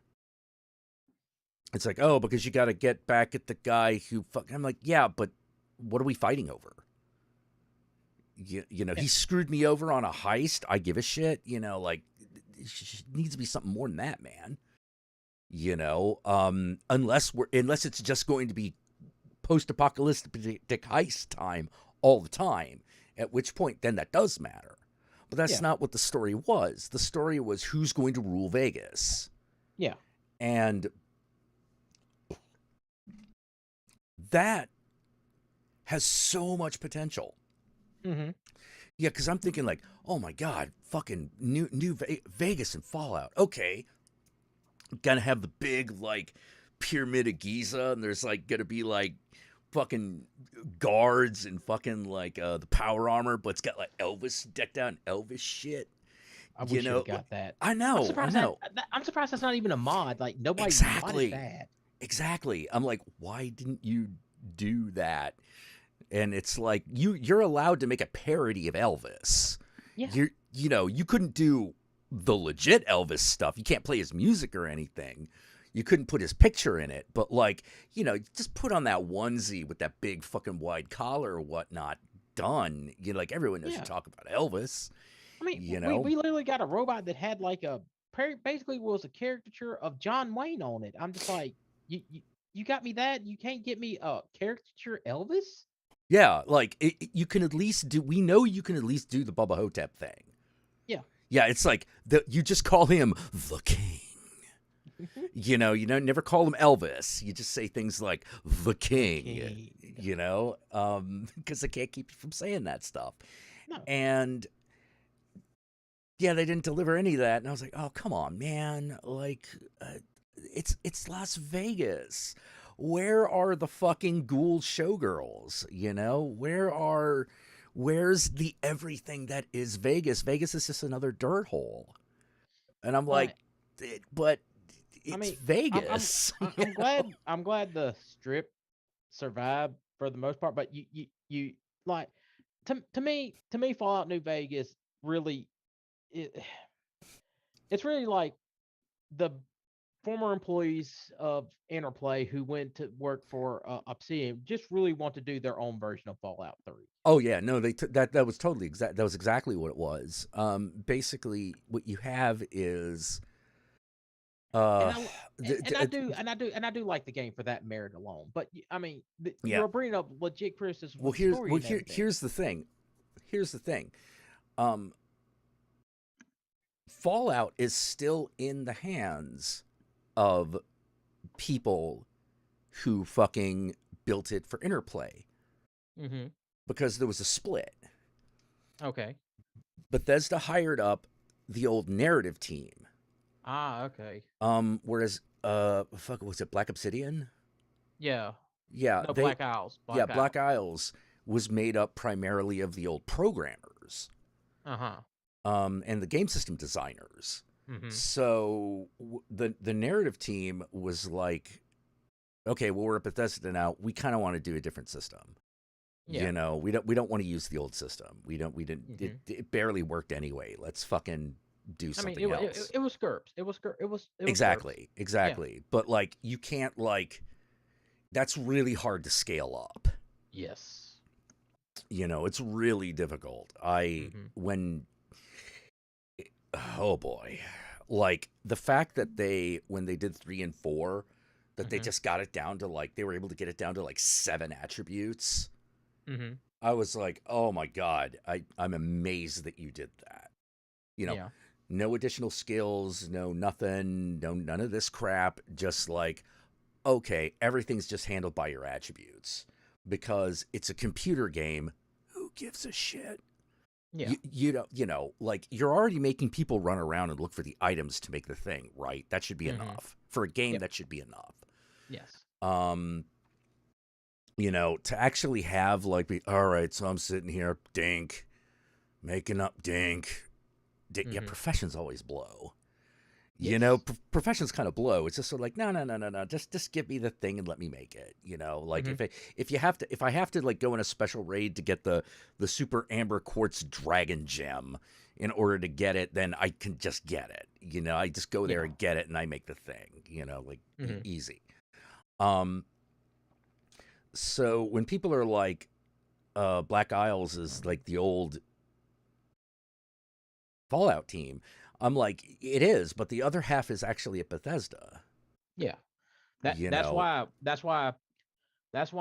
lore-wise with the Fallout universe, Fallout 3 really does fit in to the Fallout universe. People forget that between Fallout 1 and Fallout 2 that the Brotherhood went east following the Super Mutant Horde. Yep. That was actually a plot line in Fallout Tactics, the computer game.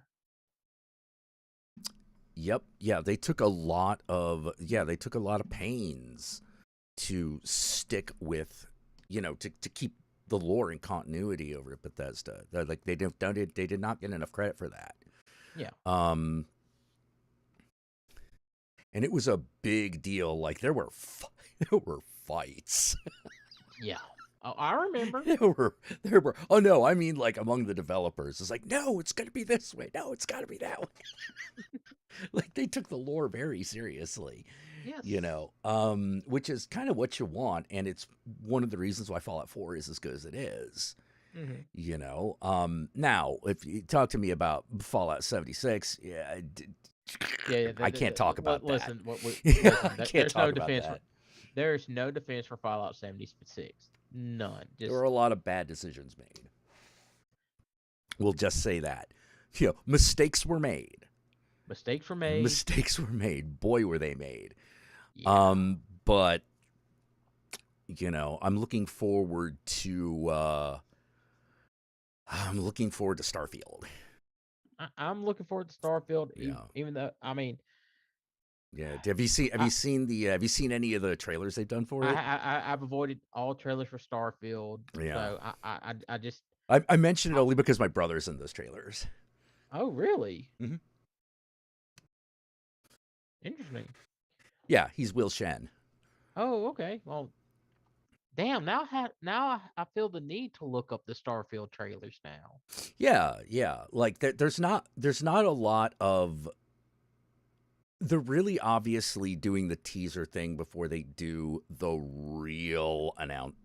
This is basically these are announcement trailers, Yeah. as opposed to all right. Now here's what the game is, because Bethesda don't drop that until 4 months before the fucking game is going to be in the can. Yeah.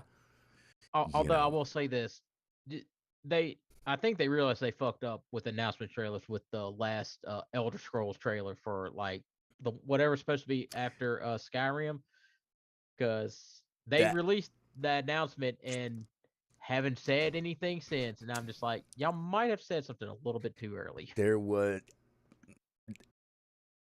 It's not that it's not being worked on, but yeah, that announcement. I also consider that announcement to be very premature. Yeah. Because it's not like you're not. It's not like you're. Let me put it this way: if Bethesda stays in business, you're getting that game. Yes. It will come. It is being worked on. Yes. It's just, I don't know how much longer you have to wait. Like, it could be a couple of years. It could be 3 or 4. Well, You know. I mean, with the Microsoft acquisition of Bethesda, Mhm. It's going to come out. Like, Microsoft just ain't going to let Elder Scrolls. Oh, it's not. Yeah. Yeah. It's not It's not a matter of money. No. It's not a matter of money. That's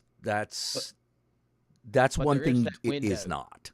There is that window. Like, how long is the audience going to care? Oh, they'll care. Yeah, They'll care. For Elder Scrolls, it's Elder Scrolls. They'll fucking be there. The only problem that they're gonna have is, I can't say anything, but there are things that could go wrong, and but it's not going to be because they don't want to put that game out. It's not because it's not being worked at, but there are, shit happens sometimes. My question is, are they still going to use the same Bethesda engine? Because I mean that, like, even like it was after reports have been coming out that the engine that they've been using for these decades on these games is like long in the tooth. That the reason they're having bugs is because they're trying to update an engine that they should have changed a long time ago. I can't talk about that. Oh. I can't talk about that particular subject one way or the other. There's a lot of shit I will not talk about. That's one of them. That tells me you know something I don't know, which not surprising, but I can neither confirm nor deny. Okay, But basically, I will say this: if you're worried that they're not working on it, don't worry about that. I'm not worried that they're not working on it. It will probably come out. It's just you might be waiting a while. Okay, well, dude, I wouldn't have made that. I wouldn't have made that announcement at that stage either. I don't mind waiting. I can wait.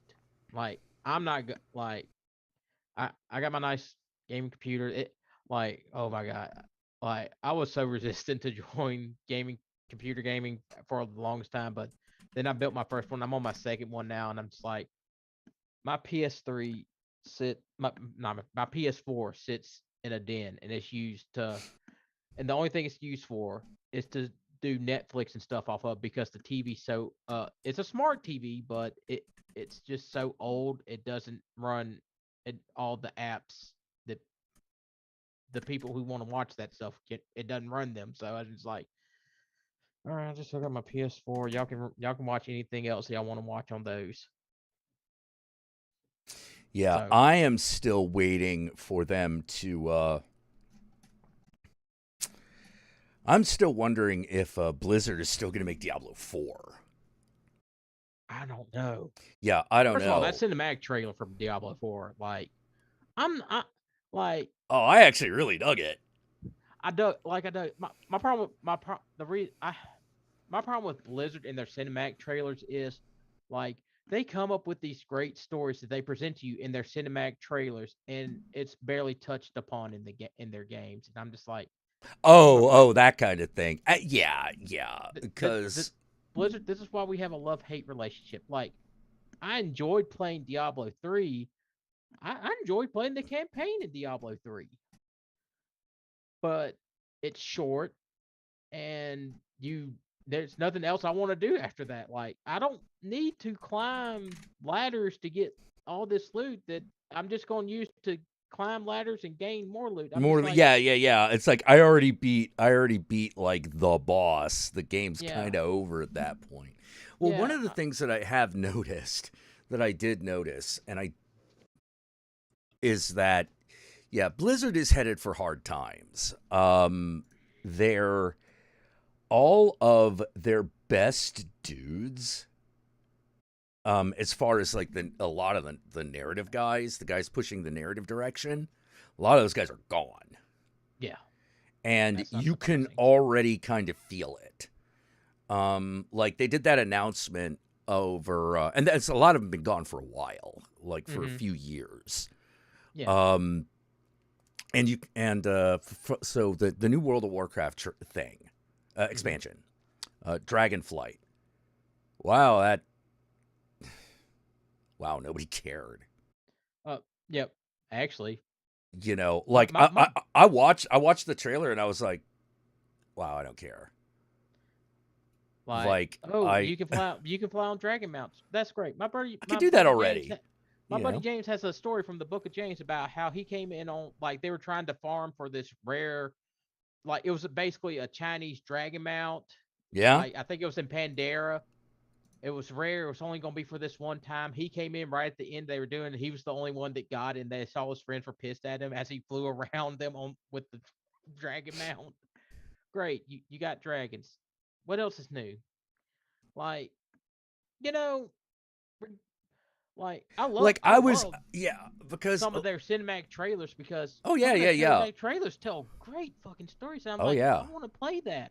But then I see the actual gameplay of them. It's like, it's always a trick, George. Yeah. Because like they don't make, I don't know how to put it, like Blizzard don't make those kind of games. No. You know, but one of the things that I was really upset about is that I was like, Dragon Isles, really? Like, no, dude, it should have been Space Invaders. I know, right? You know, or something like that, or like, you know, fucking hell, be real, fucking get stupid and just sort of be like a portal opens up and what is it? There it is, Diablo World. You know, and now it's like, oh wait, we're gonna fight, as opposed to fighting like the Burning Legion, which are like really cartoony demons. We're gonna be fighting like, you know, kind of classical like fucking demons. Real demons. Okay, how you gonna justify that? I don't care.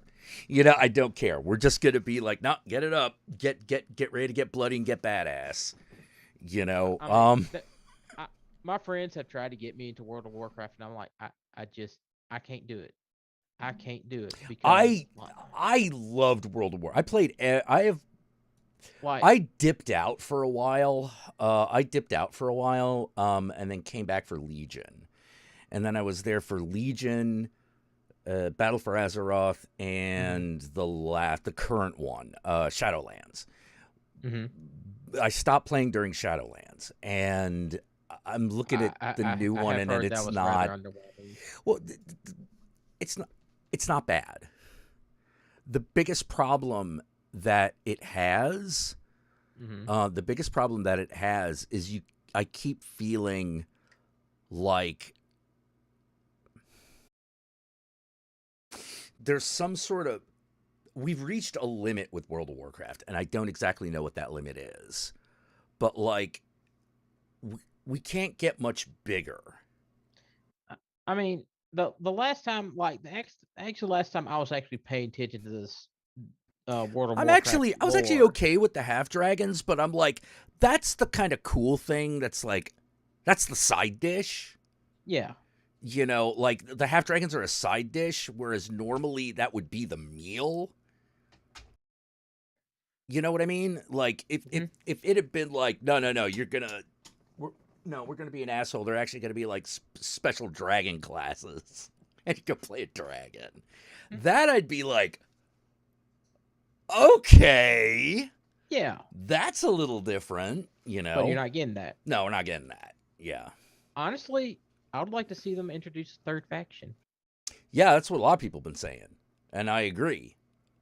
Like, or hell, have like the battle for Azeroth, where they really got the Alliance and Legion back together. That should have been the last ride for the Alliance and the Legion. They have one mega war, and the fallout from that, we have new factions formed. The Alliance and Legion are Yeah, done, and I now you get these yeah, new the alliance and factions the start horde are working. kind of like are kind of broken, and now like something Yeah. else happens. No, I agree.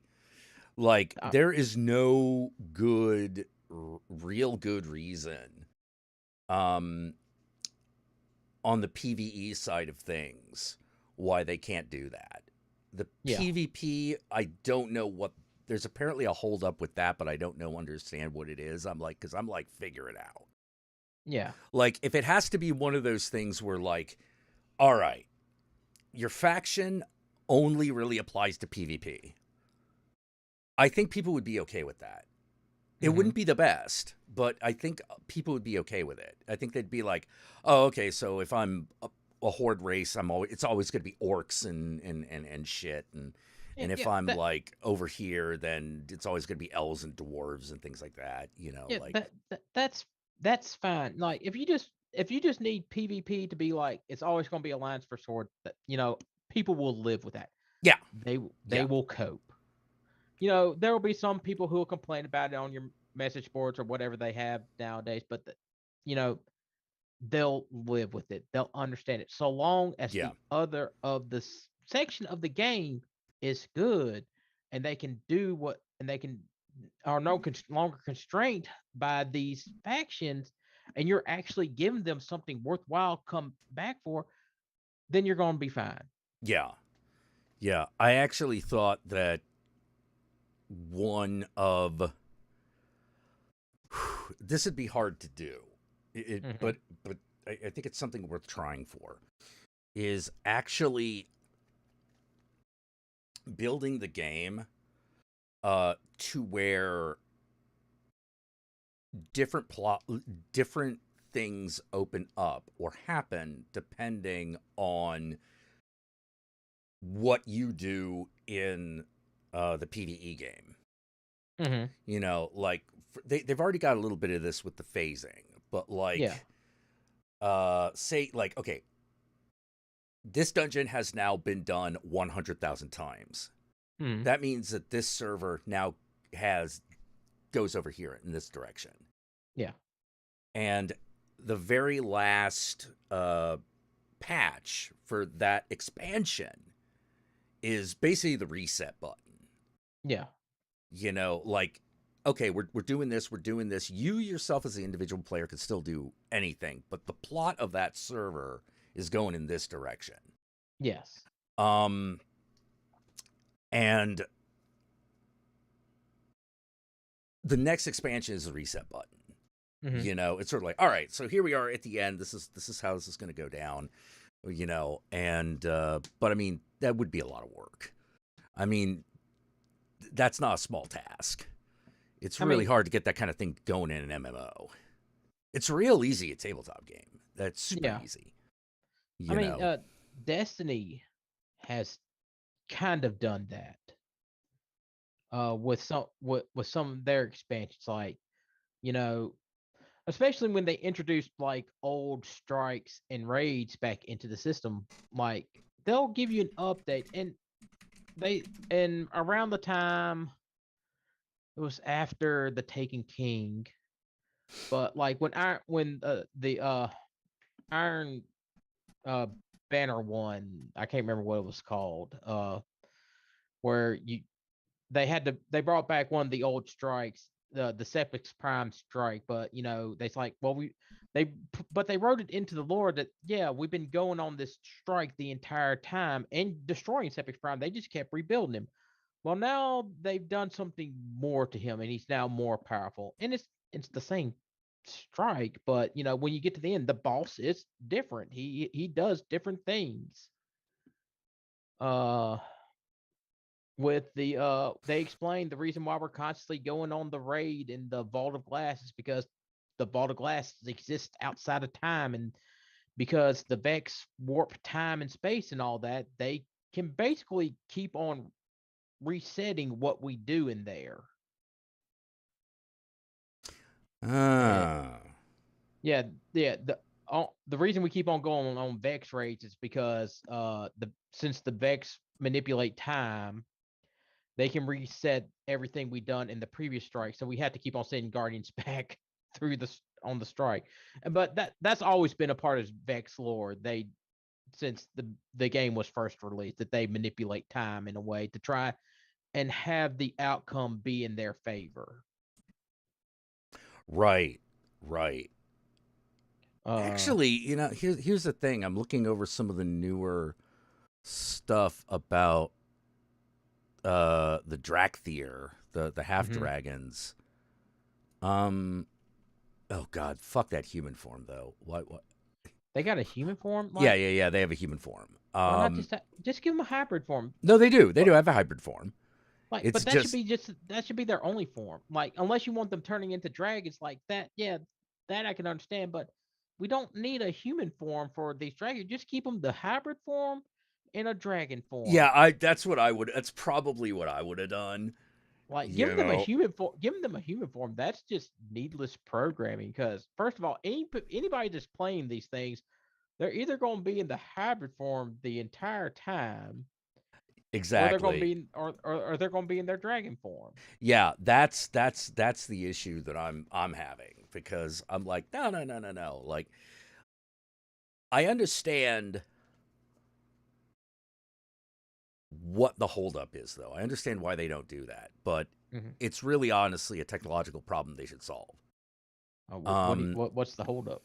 Gear. Oh, God.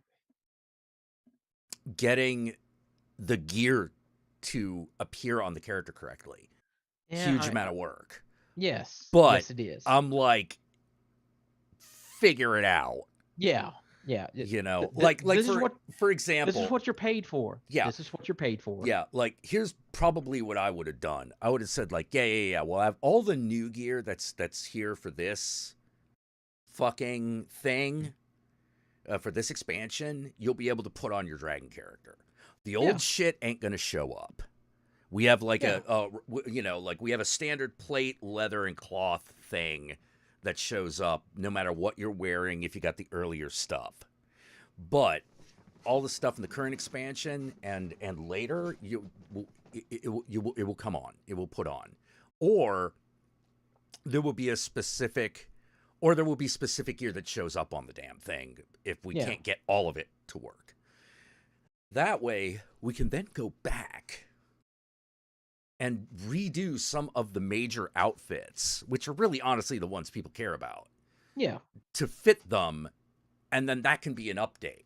That doesn't even need to be a major update. That's just going to be like, oh yeah, this is patch 1.02. Like the old the Legion armor now works on your dragon dude.